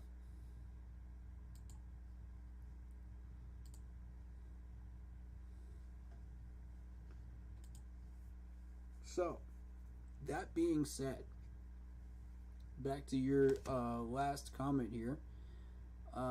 Any of offensive line from Minnesota? And sorry, I forgot about Chuba. Okay. So, why do you like Minnesota linemen? What's interesting about them? Sell me on them. You know, like I say, when anyone throws any of these names in here that I'm not familiar with, please do sell me on them. You know, maybe I could learn something I didn't know before. You know, if you feel heavily for a player or a set of players, please do some selling points in here, man, and I'll take a look. You know, I may dismiss them more times than not, but I will learn something by listening to y'all. So that's why I'm saying that right now. Our lowest rated one that I'm targeting in this mock draft is Alec Lindstrom. I would like to see a center behind Bradley Bozeman that we can make sure that we are confident in this draft. Pat Eflin, I think, is okay, but I'd rather have him at left guard right now until we can find somebody better at left guard. You know, I don't want to rely on him at center. And they're not comfortable with Sam Tacklenberg, so we need a center.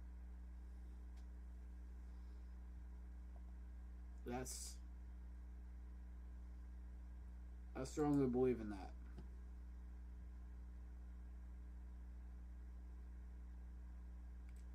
Therefore, I'm interested in moving this 43 down and this 50 down to what we want. Now we have that 82, so we're sitting pretty for our offensive tackle, Piet Fair. And there's actually a Minnesota lineman on the board, Daniel Philel.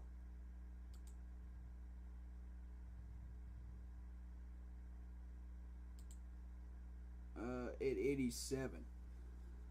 Now, since you seem to like Minnesota linemen, let's read off these stats. 6'8", 384. Hey, he's big.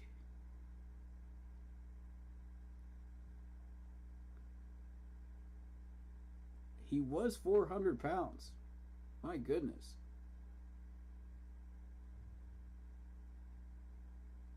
Being ginormous does have its advantage. Yep, true. He's an immovable object. Wow.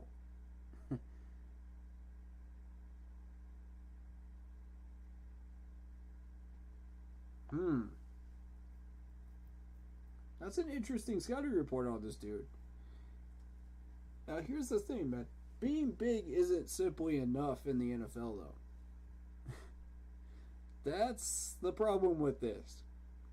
You could be 385 pounds, but when some of these Pro Bowlers and pass rushers in the NFL that have been established for about 10 years start, or some of these 5-year guys start swim moving you, you know, those 385 pounds better hold up. Because if they don't, you're going to look foolish.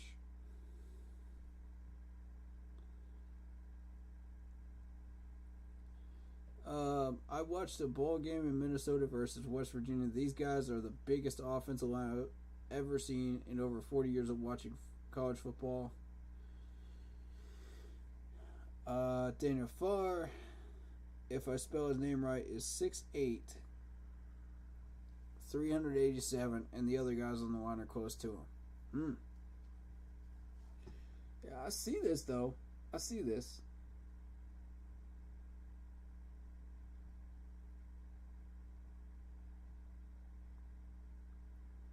But, I mean, how well does he do besides his size? That's why he's sitting where he is.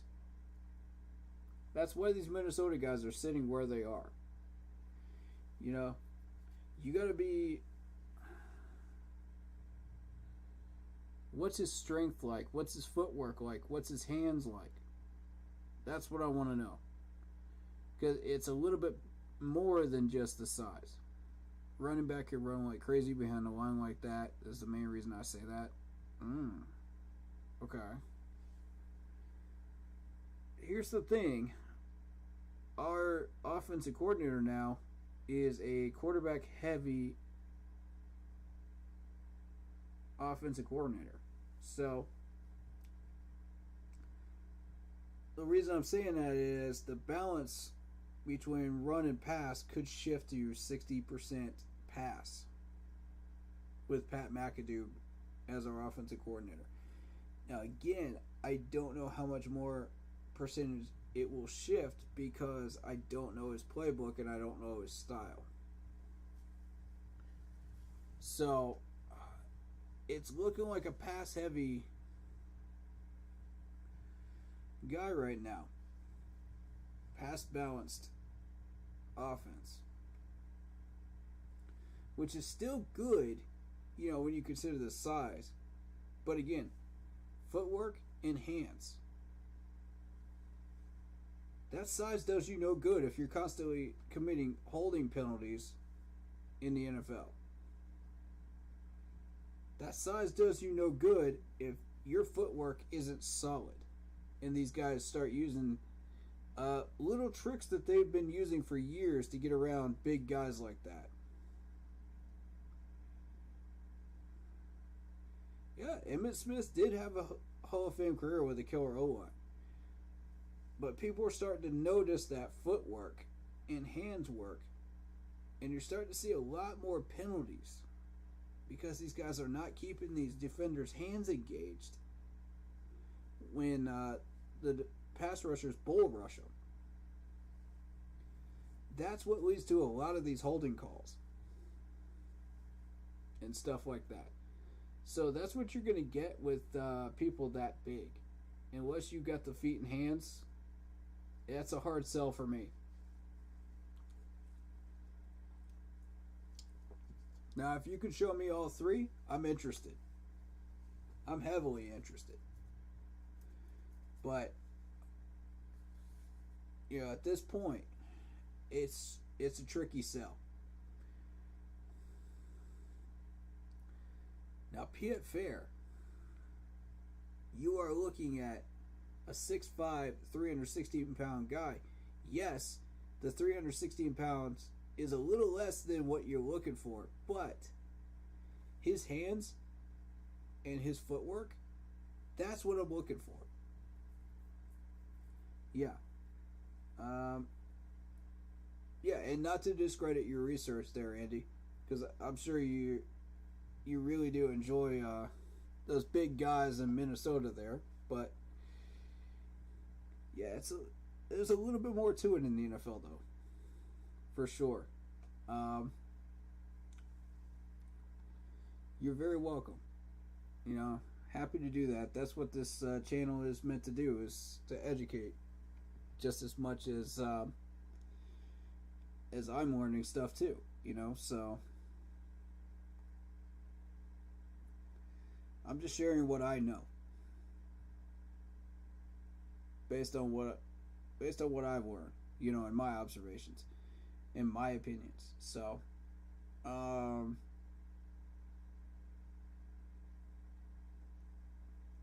yeah, you compare him to a guy like Piet Fair, who's from Ohio State, who checks off all the boxes physically.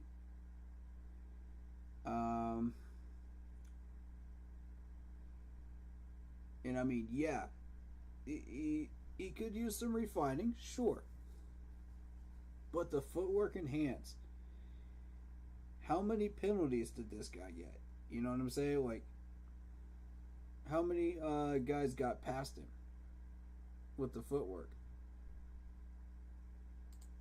That's why I'm more interested in these guys from bigger colleges like Ohio State, Alabama, Clemson, and from Georgia now. We got some from Georgia. And you didn't see as many penalties because these guys are disciplined. So that's why Piet Fair's on my radar list here. And we got that 82nd pick here, which is a safe zone for getting Piet Fair.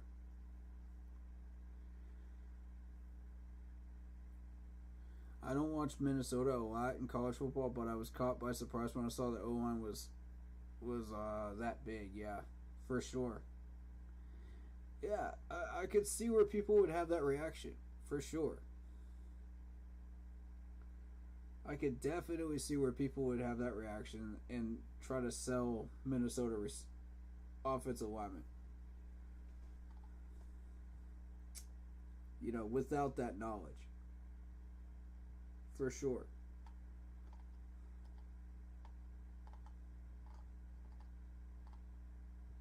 Alright, so the 82 pick will go to Fitterer. Now, before that,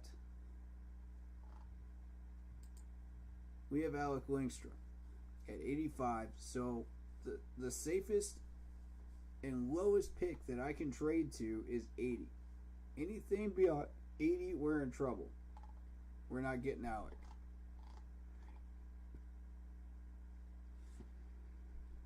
And beyond that is where I start digging into defensive players. As well as our offensive guard, Marquise Hayes, that I've got targeted. So, is there a wide receiver that I'm interested in this early? Mechie, probably from Alabama, I'm interested in. That's 65. We could safely trade down to 60 and get Mechie. That's possible if we want to add more to the wide receiver core.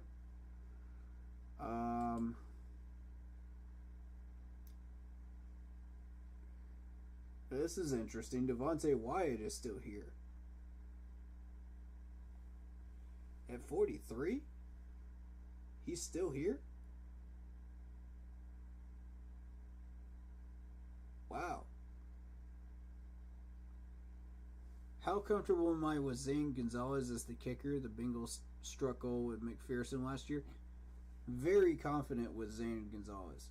I mean, if you looked at his kicking last year and how solid he was with the distance of those kicks and accuracy, I was very happy with it. Again, I want to point out that the kicking problems that we've had with the prior kickers, it's all the same pattern of where they all kicked it to the left. A lot of people didn't notice that pattern, but I did. And I said, okay, Gano,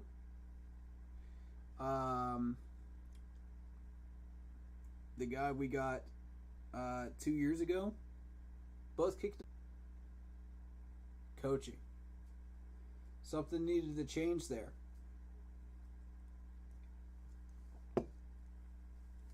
And did you notice when they went to the next team, they kicked it just fine? It was perfectly fine. From the same distance that they were missing it before. Coaching. And that's why we got rid of our special teams coach, who used to be our backup linebacker in 2015 during the Super Bowl. A lot of people didn't know that either, that he was our backup linebacker.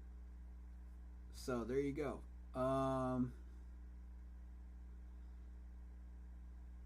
Little history lesson for people there.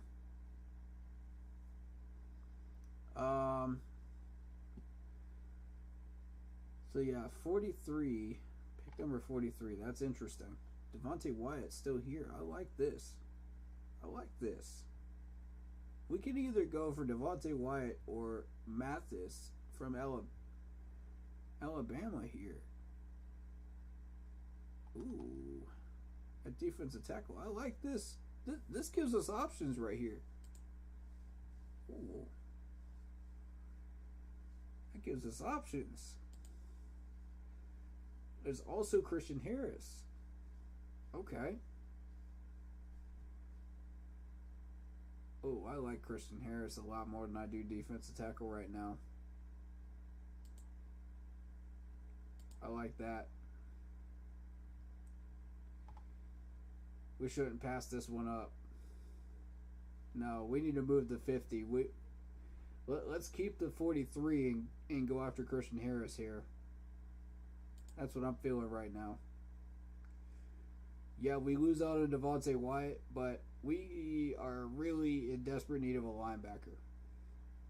Unless we do something in the next few days at linebacker and free agency, which I don't see we're going to do anything. Because Scott is pretty much hinting at the fact during Pro Day that it's pretty quiet on the free agent market in the last couple of days. He hasn't moved anybody yet, so, or signed anyone. So that pretty much tells me we are essentially done with free agency. Even though we got the money. They said the whole defense from Georgia is going to be drafted from what I hear. Yeah, pretty much, man. You got a lot of options.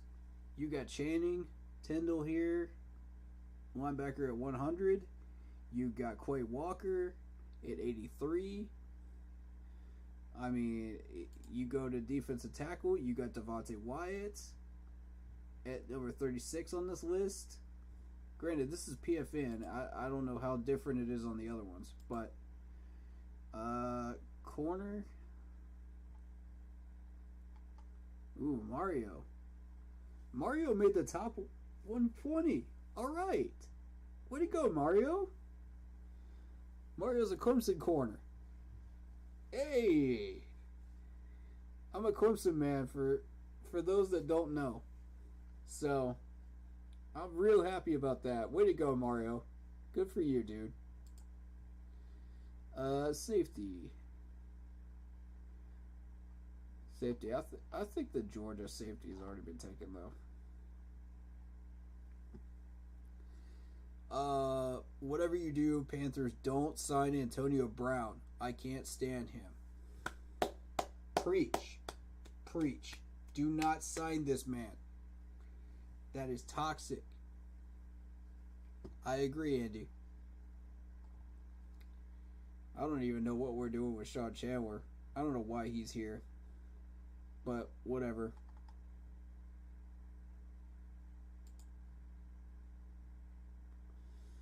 You know, you can't build a perfect roster, but you could build a pretty close to a great roster, you know. To where you're going to be unhappy with a couple of them, but, you know, whatever, it's depth. That's the goal. Even I wasn't completely happy with that 15 roster. You know, I wasn't happy with Derek Anderson. I wasn't happy with one other one, too. But, you know, it is what it is. And that was before we discovered Remmers was our kryptonite, so... You're never going to have a perfect roster. But you can have a darn near perfect one, though. You know? With the first, second, and third strings. So.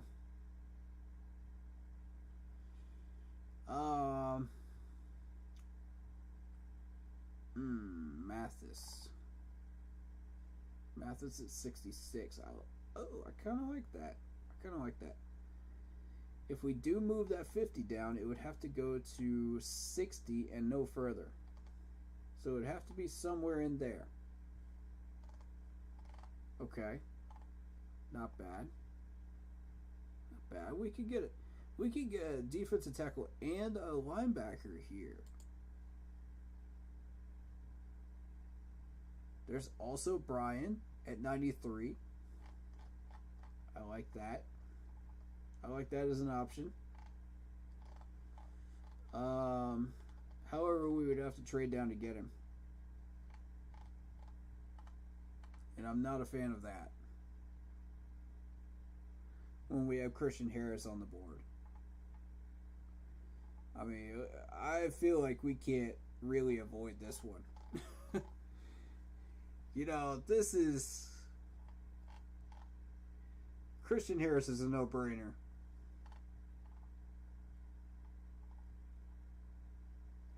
Now, the problem is, with the 80s, 82 and nothing else around it,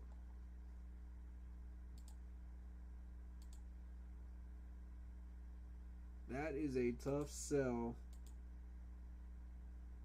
on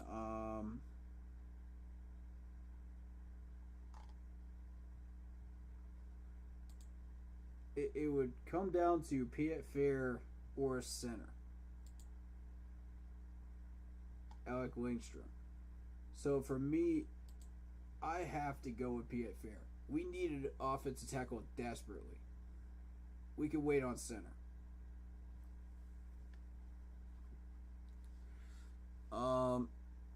Andy says, I'm a Seahawks fan and Oklahoma Sooners fan, but my 13-year-old son is a Panthers fan, so I keep up with, and for him, we traveled 8 hours to Charlotte last season from Pittsburgh area to see the Panthers play the Patriots,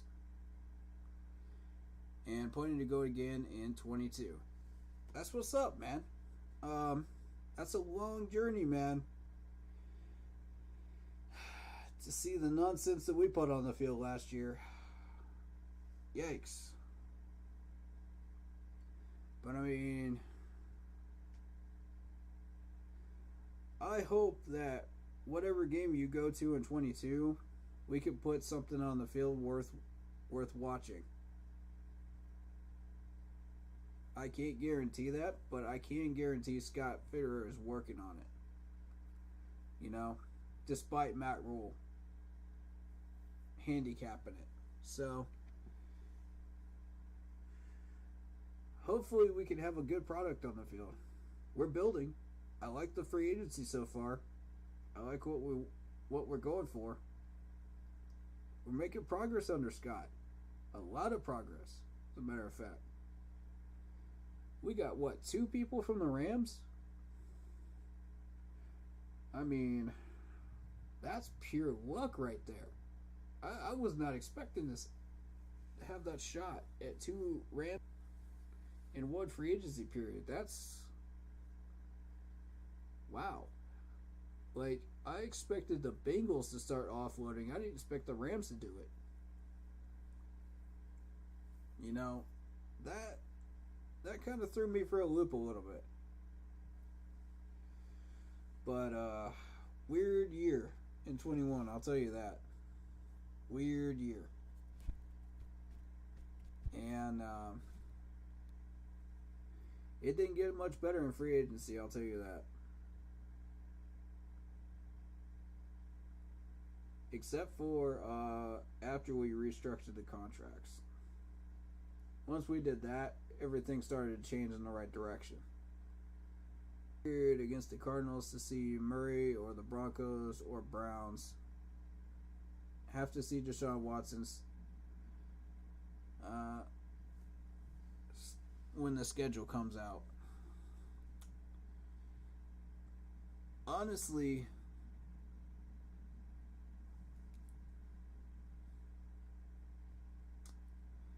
out of those 3 games,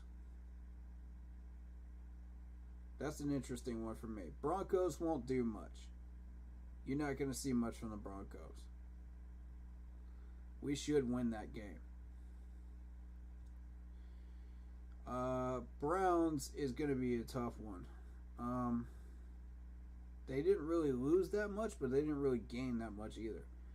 Which tells me the Browns are probably going to be fighting for a wild card spot next year. Based on what that division is. So that could be an interesting one. You'll see us go back and forth with the Browns. With Watson. It's going to depend on what we can do on offense, whether we can strike back or not. As of right now, I'm going to say Browns win. But I mean, that's a really, really way too early take on that. As far as Murray, yeah, Murray would be worth seeing for sure. Cards are interesting. An interesting team. That could be a 50-50 game too. But best of luck, and I hope you guys enjoy it. Whichever game you choose. Alright. Later, man. Keep pounding. Appreciate you being here, Andy. Much love to you. Much love to everybody that comes through here. But yeah, I feel like 43. We can't really pass on. Man, this is tough. This is so tough to pass on Christian Harris. It really, really is. Oh my gosh. You have no idea. To go for Brian instead of Christian Harris? Wow. I couldn't do it, guys. I can't do it. I can't do it. I gotta go Christian Harris here. I've got to. If you don't pick him up within 3 picks, 3 spots of that 43, I don't think you're going to.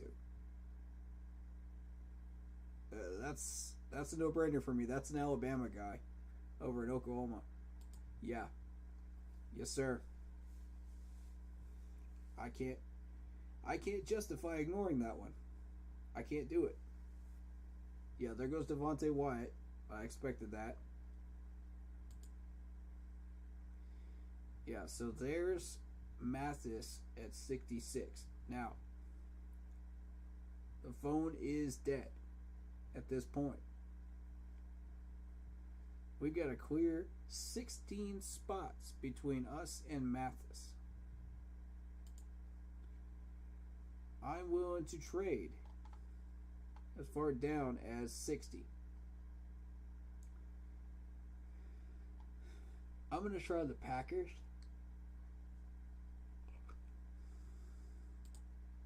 I'm going to try the Packers.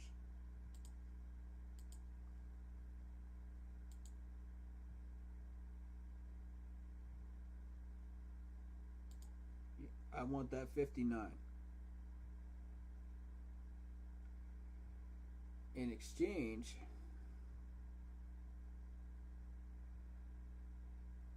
I want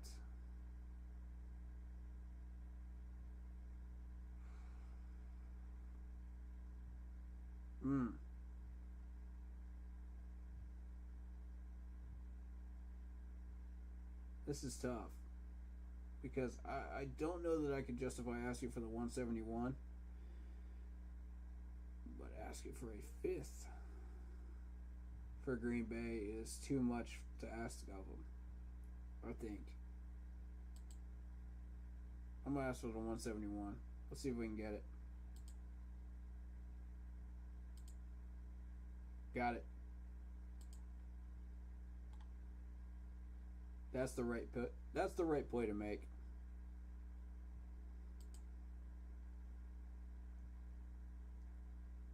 We don't want to reach on Mathis.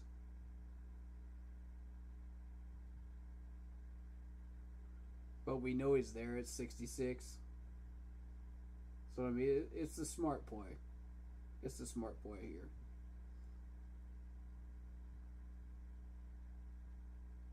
And we get an extra pick later on, so I really like that. There's Haskell Garrett if you're thinking defensive tackle at 143, you know.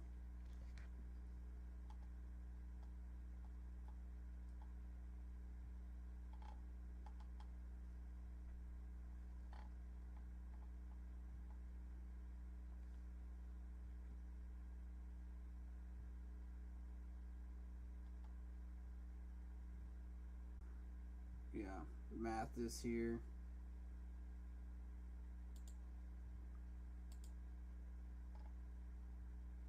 There's Marquise Hayes.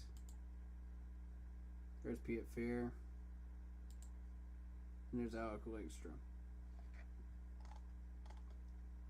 Yeah, you could give up on Mathis here and go for both Alec Lindstrom and Fitterer. I don't know that that's the wisest idea.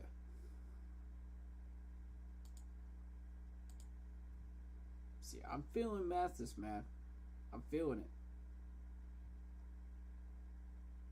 Now, you could go and get Garrett down here at Ohio State at 143 if you miss on Mathis.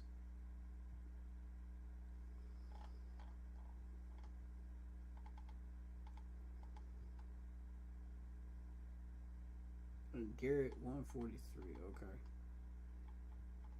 Do we have a pick down there? Yeah, 137 we do. So we have a safety net because of the most recent trade we just made. We do have a safety net. We could go for Garrett instead of Mathis. I'll be able to pick up that center and that left tackle. It's a big gamble. How confident are we at center that that's not going to hurt us? You know, but we really, really could use some defensive tackle help. Completely. I think they're both okay, but I'm not completely sold on them. Davian Nixon, same thing. Bravion Roy, same thing. Frank, yeah, don't know much about Frank. So, till I see him in preseason again, I don't know much about Frank. Because I need to see him against live opponents. Training camp ain't gonna do it for me on him.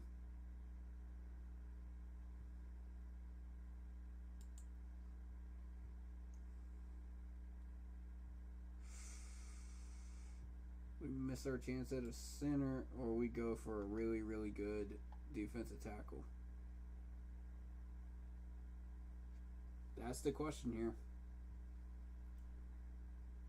We could go for a center in 23 in the top 3 picks.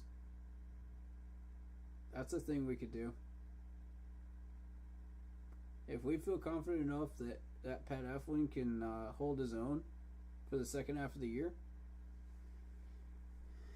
you know, in case Bozeman gets hurt, I'm here for it. Because we can't really count on Sam Tackleberg that much yet, you know, to completely fill that role of center. Third string, yeah, sounds about right for Sam Tackleberg. Currently. Just looking at this roster.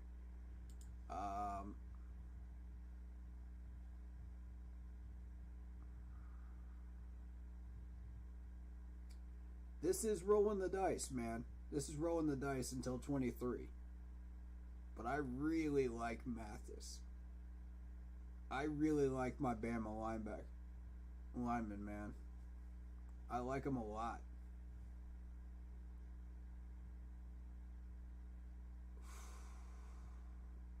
God, it hurts just to give up on this one right here. It hurts to go up that center. Because we're not getting another chance at another one. And we won't get another chance at Mathis either. Garrett's okay. But he's not Mathis.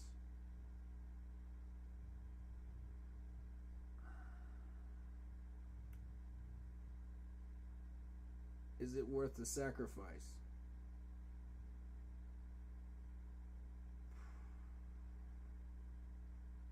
I don't know, man. I don't know.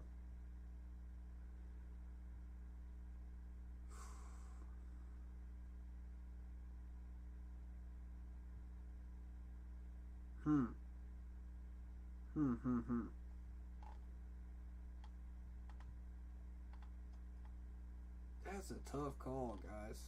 I don't know. I'm struggling with this one, y'all.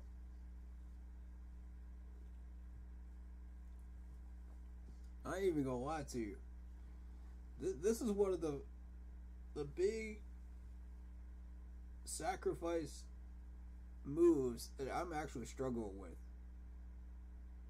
That doesn't happen very often during mock drafts, to where I really have to really dig deep and scratch my head on whether it's worth it or not.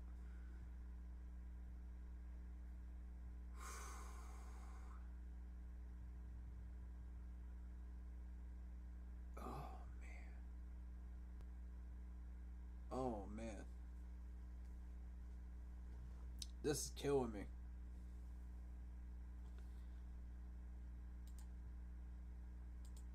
If you miss on Alec, you're done at center. There's nothing left.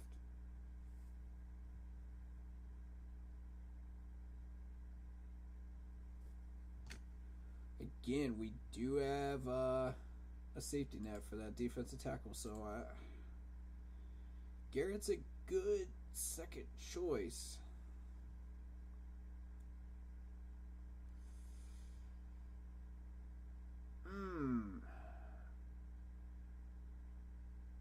Given a chance to solve the center problem right now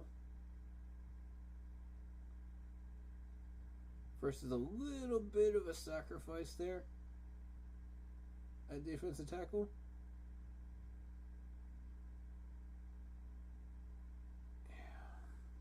Yeah.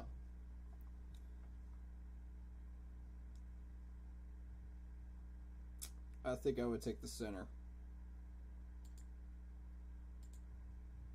I think I would take the center. I'm going to be real with y'all.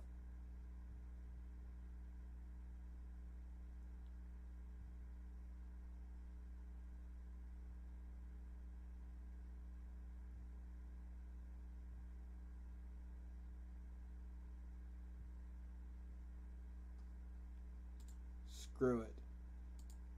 We're rolling the dice. Mathis.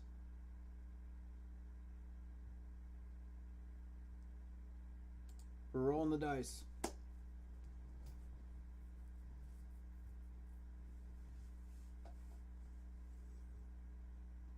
I don't usually do this, but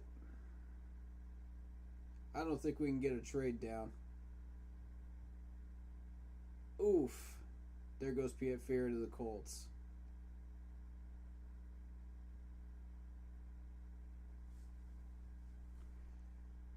That's what you get when you roll the dice too much, my friends. That's what you get. Who we got left?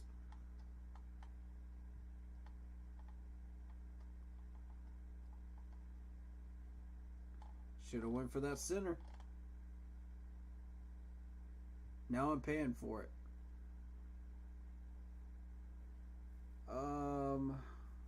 Oof. Alright.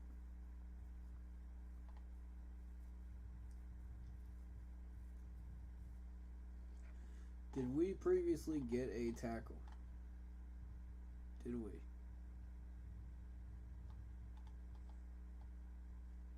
Linebacker, defensive tackle. Somehow we did not. We're in trouble.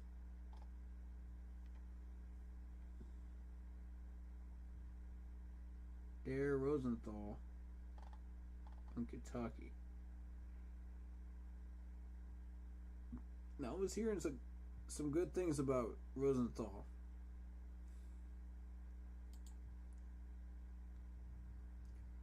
.6'6", 290. He's undersized, but he does have a lot of natural power and strength.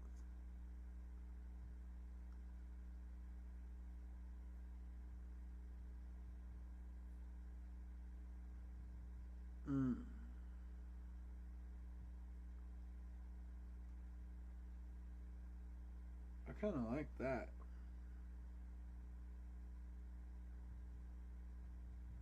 I kind of like the scouting report from Ian here. Interesting. You're selling me on him.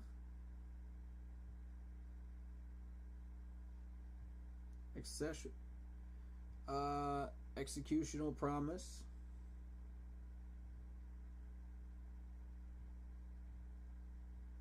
He has a capability for powerful extensions with his length.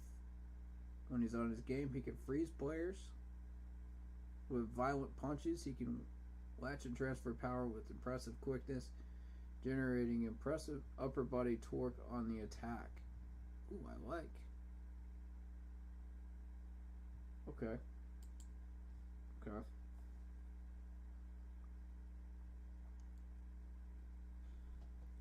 So, everything I've been hearing about old Dare here, I like it. I do like that. Okay. Sell me on you, Mr. Darian. The opposite of Kenner, left tackle, was selected in the 6th round of the Saints. Young was taller and experienced. Okay, Landon Young. Why do we care about Landon Young? Is that the comparison?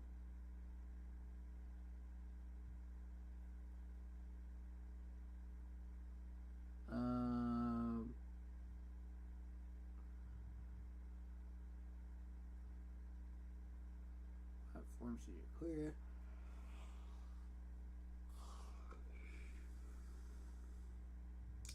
Choosing to further refine his craft. Not sold. Give me something. Give me something like my man Dare Rosenthal over here. You got to give me something in those scouting reports. I'm not gonna buy. Oh, he was All American or he was All SEC or all that stuff. Whatever. I'm not interested in that. What I want to see is your upper body strength, your footwork, your hands, how big you are, how strong you are. That's what I want to see. I don't care about all these awards and junk that you end up with on your roster, on your resume. Because, I mean, a lot of people do that. Come on.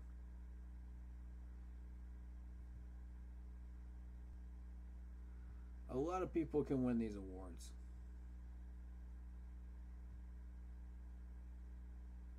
So, I like Dare. I like Dare at 147.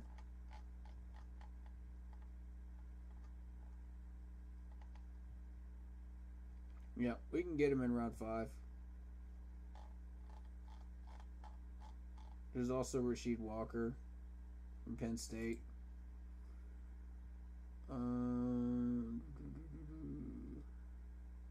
Blocking radius. Easy mover, explosive get off the line. Lateral burst. Adjust his blocking angles at a moment's notice. Okay. Might not be an athlete in space, but he still has more than enough mobility. Good knee bend. Also able to increase his leverage without struggle. Keeps his shoulder square to the target. Possesses solid leg drive, blocking in motion with his leg drive and grip strength.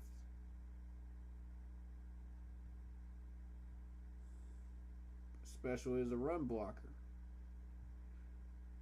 He likes blocks to the whistle and isn't shy about sending defenders into the dirt.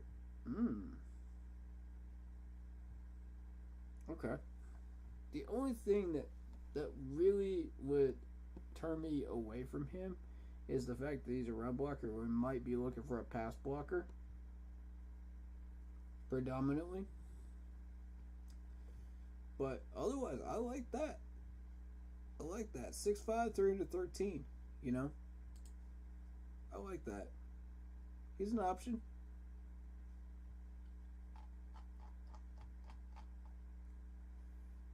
I'm still feeling that Dare Rosenthal, though. Something just tells me we should go that direction. Based on the scouting reports we just saw. Yeah, I think we go that way.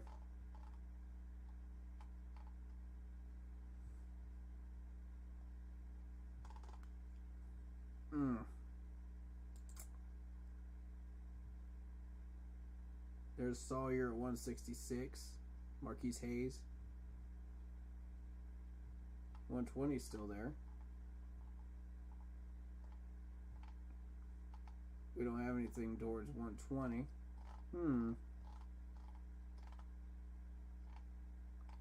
We could use a guard. That is true.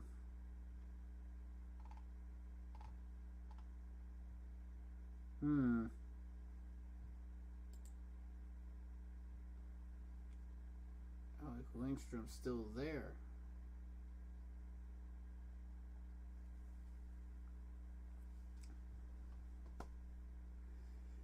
Okay, we got a choice here. We could either go for Alec Langstrom or we could move down and pick up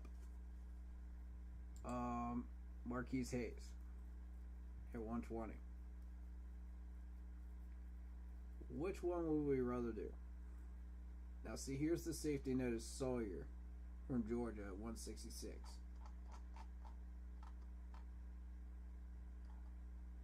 We do have a couple of picks here in the fifth, early fifth, that we can use to get Sawyer, which I think we will do.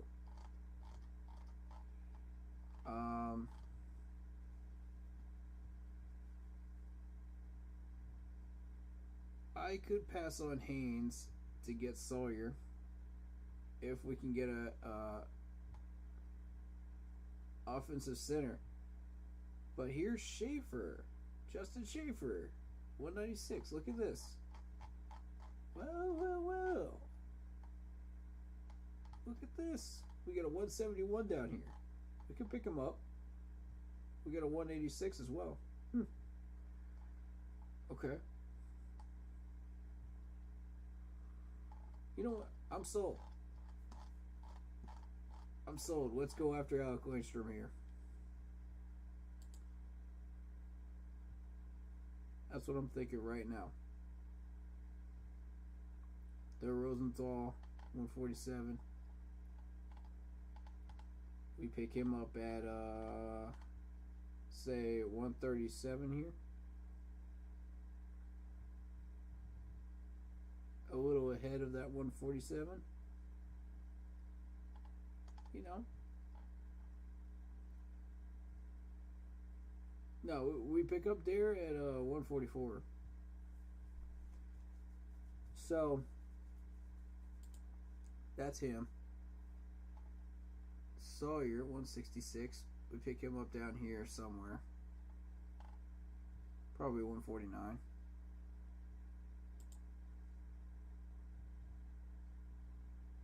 I can see this working, dude. We already got our defensive tackle. We are looking for a linebacker. A little linebacker help. Which I'm surprised Brian's still there.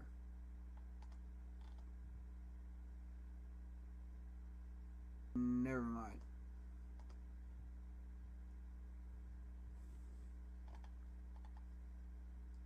Consider we got Christian Harris up here. We don't really need Brian now. Unless we just really want to pick him up.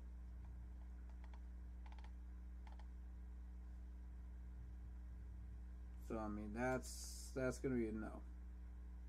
Safety. Nick Cross from Maryland.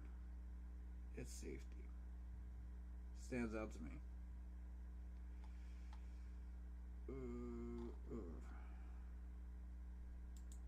already got our defensive tackle, so let's look at edge. Edge rushers. I'm looking at Christopher Allen down here at 222.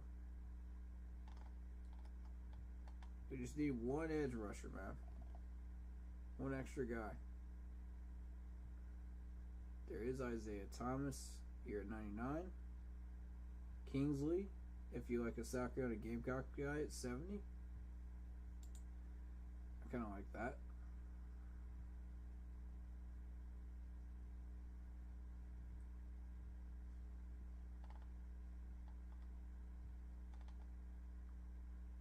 I mean, we rolled the dice on Mathis, man. That was risky. We lost out on a tackle because of it. A tackle we were targeting.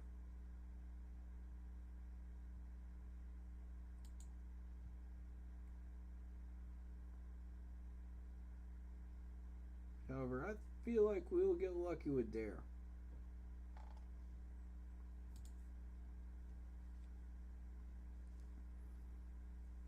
I'm willing to stake that.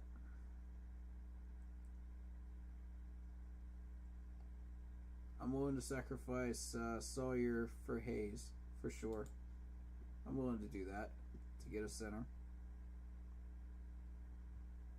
Alright, let's get out it. John Mechie went to the Raiders. Expected.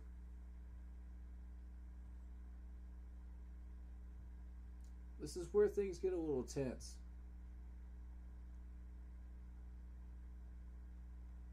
Channing Tindall goes to the Packers. Quay Walker goes to the Broncos. Brian goes to the Lions.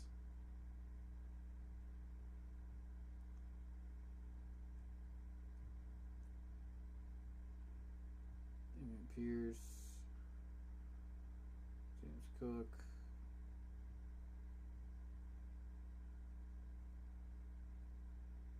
There goes Nick Cross.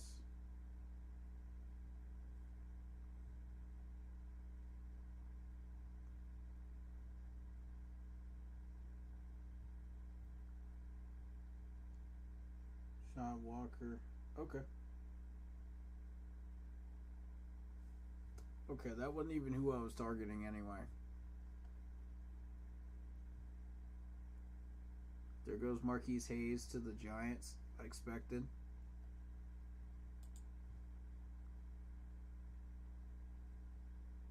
Yeah, we just missed Marquise Hayes, man.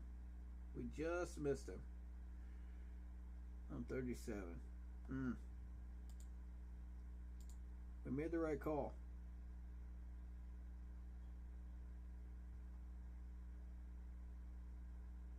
Alright, so offensive tackle.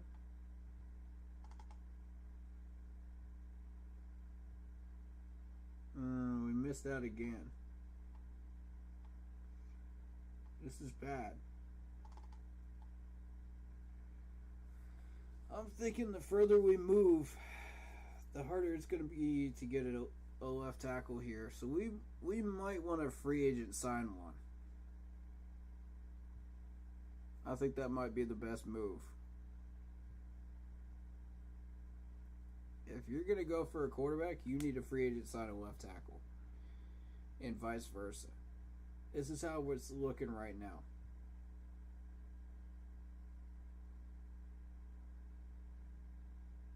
If you like these players that I'm picking up right now through these trades, might be the best move.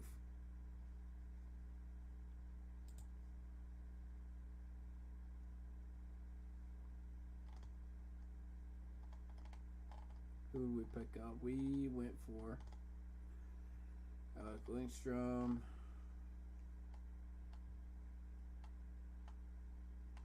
Where did this guy get picked up at?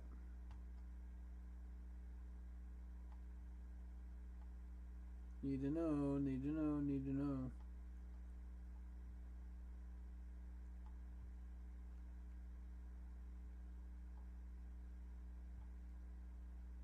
There was the Jets. The Jets, y'all. Really? Wow.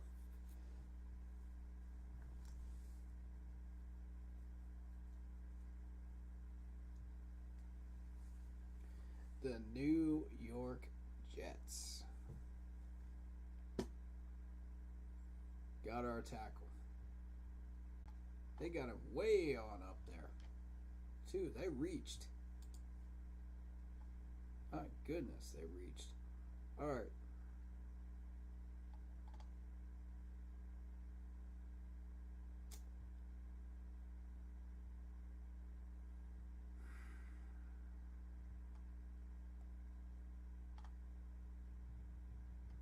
Okay.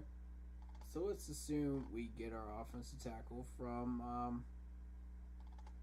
free agency, right? Let's assume that at this point, because we're not going to find another good one. Byron Cunningham, Wake Forest. We don't know anything about these guys really. 321, 6'6", okay. He has great potential. Okay. 6'8", 334 pounds is officially what he looks at. Like, and that's Obina Ezi. With an impressive build, he has an extremely long-hipped frame, tremendous reach, a strong, densely built base. His upper body is length affords him a great deal of natural leverage. Some tackles with this size don't have the requisite mobility to succeed, but he doesn't fall into that trap. His great quickness off the snap and a mobility to be a pulling blocker on running plays. He's also a flash smooth lateral ability and freedom hitting into the second level. Good corrective athleticism. He can engage inside and then shift to outside rushers as the plays develop. Ooh, I like this. I like this dude. Ooh, you sold me on him. That's TCU? That guy's from TCU. And we get that kind of a radar? Okay. What's 74? Ooh, down here. We could wait on him. We could wait on him, folks. What do we got here? I like that. I like that we have the ability to wait there. That's not bad.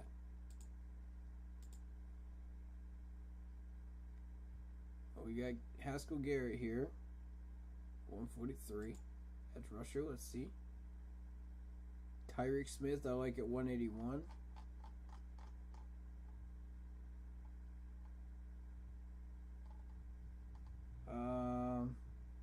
We may have a competition here at 171 as far as what we want to do there. You know, we do have somebody else in line for that spot.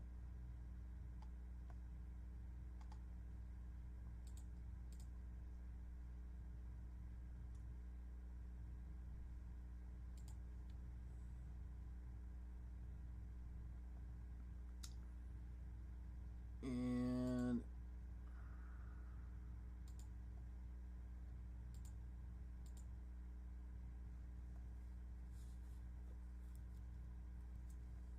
that player would be Sawyer at guard.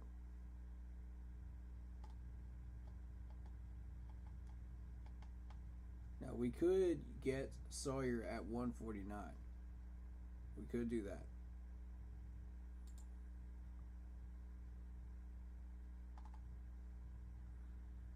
$174. So we do have that option there. That frees up the 171 to go after Obina there. So we could do that. That's a possibility. There's Charleston Rambo, wide receiver from Miami. Interesting.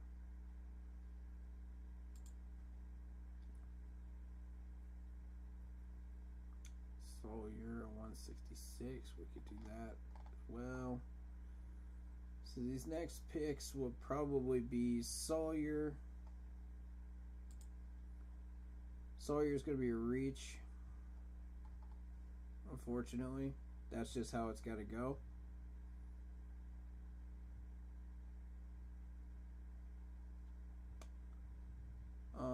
Obina will be down here at 171.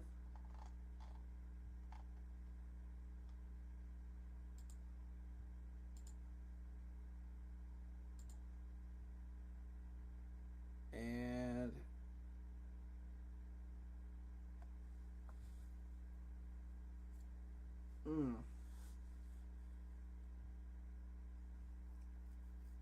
Okay, Tyreek is 181. So what we could do is we could use the 171 down here for Tyreek. We could use the 149 for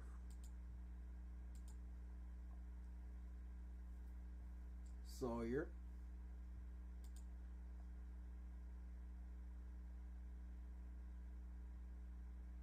And we could use the 148 on Obina, leaving 144 wide open and 137. What are we doing with those?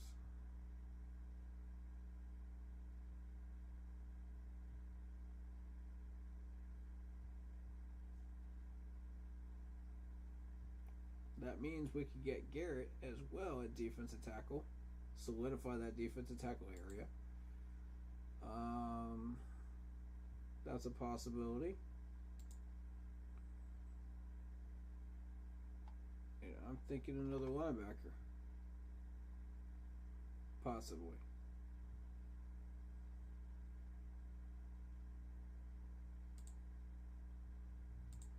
Maybe even a safety.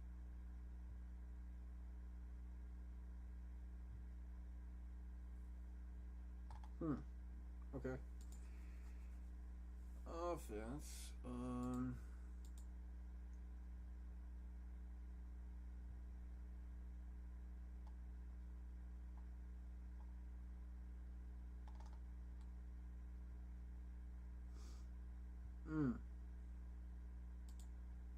We could use a wide receiver.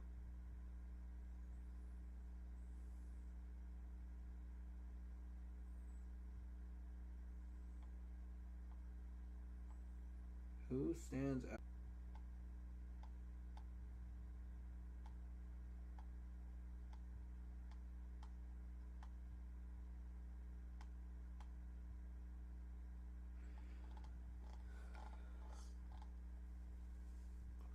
Out of the ones still here?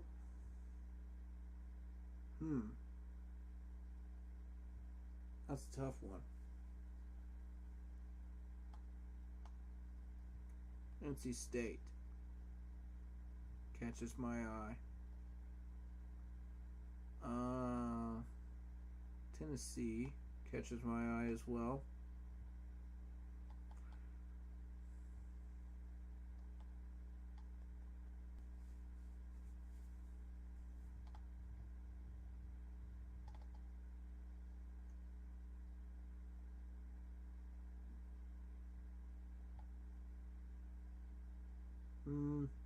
I like Amika.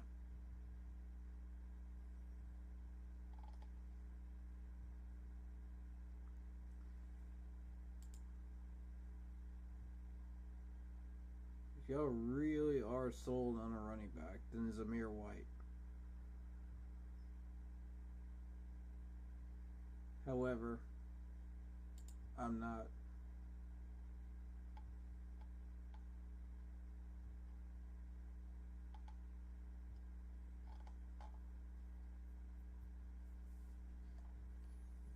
So we gotta figure out what we're doing with this 144.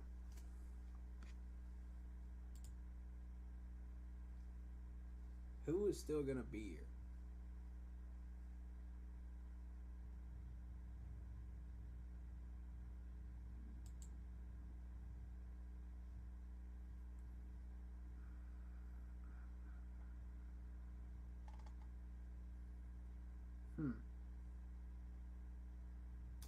Rambo.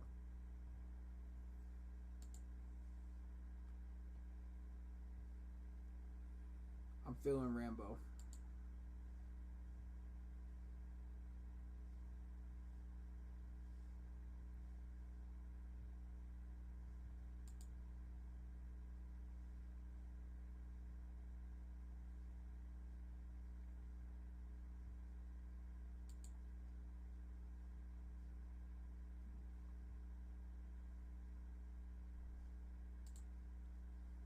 Okay.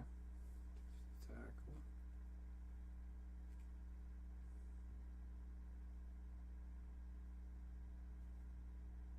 Garrett could still be there.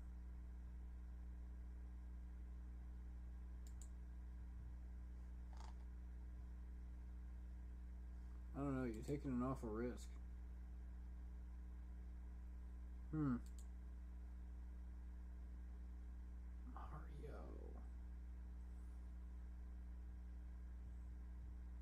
Mario.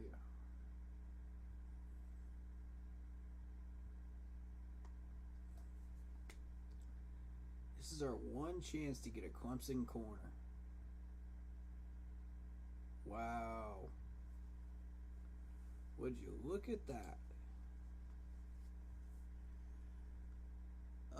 If you're an NFL team looking to secure a defensive back that excels in run support,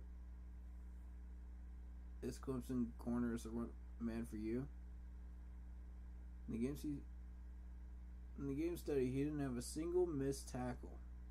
He diagnoses the run well, routinely, takes good angles, arrives on the scene in a hurry, and showcases excellent form.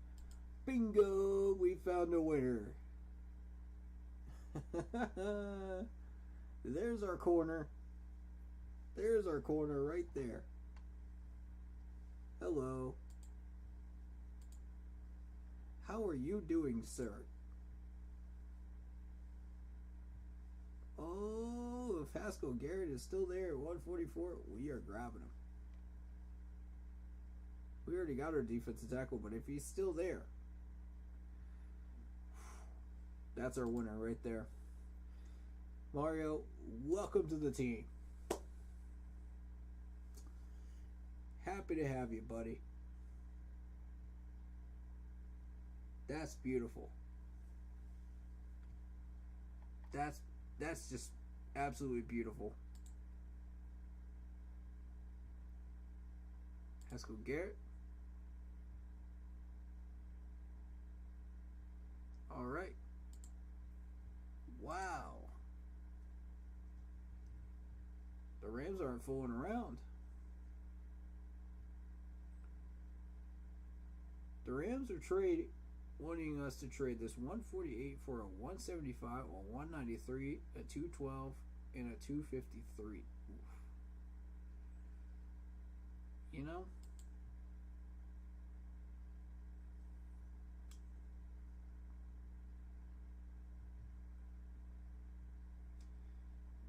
Not interested in the 253. I would rather have a 7th next year. But that 193 and the 212 intrigue me. What are we looking for? Who's still on the board? Okay, 181. That's still in the safe zone for Tariq.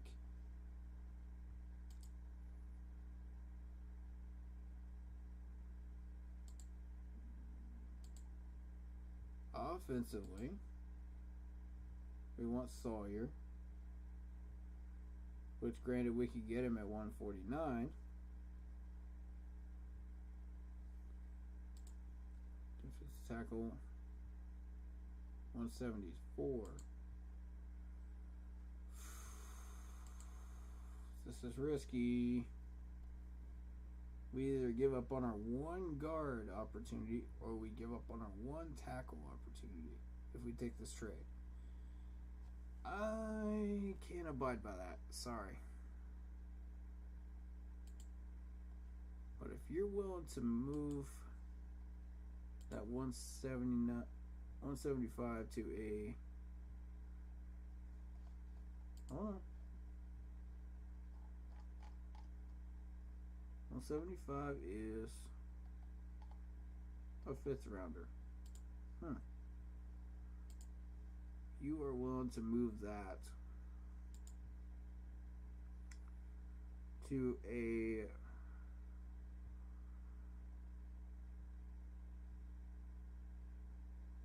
fifth round next year. I'm interested. And the 253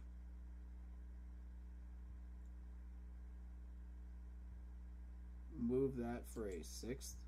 I'm interested. I don't need any. The 193 and the 212 are enough. I don't need any more picks this year. we're looking to set up for next year.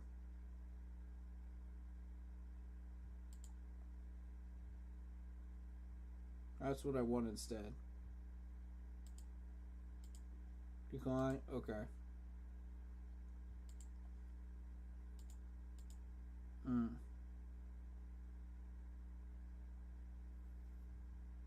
So I don't care about that 175, man. Trade that in for the 5th next year.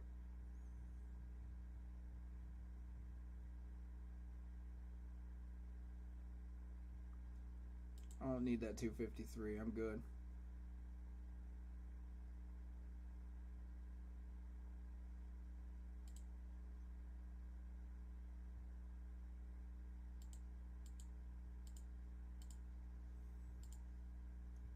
Keep fooling with it, man. Keep fooling with it. There is a bargain to be made here. I don't need that 253. I'm good. I don't even need to ask for a 7th there. That's what I want instead. Boom. There it is. Y'all are more than welcome to take your offensive tackle from Arkansas. I'm happy with that. Go for it. That's not who I was targeting.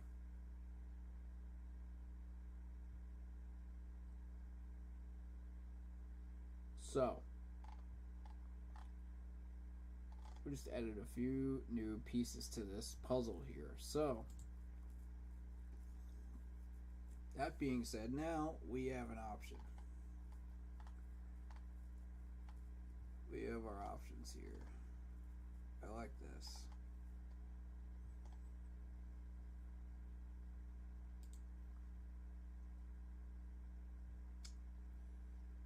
I'm starting to think we might want to go for this Ezzy guy before we get in trouble.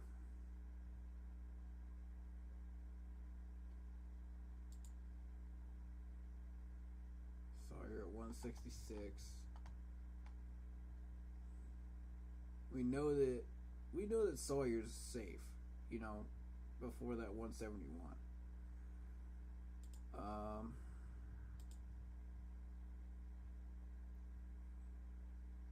181.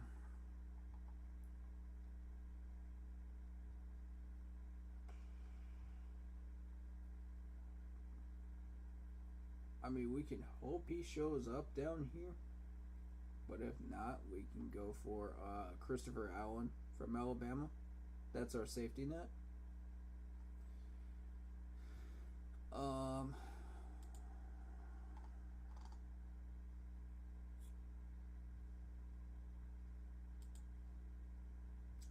Thus far, I'm pretty happy with this.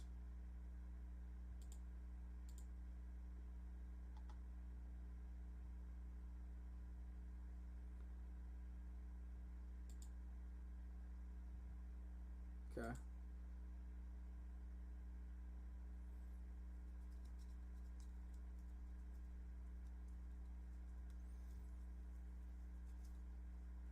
Yeah, I'm getting that feeling that they're gonna try to reach for Obina. I'm just getting that feeling right now. If they do, then we lose him.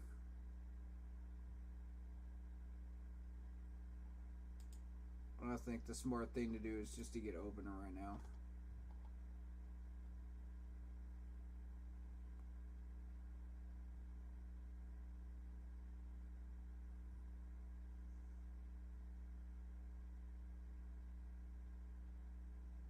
There goes Sawyer. The Jets just stole 2 people from me, man. You're kidding me. Dude, the Jets stole 2 players from me in this mock draft, dude. What in the world is this?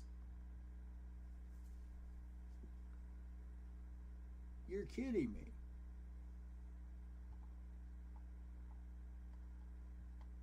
Sawyer went way earlier than he was supposed to. What is this garbage? Oh my gosh.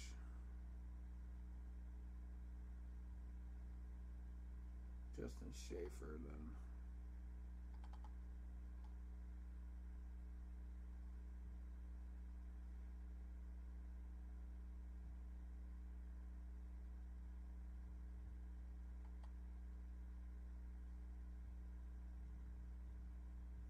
186.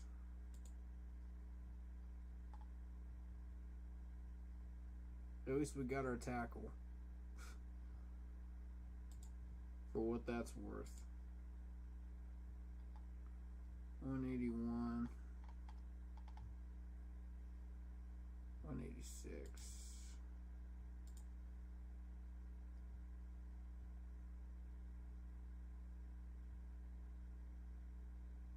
Yeah, we can get Justin Schaefer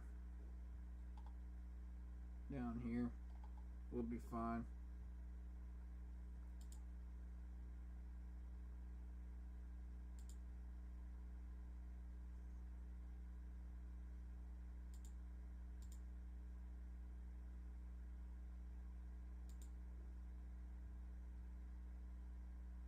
Tyreek Smith, yeah. 181, we'll get him before that. They're in the middle of that mess here. 171. Go for Tariq, I think.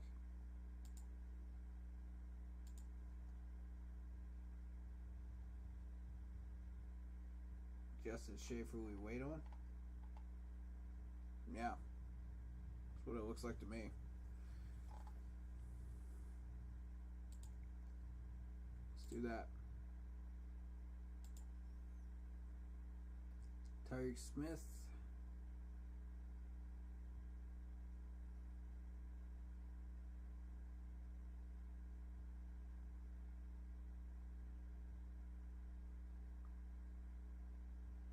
Mr. Tyreek Smith, welcome to the Carolina Panthers.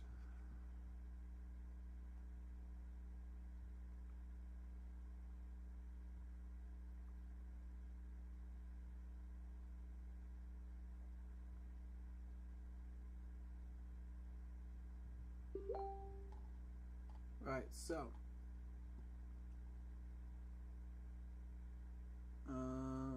Zamir White.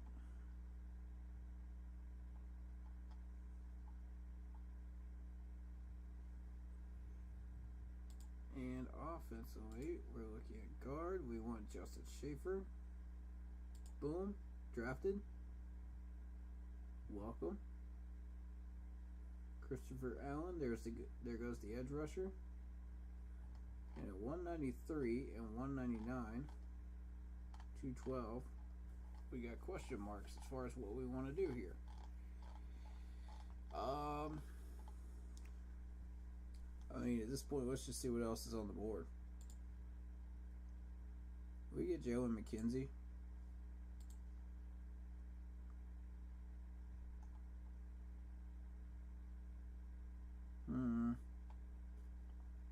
Jordan Tucker probably is going to be undrafted.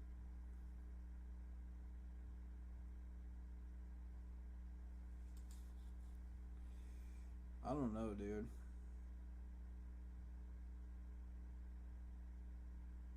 These aren't real nice names at the bottom here.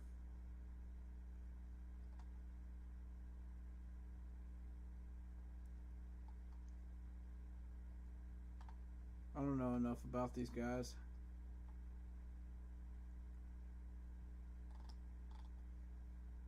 That being said,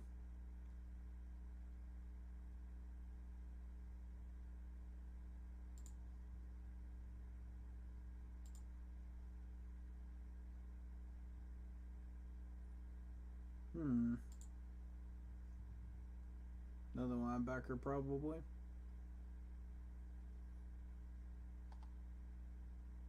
Gamble at 239 there. That's probably my last pick. At 212. So that leaves 193 and 199 to do something with.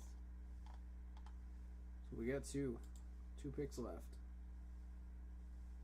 to fool around with. What are we doing? Maybe an edge rusher.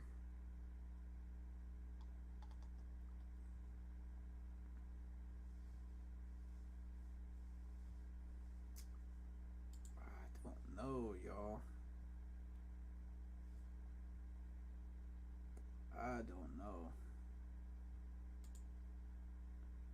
safety.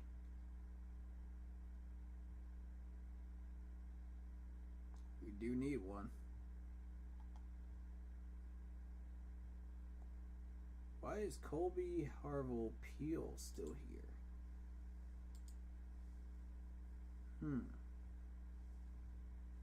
There's Scott Nelson from Wisconsin. Maybe.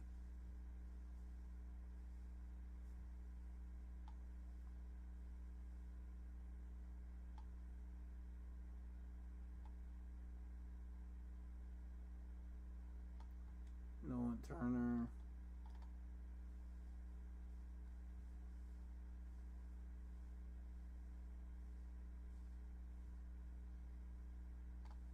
At this point, like, I'm not really willing to take any of these guys, but, I want one guy that is at least the equivalent of Sean Chandler.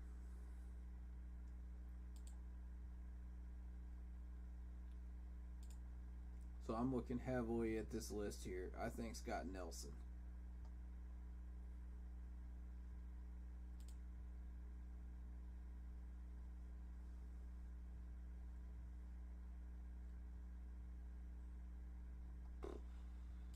Based on what we've taken so far, another linebacker would be a good idea. Gamble. We've already got him on the list, so that is one. Yeah, I think it needs to be an offensive lineman.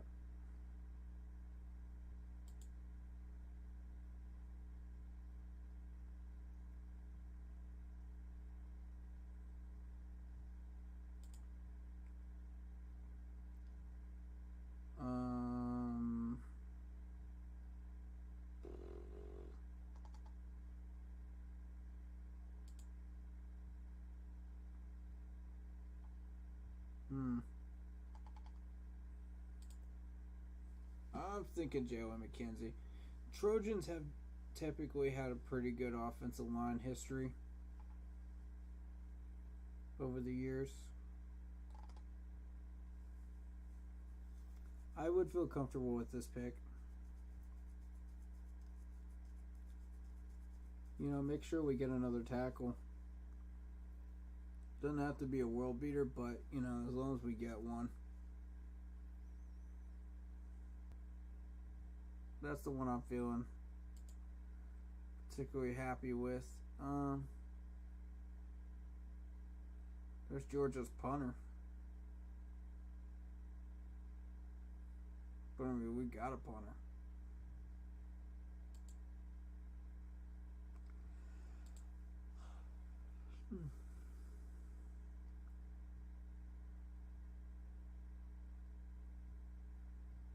Yeah.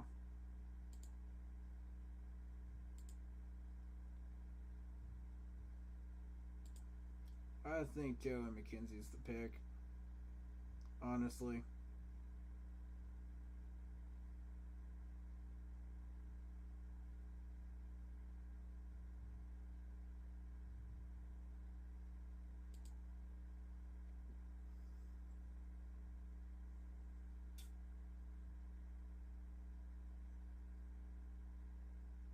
That was Brooks, Penn State.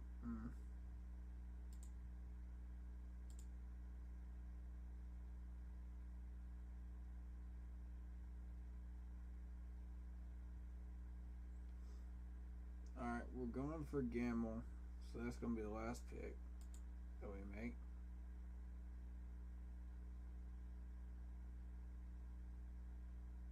And I'm feeling Scott Nelson from Wisconsin.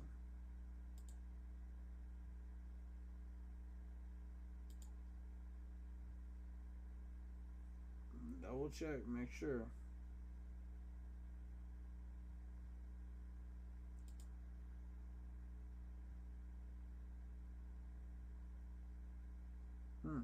There's a Michigan guy this low. Interesting.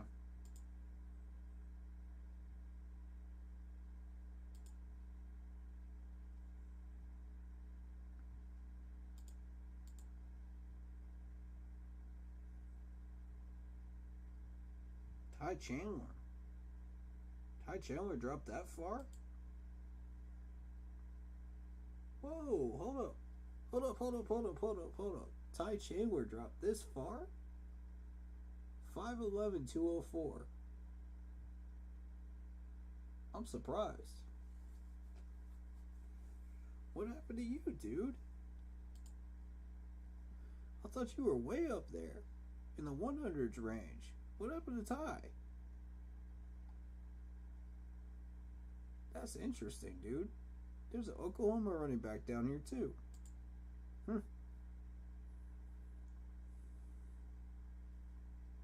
Okay.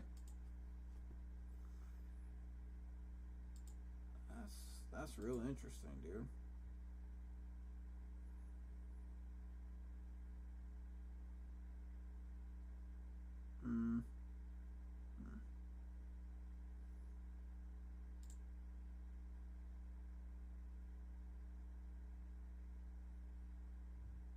Yeah.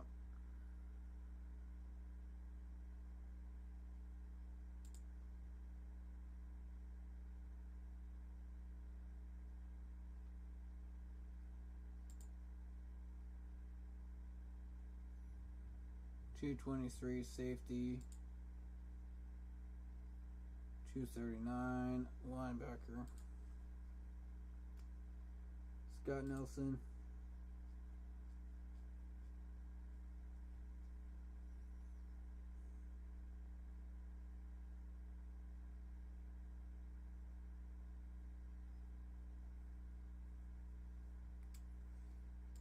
And we're looking at a linebacker. There he is, Gamble. Welcome home, buddy. There we go. There is our draft. Ladies and gents.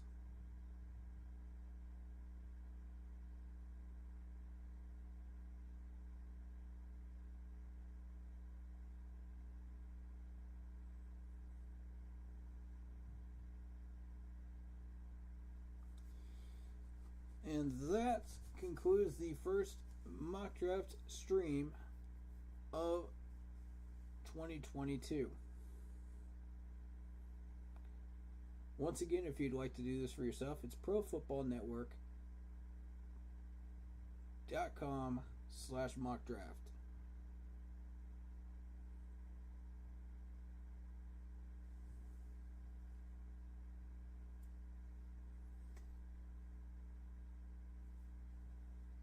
All right.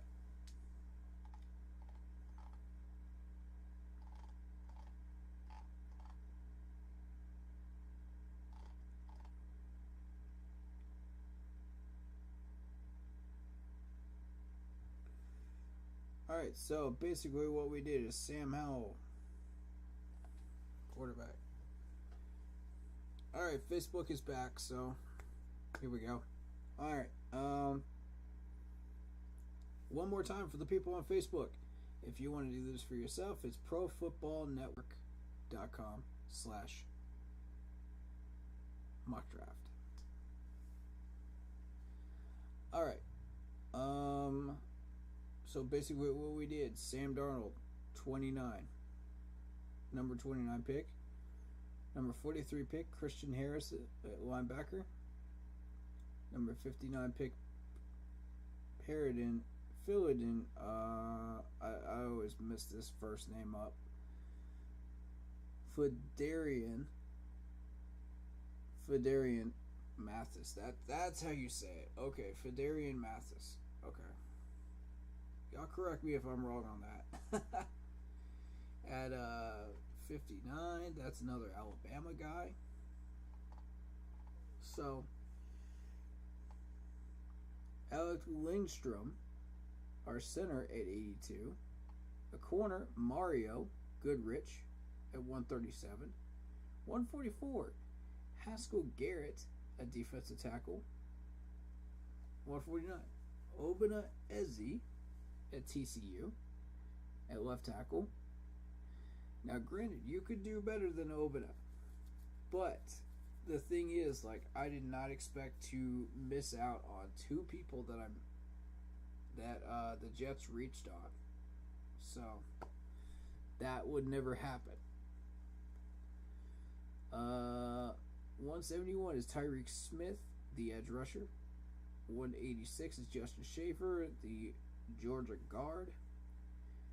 193, Jalen McKenzie, the Trojans offensive tackle. 199, Scott Nelson, the safety from Wisconsin. And 212,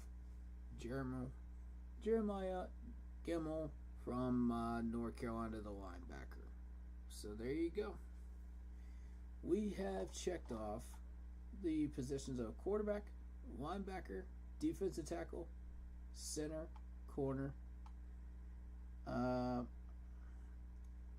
edge rusher, and safety. So, all while getting 2 fifth-round picks for next year. I'd say that was a pretty solid draft. Not one of my better ones, but I'm happy with it. So, again, that concludes our first mock draft stream of 2022. Hit that bell for more of them. If you like what you see, hit that like button, hit that sub button, hit that bell, hit the follow button, join button on Facebook to join the group. And that is keep pounding in all caps the group on Facebook. That's the best way to find the YouTube channel. I'll be posting a video of this stream on the Facebook group page, so you'll be able to find it easier. Because I've heard people saying that stuff, that they're having trouble finding the YouTube channel. So I'll take care of that after the stream is over. So shout out one more time to the people on Facebook that have been on stream with us. Andy,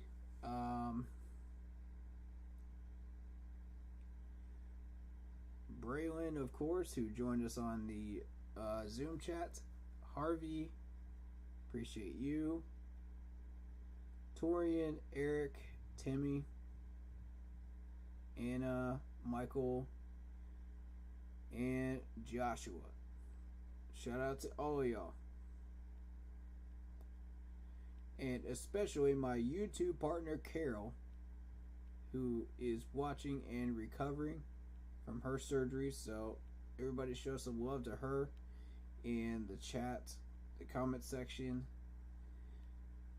or you could just leave a like or a heart to show your support for her in her healing process right now, as well as LD, who is struggling through recovering from a foot injury. So please show both of them some love.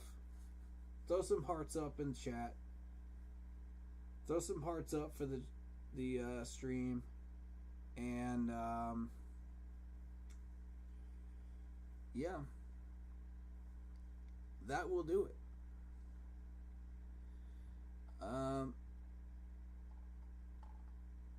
Next stream will be either Monday or Tuesday or Wednesday. That'll be film study number 2. We'll get into I think probably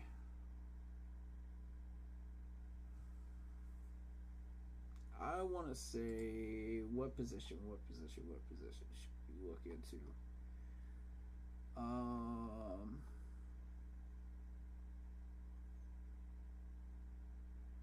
I think let's look at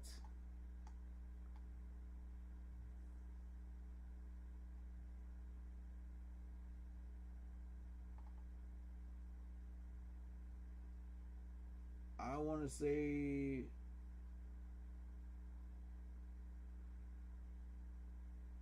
How about defensive tackle? How about defensive tackle for the next film study? How's that sound, y'all? Y'all want to go into that position next? We'll finish up linebacker, and then we'll get into the defensive tackle. We'll aim for Monday. I'm not going to guarantee that it's going to be Monday. It may be Tuesday before we get to a stream, but I will definitely get to it for sure. But I'll announce that on the Facebook group page. Keep pounding in all caps. Andy, if you he just joined back in. Shout out to you again. But basically what we ended up with this mock draft is Sam Howell, Christian Harris, Mathis from Alabama, Alec Lindstrom, Mario Goodrich, the corner from Clemson, Haskell Garrett, defensive tackle, Obana Eze, the offensive tackle from TCU, Tyreek Smith, edge rusher from Ohio State, Justin Schaefer, guard from Georgia, Jalen McKenzie, Trojans offensive tackle, Scott Nelson, safety from Wisconsin, and linebacker Jeremiah Gemmel from North Carolina, plus 2 fifths for next year. All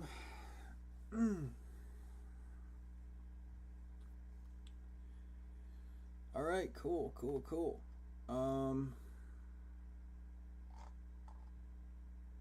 So that finishes up the mock draft for today. Andy, since you're the only one still here, is there anybody you would like to talk about on stream? I am open to suggestions. We're going for about 20 more minutes here. So, for that reason alone. So, if you would like to speak about any players on this stream, please let me know. Drop a name in chat. It could be anybody. Or anything that you would like to talk about. Open session here.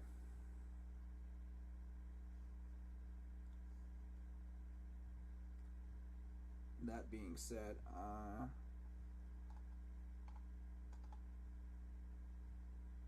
I'm going to leave this on screen so people can see it.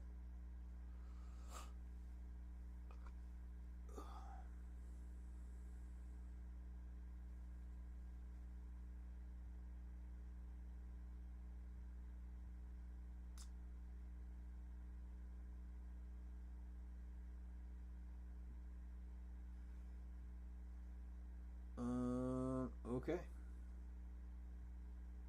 You don't have anybody you would like to talk about? That's cool. I'll give you... Okay. Here we go. Well, not sure, but I thought I would tell you the reason I said those 3 games earlier was Cardinals for Murray, and because Browns was Mayfield, but now Broncos was a different team. I wouldn't see around here. Okay, true. What about Newton? Okay.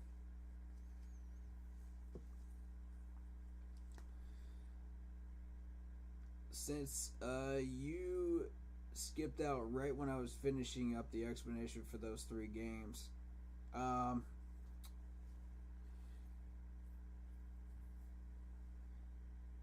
see, the Browns game is going to be...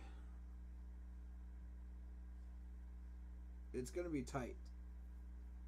If you're going with Sam Darnold and a questionable game plan with an offensive-heavy offensive coordinator, I have no idea what's going to happen there on offense.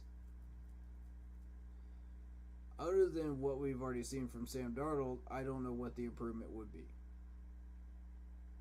Until we look at it, Sam Darnold's improvement during training camp and preseason, then I could not tell you. So therefore, I've got to go with the Browns over our Panthers for that game for right now. The Cardinals. Cardinals, we kind of caught them by well,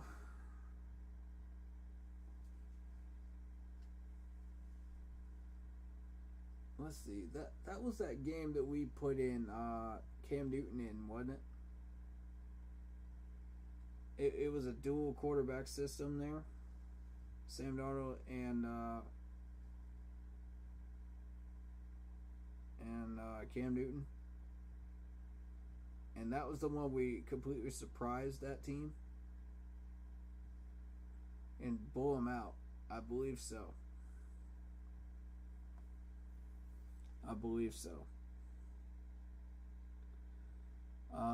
If we do that again, I don't think they're gonna be surprised by that, to be honest. We won't catch them off guard again.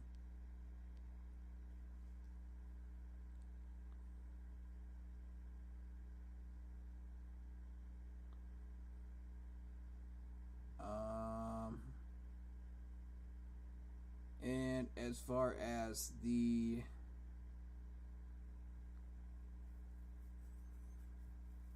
oh yeah, that's right. The Browns got Watson. So yeah, that's definitely a loss. With Watson in Cleveland. Oof, that's definitely a loss if that man plays. It'll depend on what happens with Baker Mayfield.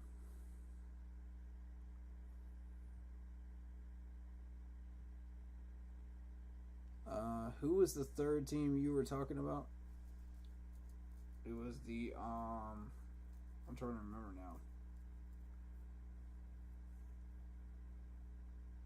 Because I just went through an entire mock draft. Oh, Patriots game, yeah. Yeah.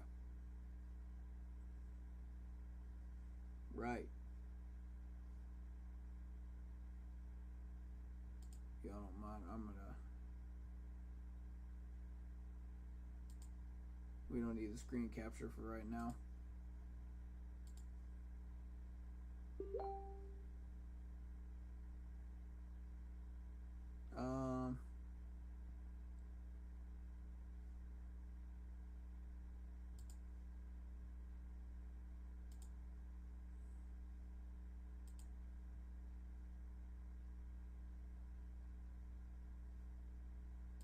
Okay.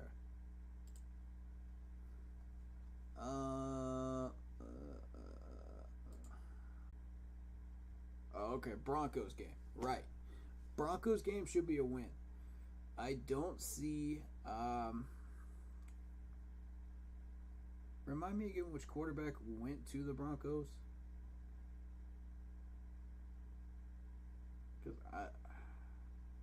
I did see a quarterback go to the Broncos, and I forget who it was. It was a big name one. It was Wentz, I believe? No, it wasn't Wentz. It was shoot. This is gonna drive me nuts. I forget who it was. Okay, Cam Newton. We'll talk about Cam Newton in a minute. That's why my son is a Panthers fan. Alright, so I missed that message about your son being a Panthers fan thing. It just went off the screen and I can't get it back, so my phone's being really screwy about that stuff. So some of these messages I won't be able to see, because once it scrolls off there, I'm not going to be able to get it back. Oh, Russell Wilson. You're right. Thank you. Okay,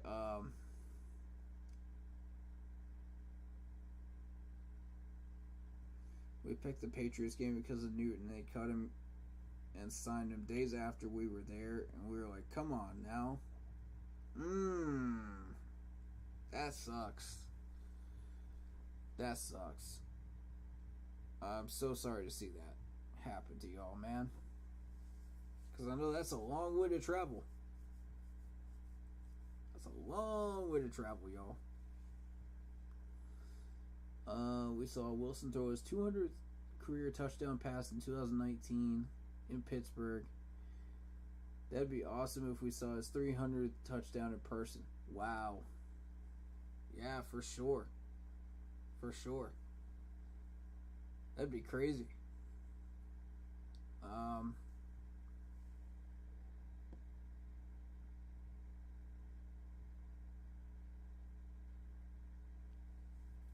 Okay. Yeah. It's being screwy.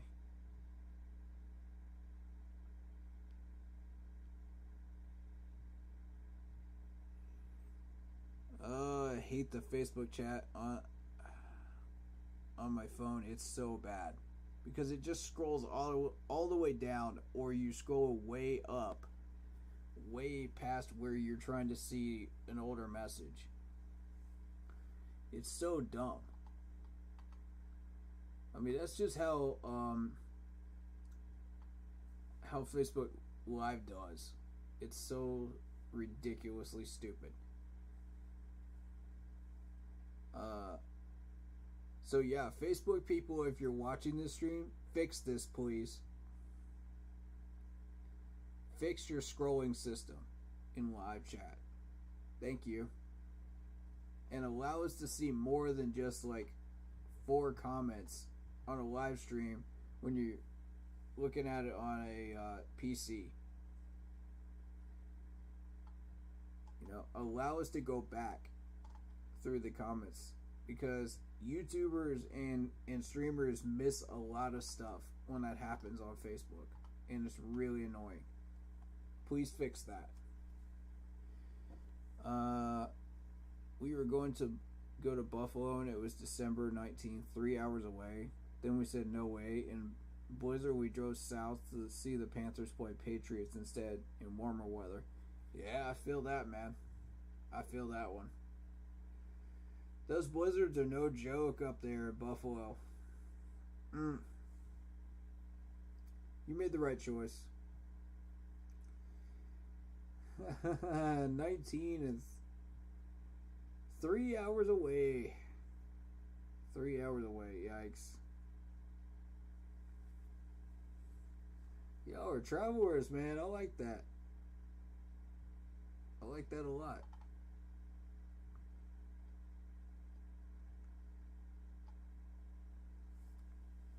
Yeah, I see a lot of these fans that travel like 4 or 5 hours away and stuff like that, and I'm like, that is crazy, dude. You know, with the gas prices this high right now, I don't know if I would do that.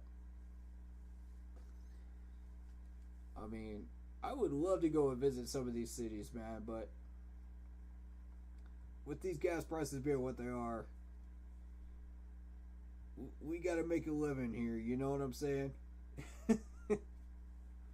Gotta pay them bills first.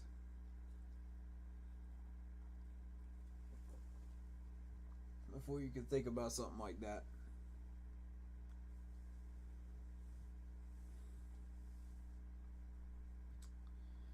But yeah, I spent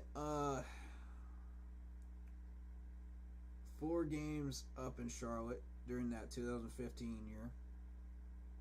I had the money to pay for that gas. You know, I was working, and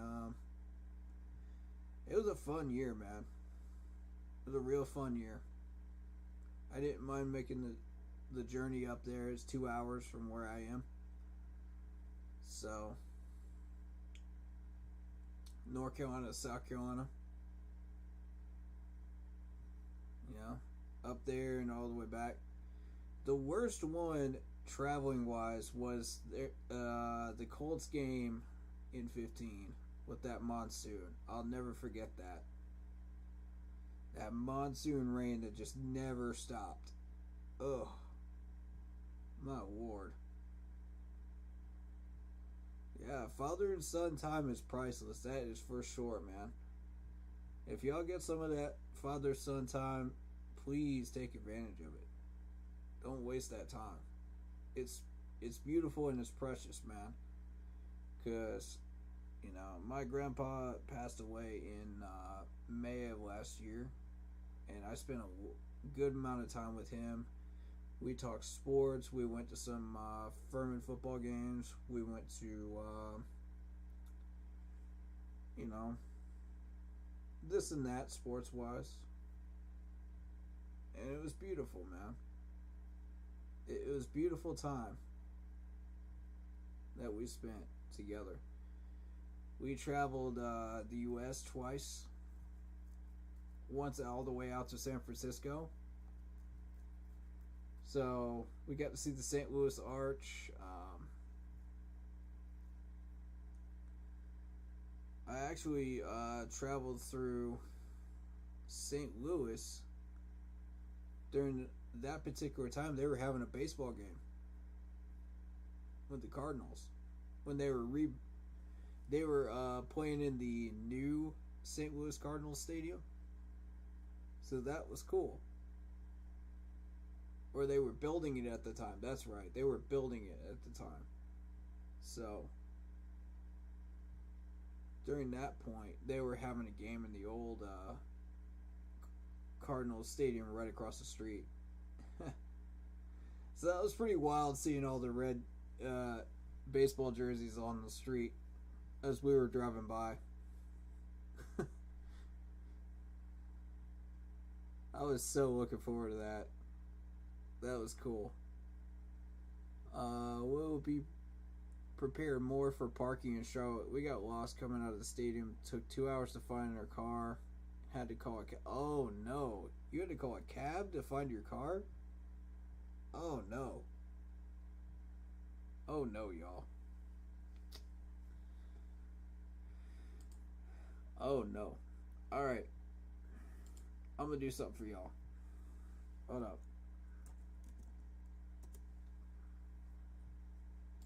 Google Maps. We go look at Charlotte.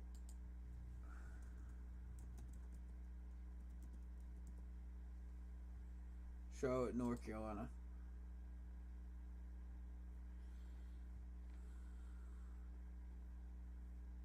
Oh no. Did you have a phone where you could look up like where all these streets are? Because the inside of Charlotte is a maze. It really is. I don't blame you for getting lost. I'm going to show this on stream for people. Hold up. Alright, so if you're looking at downtown Charlotte, this thing is like a gigantic circle, right? Outer ring of 485.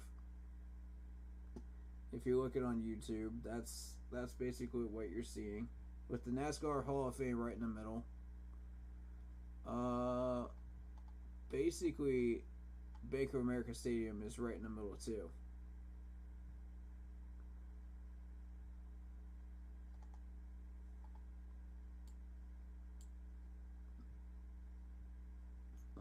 Let me find it.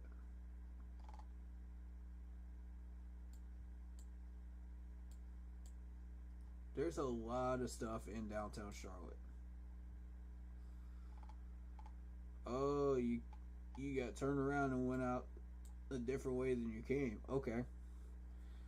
So, basically, it's one big oval, really, is what the stadium is. And you either come out on one side or the other, really. And if you end up on the other side of the stadium coming out, you're going to get confused. That's a guarantee, for sure. So, I'm going to show you. Hold on. There's a lot of streets in downtown.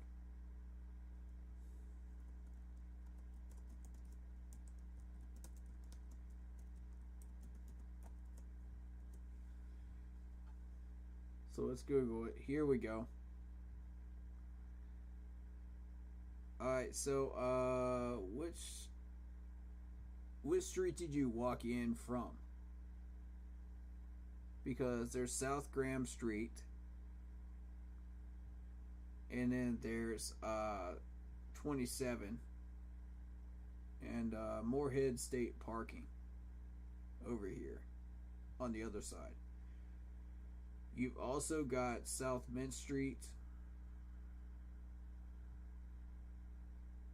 to the south of the stadium, and to the north you're looking at a lot of different buildings here. Dynamic Auto Works, you got Adams Heating and Air Conditioning, you got a construction company over here, and then you got a storage company over here too. So, okay, you parked on Moorhead Street. That's a good bet right there. You did well parking on Moorhead, I think.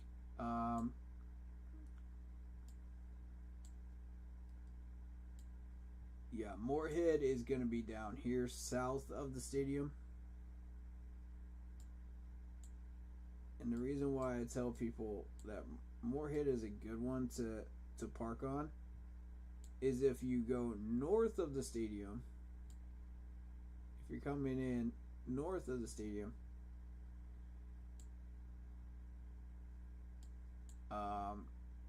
around this tunnel here, you can usually find a lot of parking spaces along here, around Wells Fargo, maybe Dunkin' Donuts.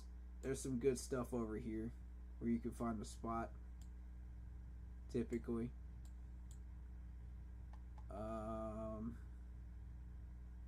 There's a West Side Grill area. There's a open kitchen area, Summer Classics. Yeah, there's also a Rocket Pizza place too. I didn't even know about that. That's new. Huh. So, that's just to kind of give you an idea. You walked on an overpass and crossed railroad tracks and then called a cab from 1016 South Church Street in Vision Place. Okay.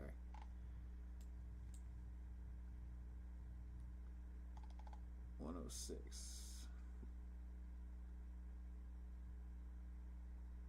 Alright, let me see where y'all ended up.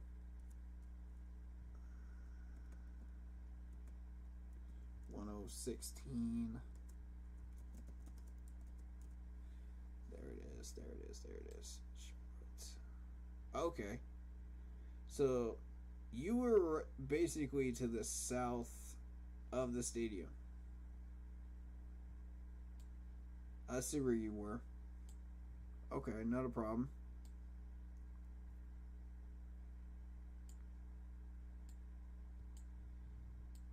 Yeah, you were basically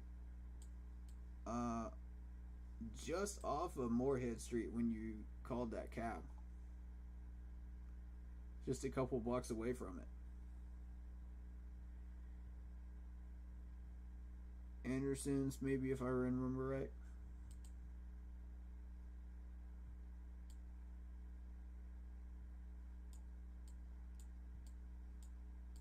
Yeah,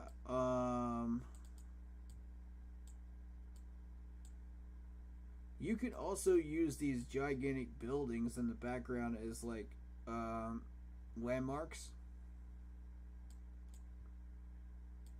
The gigantic, huge buildings. Okay, so this is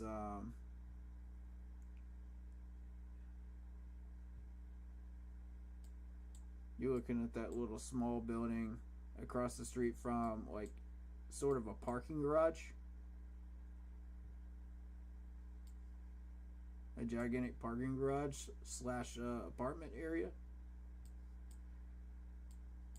You know, with balconies.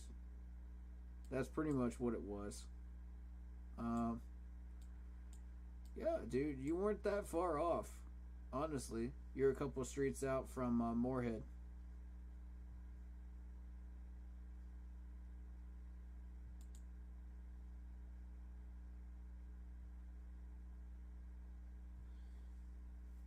Yeah, it's basically a block away from Moorhead Street. And then you just head north right along this thing. Passed right by the stadium again. 27. You know, it's 27 building. But yeah, I would definitely make sure you have Google Maps or a version of a map system on your phone. That way, you know, you could look at all this stuff on your phone while you're walking around. That was our first time in Charlotte. Didn't do too bad getting into town, just finding a way around and out of. Yeah. If you stray away from Moorhead Street or Mint Street, you're going to get in trouble in downtown Charlotte because it's a mess. It seriously is a mess. Unless you got a GPS or or Google Maps, then it's going to be interesting trying to find stuff. Interesting. I didn't know where their practice space was. Huh.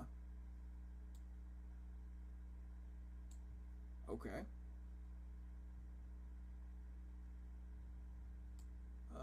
BB&T Ballpark.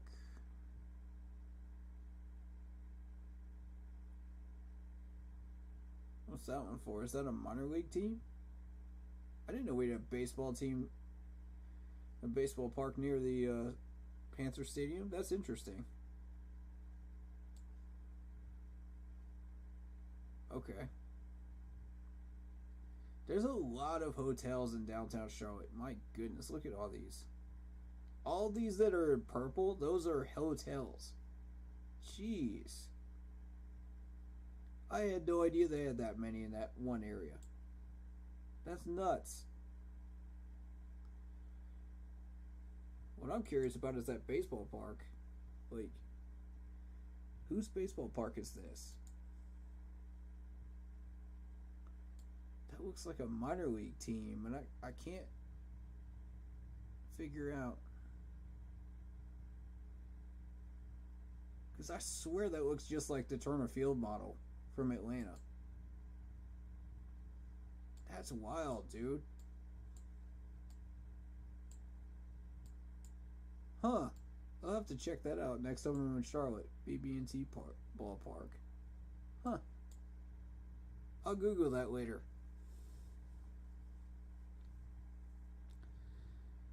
Yeah, AAA team of the Chicago White Sox. Oh, interesting. I had no idea, y'all. That's crazy, dude.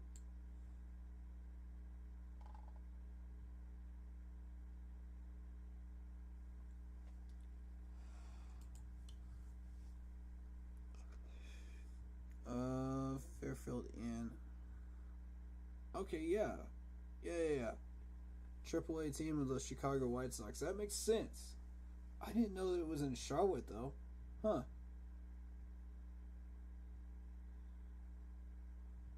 And went to Bojangles. Oh, yeah. Yeah. Y'all must have visited that same Bojangles that Kelvin Benjamin visited when he was signed here. It made him gain like 50 pounds.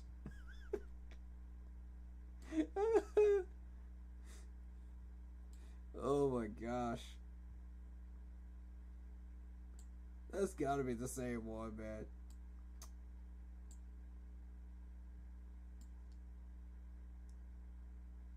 That's funny, man. Hey.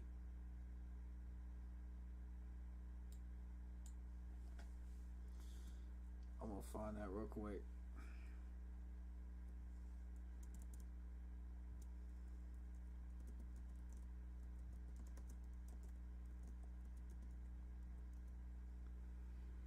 So okay, Fairfield Inn.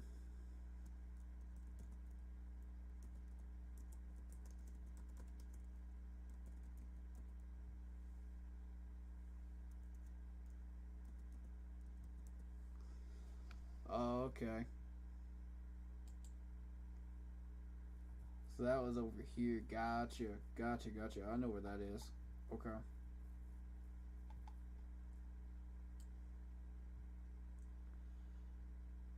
Man, there was so much.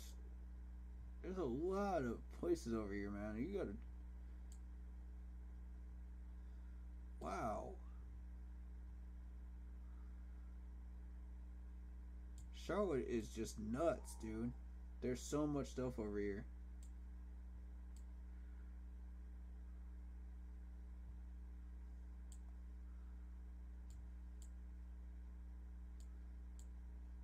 That's what I say. It's so easy to get lost in all these places, man.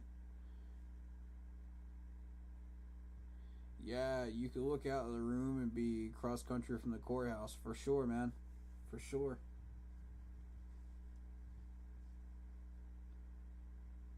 American Legion Memorial Stadium. That's the soccer stadium. Nearby that.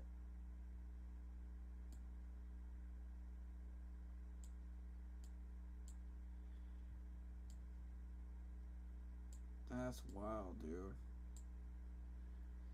Yeah, from McDowell, you could go straight up that underneath that 277 and end up on Moorhead Street. It's easy from there on.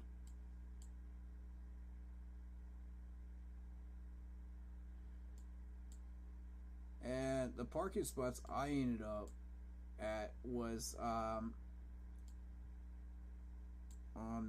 West Moorhead Street, you know, underneath the 77 bridge. You go past that over here near the park, the Bryant Neighborhood Park, and I found like some good parking spots over there for like really cheap. So it's a bit of a walk, but it's worth it if you're willing to do it.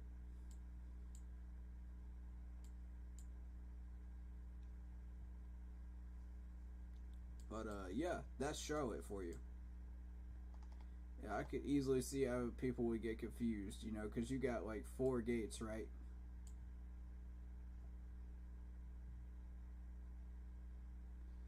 Next time we're either going to look for a closer hotel to the stadium or one close to South Park Mall. Yeah.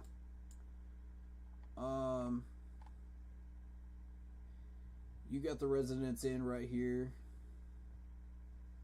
You got the Grand Bohemian,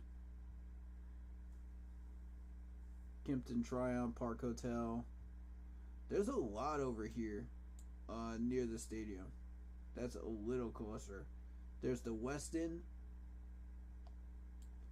The Westin is the closest to 277, my bad.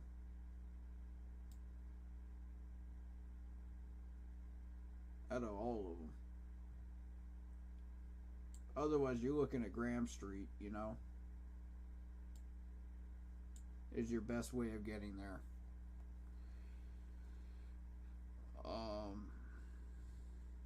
You don't know much about soccer. I'm with you, bro. I got a lot to learn about soccer. We just put that soccer team up in Bank of America Stadium now. How's that soccer team doing in Charlotte now? It's a Pro League soccer team that Tepper put in. I'm glad you mentioned that because I haven't been paying attention to that. I don't follow soccer. Yeah, the NBA arena is close to the stadium. That's true. You have one son that's 13. Okay, cool. That's what's up. I hope y'all had a very pleasant experience besides trying to find your car, you know?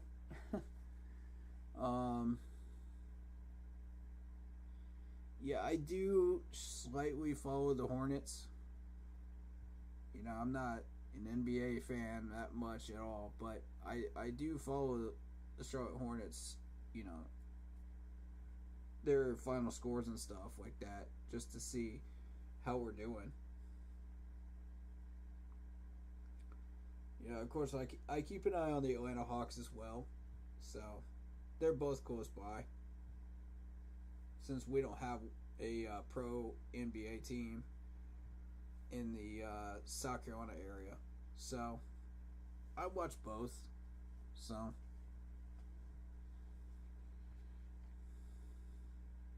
but yeah, that's just to kind of give you guys an idea of how much of a mess downtown Charlotte is if you're watching on YouTube, because oh my goodness, man,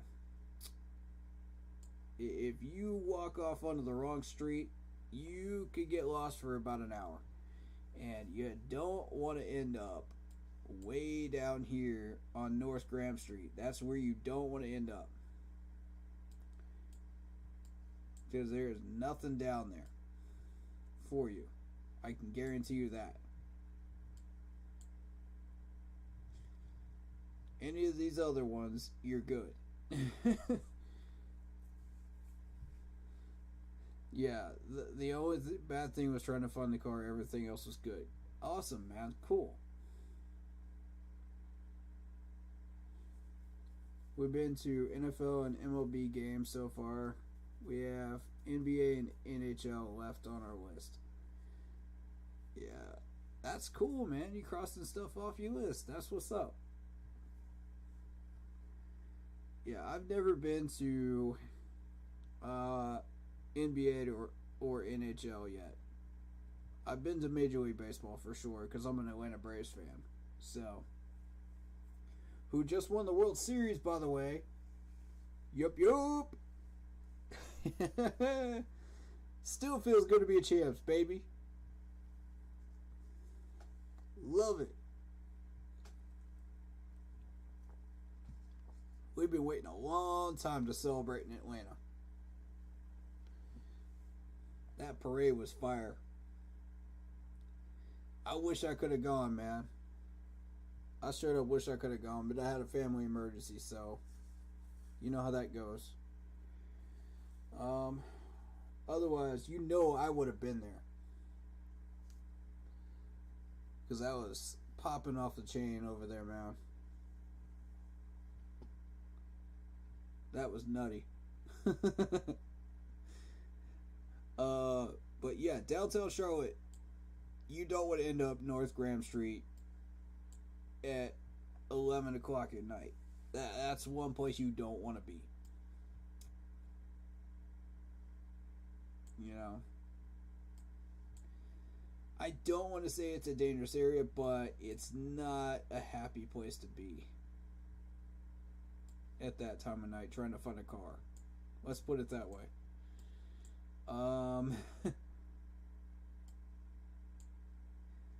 I have experienced this. That's why I'm saying this. Dream on here in Pittsburgh with World Series law. Oh no. I was 25 when the Braves won in 95, and I went with a friend to Cleveland for the NBA game in Cleveland in 1996. Oh wow. So you've been around, dude. That's crazy.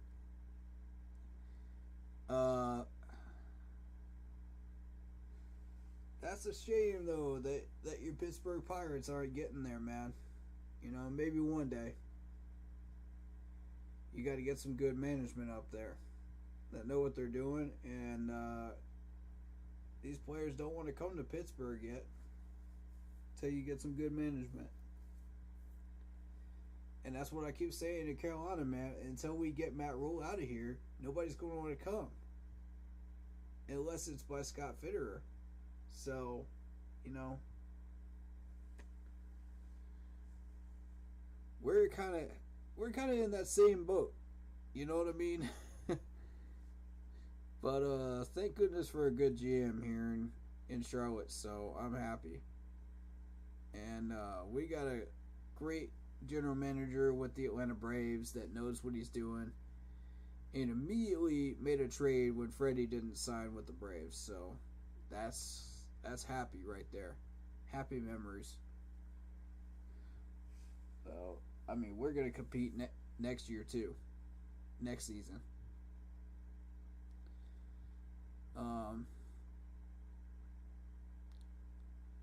Yeah, I remember that 95 World Series game, man. I remember that last game of that series. I'll never forget it. I was about 7 or 8 years old. I was going nuts. It was awesome. It was absolutely awesome. I couldn't imagine what it would be like to be a Cleveland Cavaliers fan when they won that NBA championship. Wow. That's a feeling right there. You're 52 and lived in West Virginia, WV, Pennsylvania, or Ohio. Oh, okay, West Virginia, Pennsylvania, or Ohio during my life. That's what's up. Yeah. Hats off to you for living in Pennsylvania. That place is a mess. Yeah. I could never live in Pennsylvania. It's either wooded area or it's just crazy people. Wherever you were living at over there, man, hats off to you, because those people are wild. Much love to them, though. There's some good people that come into this chat every once in a while from there. My son was sad when Ron Rivera was fired. Well, I'll tell you what, the last few years with Ron Rivera, I was disappointed in what he was doing. There was a whole laundry list of things that was frustrating me with Ron Rivera. And we thought we could fix all these problems with Norv Turner coming to Carolina, because those two were together when Ron Rivera started his career, so I thought maybe Norv could fix things. Nope. Then we tried trading out players. That didn't work. And finally we all decided it was Ron Rivera. And it's disappointing as it was for me as a huge Ron Rivera supporter before that point, because I was watching this dude in San Diego with the Chargers. It's sad to see him leave Charlotte like that, and but hey, when you pull some nonsense like that, man, I mean, get ready to be fired. That's all I'm gonna say. As for Cam Newton, I'm gonna tell you the same thing I said earlier in the stream.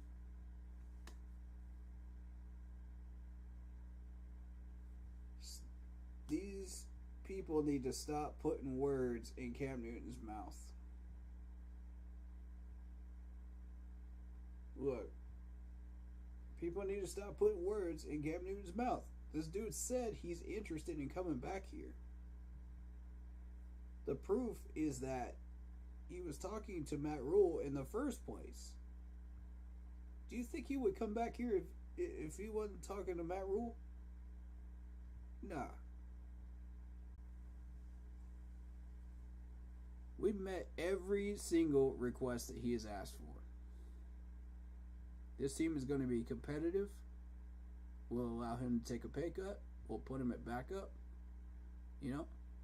Competing for a starting job. The door is open. No one said he's not interested. He did not say he's not interested.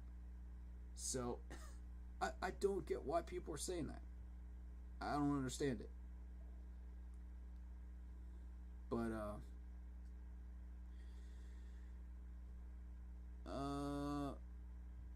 you watched Ron Rivera play as a teenager when you played linebacker for the Bears? Oh, wow. So we got some rooted history with the Bears, man. We got John Fox, who wanted to be defensive coordinator up there in Chicago, and he finally got his wish. So we got Greg Olson from the Bears, So we got a lot of rooted history with Chicago, and I think that's cool. I hope Cam is back so my son can see him play this year. I don't know if it's going to happen or not. I'm not going to get his hopes up for this one, but, you know,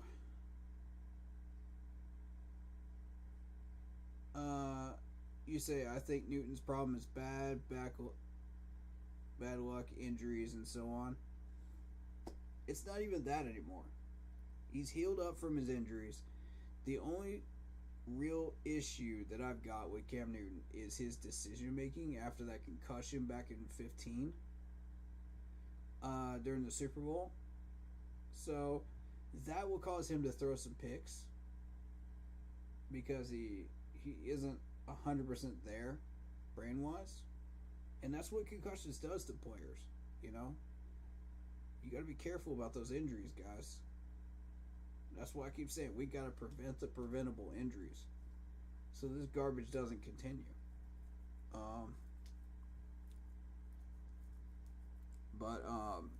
Yeah, his ankle injury healed up.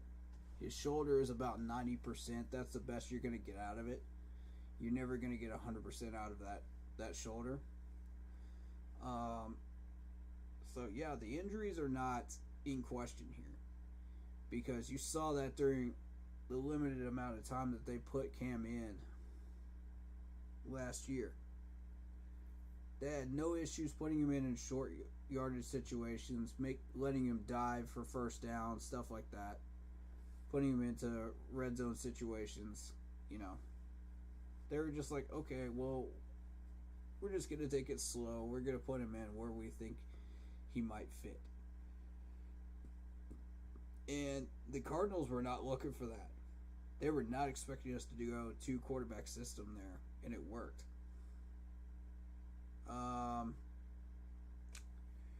It did work, except for the fact that once it's on film, that's it. You know, all these other teams can see this on film, and they can start taking advantage of it.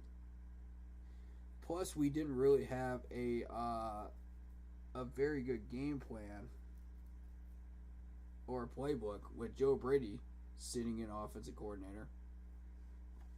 I mean, what are you going to do? Cam Newton gets paid $10 million just to sit on the bench for half of that time. Like, I just... tremendous waste of money, in my opinion. They could have paid him half that, and it would have been still too much for those 6 games. I mean, we're paying him what he's worth this year in 2022. What we can get out of him for the rest of that season in 2020. Right? That's what we're paying him for. 2021. Excuse me. And $10 million for the limited amount of time he played for 6 games is too much. And I didn't exactly raise Cain about it on the stream, but, you know, it's a bad look for Scott for that one. But I will say that getting Cam here was a great idea, and that was Scott. So it's kind of take what you can get out of that deal right there. You know what I mean? It's not exactly ideal, but, you know, we could have signed somebody with that money. With $5 million of that money. That's a lot. You know, you're not paying him for the MVP Cam Newton from 2015. You're paying him for the 2021 Cam Newton. That's where I had the problem, you know, in the limited amount of time. So, and like Scott just said today in that presser, you got to be careful how you spend your money. And I think he learned his lesson. Because, look, it ain't easy being a GM in Carolina. Scott's figured that out real quick.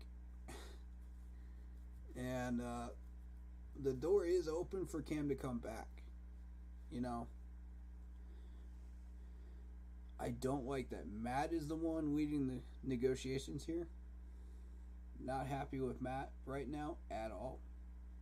Neither is 90% of the Panthers fan base, which it's rare when you see them all unified on one thing. So, usually when they're all unified against somebody, it's never a good thing. It's never a good thing in Carolina. We have such a divided fan base. It's weird to see them unified on anything.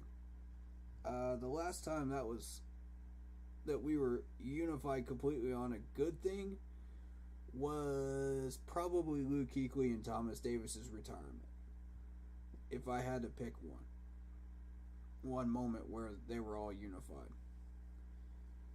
But otherwise, it's one side or the other. Either they love somebody or they hate somebody in Carolina. And I don't... We gotta have a fan base culture change here. It's just gotta happen. I hate this, dude. I hate looking at all these comment sections and just going, why are we not agreeing on stuff? Like, why? Listen, guys, some of these people think they know everything about this team and they're a YouTuber, and I'm out here trying to spread my opinion on it. You know, so let's try to work together. It's okay to disagree, but have meaningful debates where we actually find solutions to problems. That's what we're not doing. We're not listening to each other. And it just... It comes from outside of the Panthers fan base, really. It comes from society. Because society's doing the same thing as a whole. So... I mean, really, you want to start solving that problem, go outside of the fan base and try to solve that in social circles, and that's just not going to happen. Because that's about 80% of the population now. Good luck with that. But, go get Nick Foles, and they're talking Kenny Pickett from Pittsburgh up here, too. The Panthers. Oh, yeah.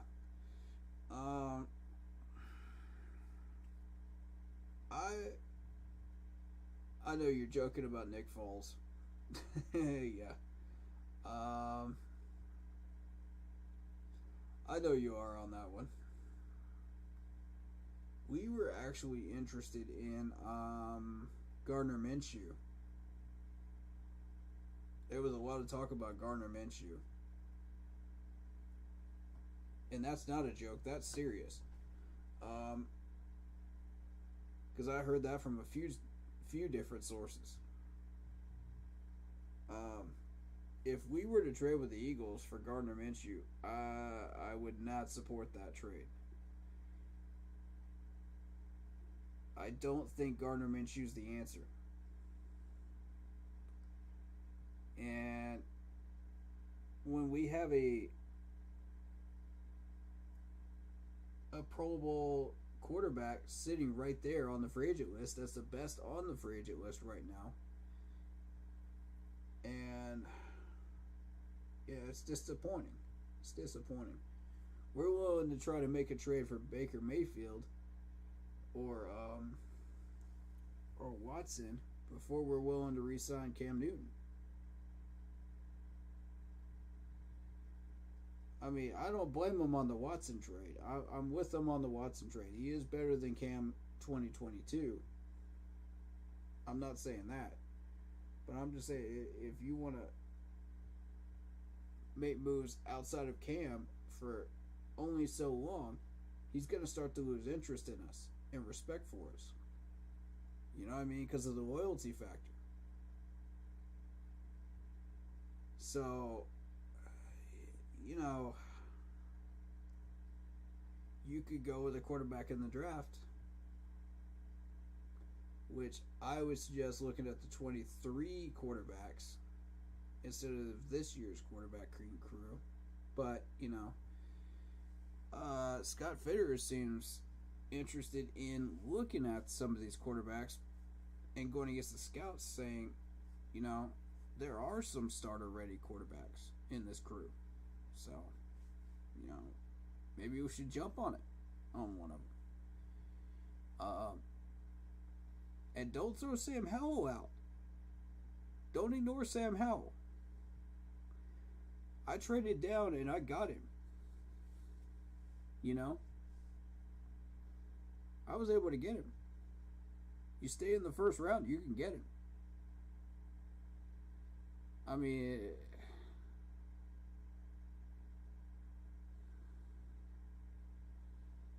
you seem way smarter than me on the team.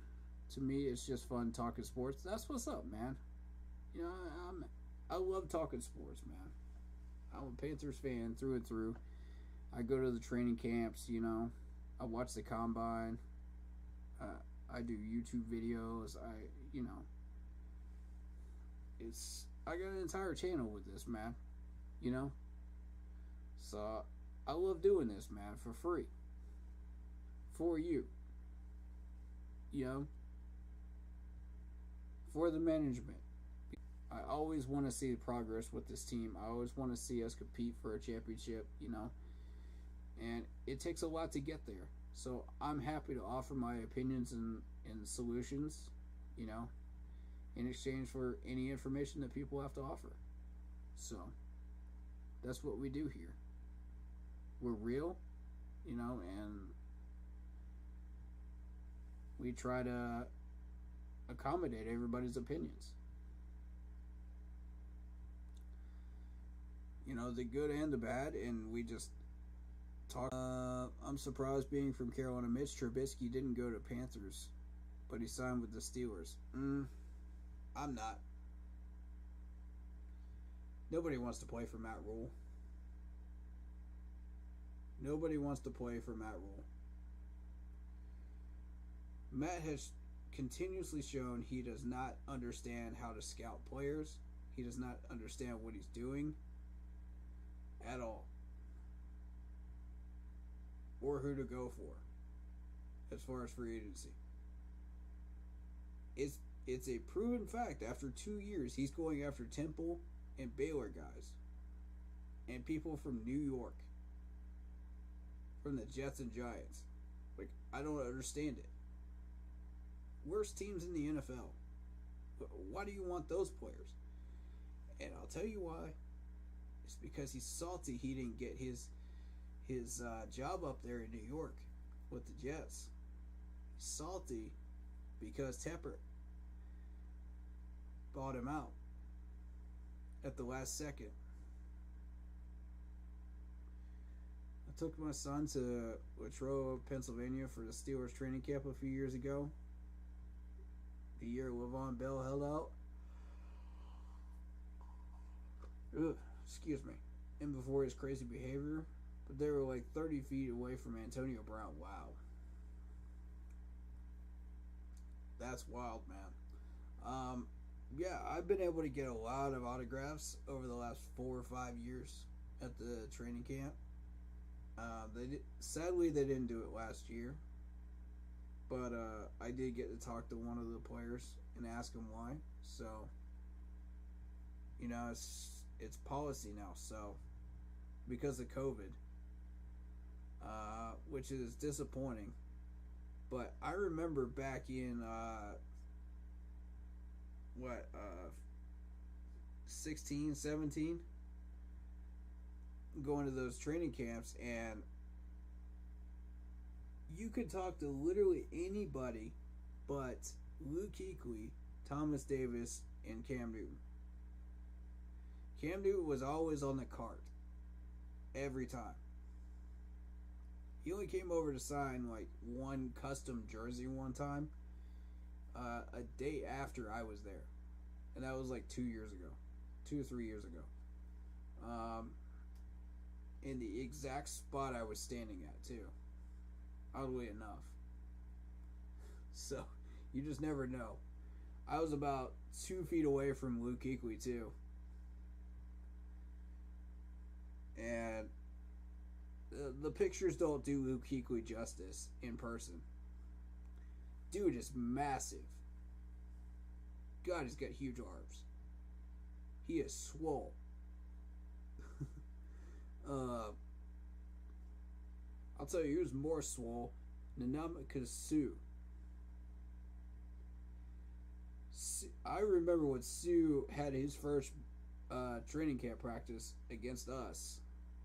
It was Panthers Dolphins joint practice. And you're sitting there looking at Sue, this big, husky, 280-pound monster of a man. And the TV images of him just don't do this dude justice at all. He's... So... It's wild, man. You know, seeing these guys in person versus on TV and in pictures. Rule 1 Baylor guys, that's like Carroll with Seahawks getting all Pac-12 or West Coast players. Yeah, it's regional with Pete Carroll. And I get it. You know, if you're from that region, you tend to favor those types of people. If you're from the South, you tend to favor Southern type players. Like, see, we've had a number of South Carolina Gamecocks players on this roster over the years, but they mostly all panned out. You know, and being a Clemson player, well, a Clemson fan, excuse me. Yeah, I'm okay with this. I want the best 53-man roster we can build. Whether they be from South Carolina or all the way on the West Coast from Oregon. I don't care. I want the best 53-man roster we can possibly build. Even if they're from the Gamecocks. You know, I'm cool with it. You've never seen me complain even once about having a Gamecock player on this team. And, you know, for people that think I'm biased, I'm not. Like I said, the main goal is getting these guys a Super Bowl trophy. End of the day. So,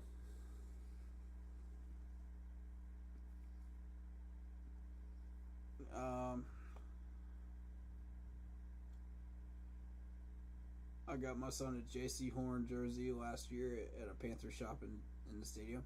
Yeah, that's what's up, man. I think J.C. Horn's going to have an excellent career. He may not end it in Carolina, but I think his years in Carolina will be excellent ones. You know, I can't guarantee if he's going to end it in Carolina or not. Most of the time, whenever you see a good player do stuff in Carolina, it ends up being a farm system where these guys just do good for a few years and then get shipped out. But now we got Scott Fitterer, so maybe that won't happen anymore based on his comments about, you know, re-signing people today. So hopefully, you know, we're looking forward to keeping some of these guys. You know, we just re-signed Dante. We just re-signed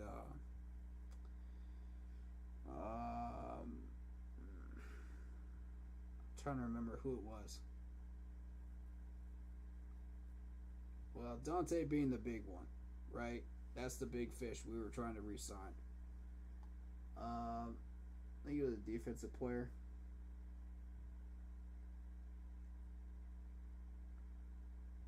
I'm trying to remember now. We re-signed Frankie Louvu. I like Louvu. They're saying Burns will probably get that 5th-year option on it. That's a good thing. I'm happy about that. Once Jeremy Chin starts going off that rookie contract, he'll get an extension probably. That's great for us. DJ Moore. DJ Moore got the extension as well. That's huge.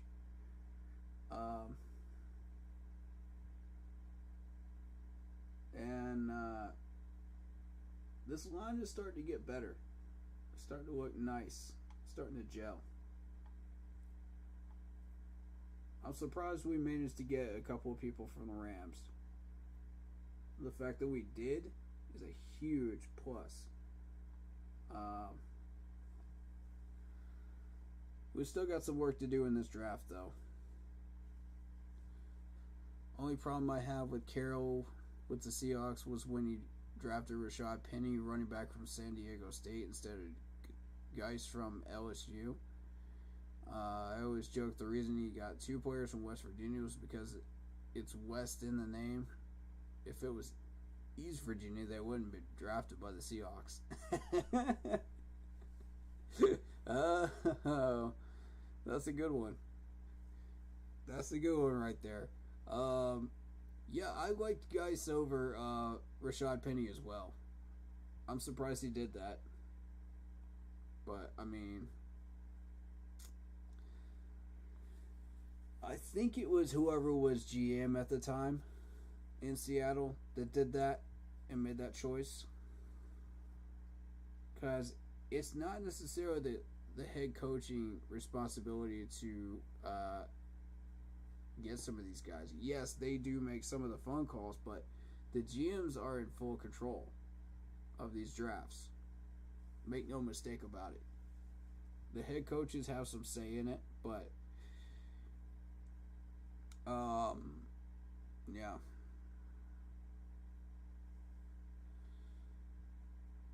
That's why, like, I'm really not happy that Matt Rule has any say in our draft.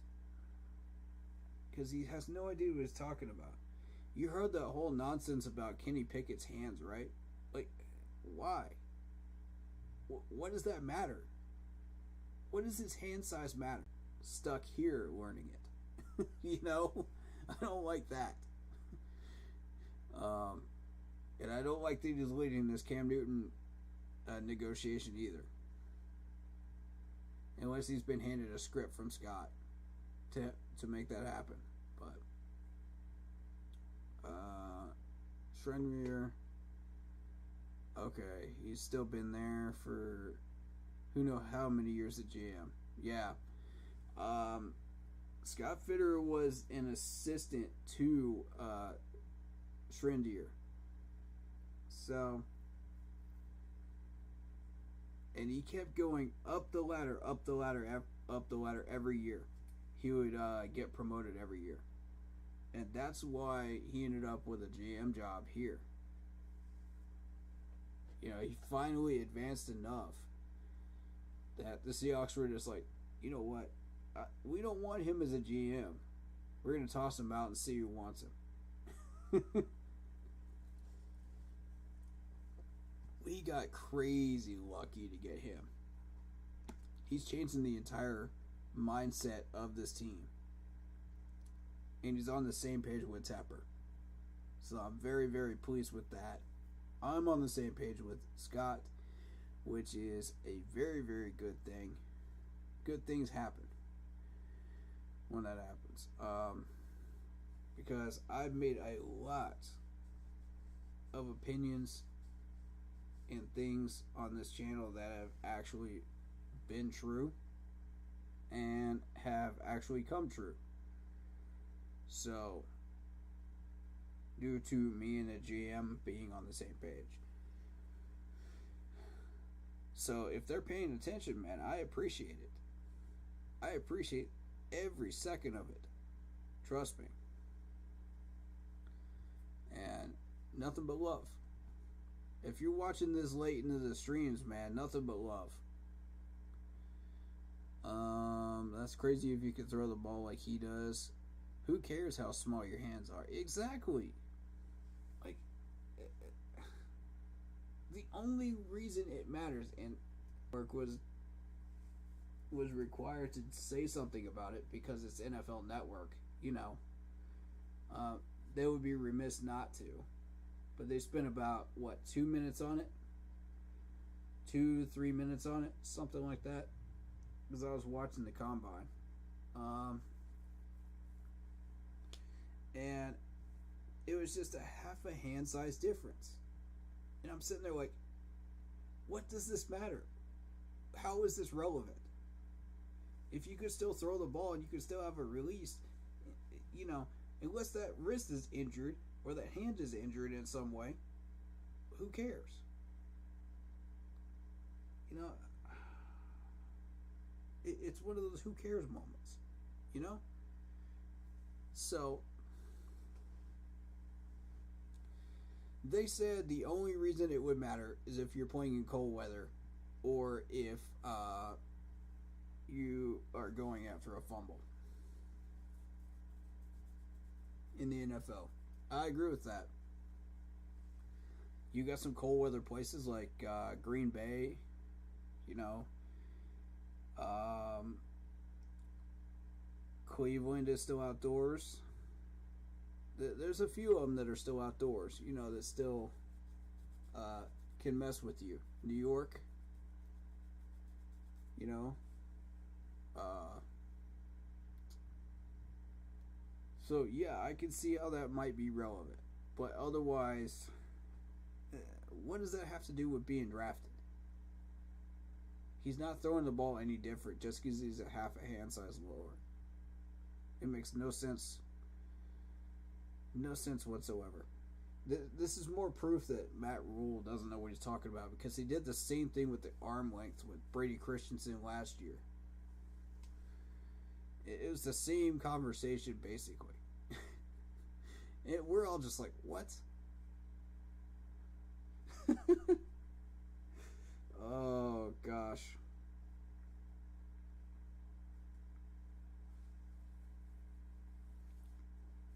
Cue the X-Files music.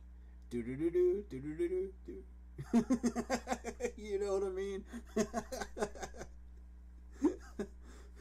Like, what? As soon as he said it, we all just went, huh? Oh my god. That sent the fan base up into an uproar. That was wild. As a joke, you want Tom Brady for a year, possible Super Bowl? Nah. If we gotta get Tom Brady, it ain't worth the Super Bowl trophy.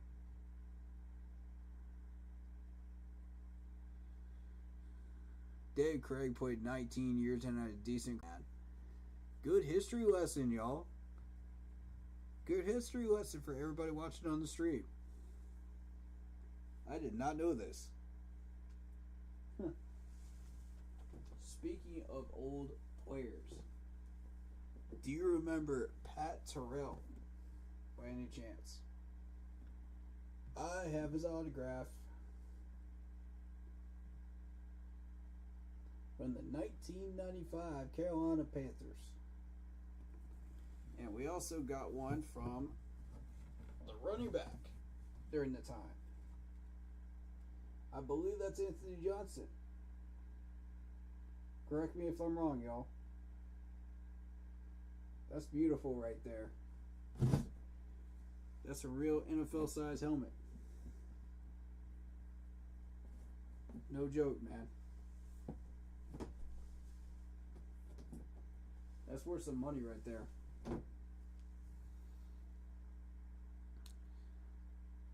So, I couldn't leave that thing up at Charlotte. Been a Seahawks fan for almost 40 years. That's how I knew about Dave Craig. Yeah, man. That's cool. That's real cool. You know, you talk about first experiences for Panthers games. I got this as my first souvenir of a Panthers game. $20 from the team store in the stadium. Philadelphia Eagles game, 2015. So, yeah. Also, if you are a first-timer at a Panthers game, make sure you send them a letter or let them know, you know, in an email, and they'll send you a package of free Panthers stuff. Someone told me about that, and I was like, there's no way. So I sent them an email, and sure enough, they sent me some stuff. They sent me a lanyard and a pencil and some stuff like that, stickers. It was cool. And a little note saying thank you for attending the game. So I was like, that's what's up, man. That's loyalty right there. You know, that was still during Jerry Richardson's days, but still, I'm sure they probably still do that. Yeah, so write them in. See if you can get something for your kid, you know? I almost said Natrone means. Oh, yeah. Yeah, that wouldn't have been accurate, for sure.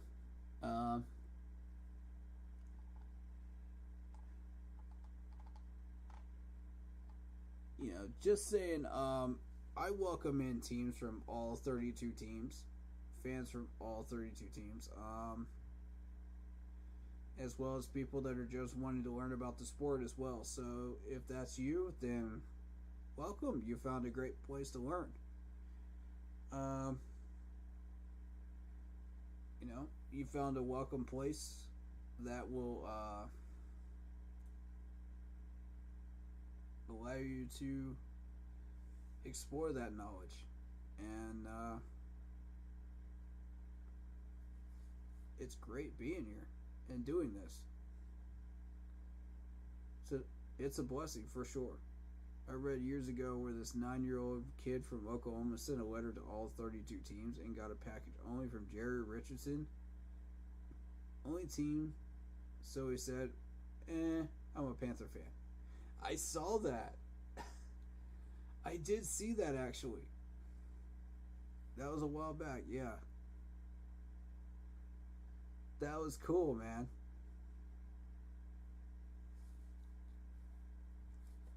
See, that's one of the things we do right around here, man. We win people over like that. It's Southern hospitality. It's love, you know. It's loyalty. And when you welcome in people like that with that type of passion and love for the game, they will return that right back, you know. And they'll stick around for years. I'll bet you that kid's still a huge fan of us now. That's the type of culture we want to create in Carolina, man. You know, and it doesn't just stop with Jerry Richardson. It should go all the way down the list. All the way down the line. To us as fans. Every time we wear one of these jerseys, or we wear one of these hats, or put a bumper sticker on our cars, you know, we represent the Carolina Panthers. You know, as a fan. You know, so please show some respect and be a decent fan. You know what I'm saying? Like, role model yourself so that we can welcome in people like that. And make people want to come and be a fan of this team.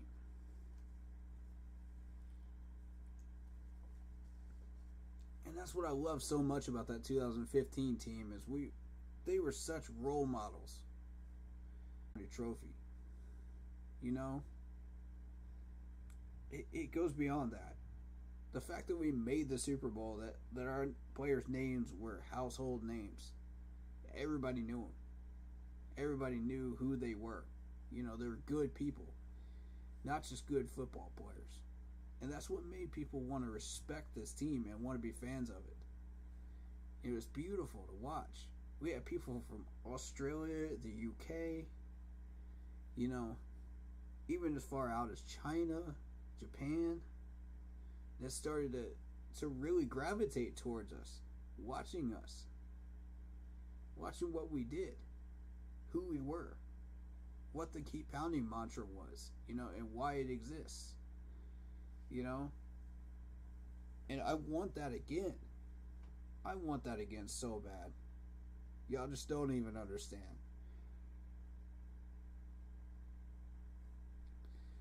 Because keep pounding doesn't just stop with football. It can be a life lesson. when you're going through any kind of challenge. Like LD's going through a foot injuries healing process right now. He's one of the regulars on this channel. Carol, my subscriber, my channel partner, is healing up from a surgery as well. You know, and they use that phrase every day to get through these injuries. It could be anything. It could be getting through work, you know, to anything like dealing with a deadly disease. You know what I mean? Like,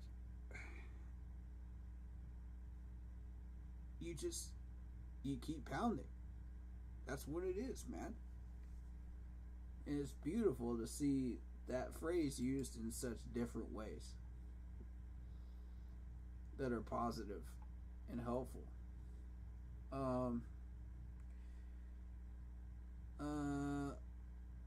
Andy, you said I wanted to prepare and learn about parking in Charlotte and learn Panthers too for my son. And yes, people down there are nice, different. As daylight dark in Pittsburgh. Yeah, man. We're nice here in Charlotte, in the Carolinas. That's who we are. Southern hospitality. You know, we're famous for it, you know, in a good way. We went to the Steelers game in 2019. We saw them play the Seahawks, and they tried to accuse me of having illegal tickets. I was like, it's on my phone. I don't know other people were using there, but I had my Seahawks jersey on, so I think that's why they did it at the Panthers Stadium.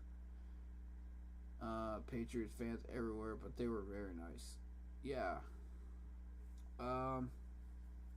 Yeah, Panthers fans are always going to be role models, man. That's what we're trying to do here in Charlotte. And it's a shame because every fan base has that group of people that are just obnoxious pricks. It's going to happen. But, you know, I don't like the fact that half our fans are becoming that. You know, when we used to be decent fans, we used to be one of those respectable fan bases, but now we're all like at each other's throats every time there's some type of controversial move or anything going on with a major player. And you hate to see that, because we were so much better than that back then in the day, you know, back in 2015, back in 2016 maybe, when we were, you know, we were actually doing something, you know, worthwhile. And people call us fair weather. So, but yeah, you go to a Panthers game, you're going to encounter a lot of peaceful, happy Panthers fans that are mostly only aggressive towards Matt Rule. But, you know, when you see Matt Rule come out, expect some boos, but, you know, otherwise they're pretty happy. The Patriots fans, there's some decent Patriots fans out there, but, you know, they're few and far between these days.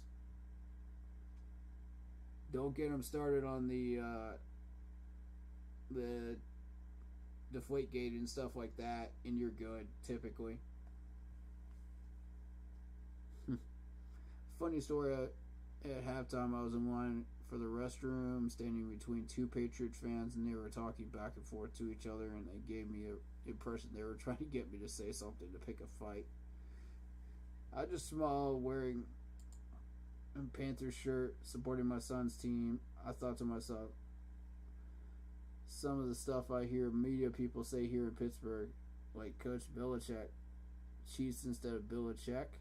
Yeah. Bruh, that's what they do, man.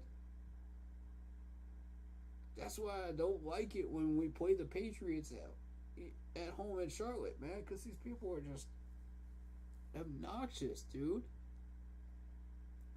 I will never go to a Patriots-Panthers game at home. I will not do it. The Patriots are one of those teams that trigger the most toxic feelings inside of me during games. Of all the 32 teams, they are the ones that trigger the most. And bruh, I cannot stand Belichick. I cannot. Don't even get me started down that rabbit hole. I'm even worse with Tom Brady and Gronk. Don't get me started on that rabbit hole. You don't want to hear those comments. Braylon started me on that rabbit hole earlier, the other day on the stream, and I was just like, you know what? No. Don't do this.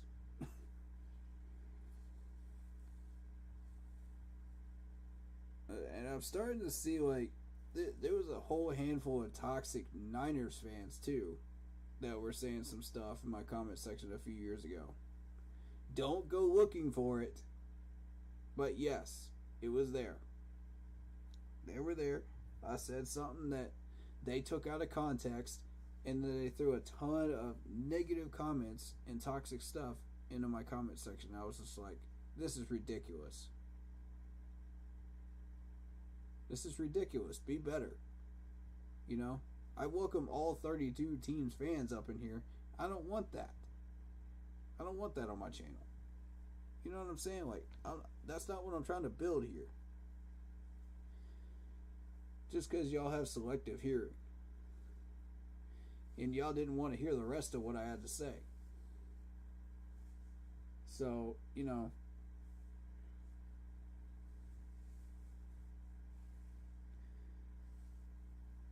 If they don't want to be here, that's their choice. If any of them heard this, that's their choice too. I could have started something if I wanted to, knowing that was what the Pittsburgh people here say about the Patriots. Ooh. Ooh. Yeah. But yeah, every time we wear these Panthers jerseys, man, we got to represent in a peaceful and kind way, so that we can welcome new fans in. You got to set a good example. You know, whether you're a Panthers fan or not, you know, you're still wearing that jersey up in our stadium. It's still representing us, bro. You know what I mean? You should have seen it here a few years ago after that call of Jesse James, tight end for Steelers, and lost against the Patriots. Oh man, the stuff I was hearing on the radio. Oh, that ain't even half of what I was hearing about Cam Newton once we lost that Super Bowl. Y'all want to talk about some hate on some man? I ain't never seen nothing like that in Carolina. And now I'm starting to see it for Matt Rule, and I'm like, oh Lord. Oh Lord. Everywhere you look, it's Matt Rule this, Matt Rule that.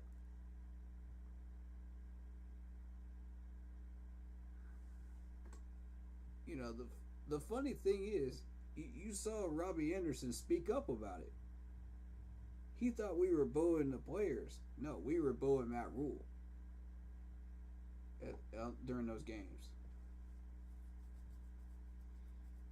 He missed the 8 ball on that one. I agree. I would never start anything even if I could have. Man, that's what's up, dude. You know,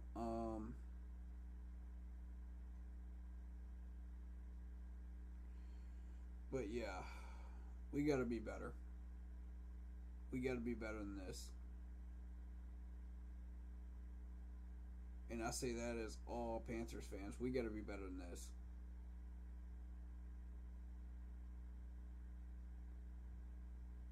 They thought that bashing Matt Rule at a Hornets game, you know, and booing him is bullying. They ain't seen nothing yet. Tell them. You lived in Philadelphia. You can tell them right now. That's not bullying. What they do in Philadelphia, that's bullying. That's way worse than bullying. Let him go up to Philadelphia for about a week. See how long he lasts up there as a head coach. I'm telling you, these people will go ape. They'll come after you with pitchforks and flames. You think Charlotte's bad. That ain't nothing. They were saying money changing hands and Brady and Belichick have something going on behind. Closed doors after that call on Jesse James. Yeah. I ain't gonna speak on that. I don't know. But yeah, I apologize. Facebook chat just finished. So we're gonna end the stream here. Thank you so much, guys. Appreciate you. Do they grease poles in Charlotte like they do in Philly? My guy. Do they grease poles? I love that. I love that one right there. Yeah, dude.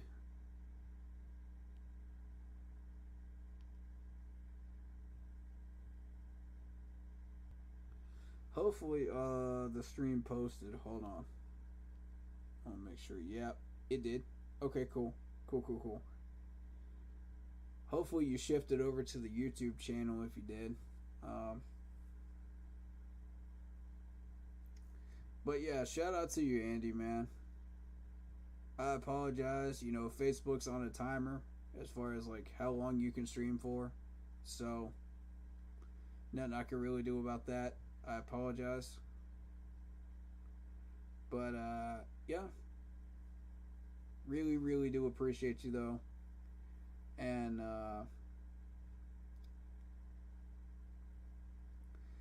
yeah, if anybody wants to friend request me, like this guy right here,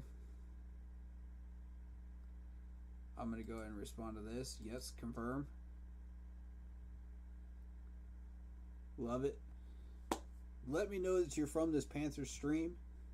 Leave a message. Show me something Panthers related and share this streams with your friends. Let them know about me.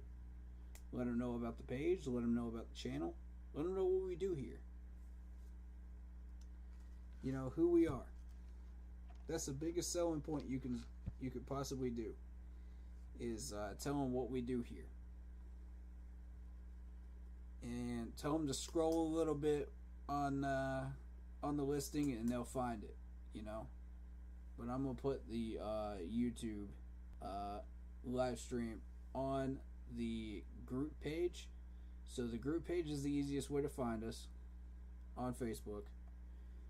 That's where you're gonna find all the updates on whether I'm streaming or not, what I think about this or that, polls, opinions, the whole 9 yards will be on there. So there you go. Next stream will be on either Monday or Tuesday.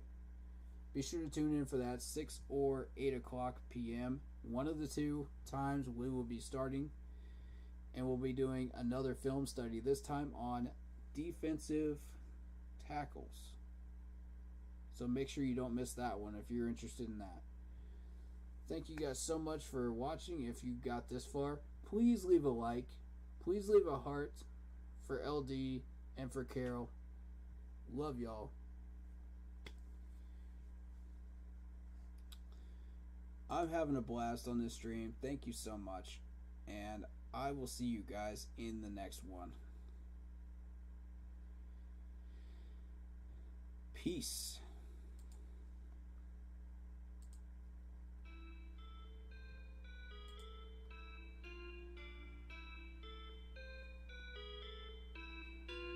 Last shout out to Cade McDonald and all the people on Facebook. Appreciate y'all, man. Keep pounding.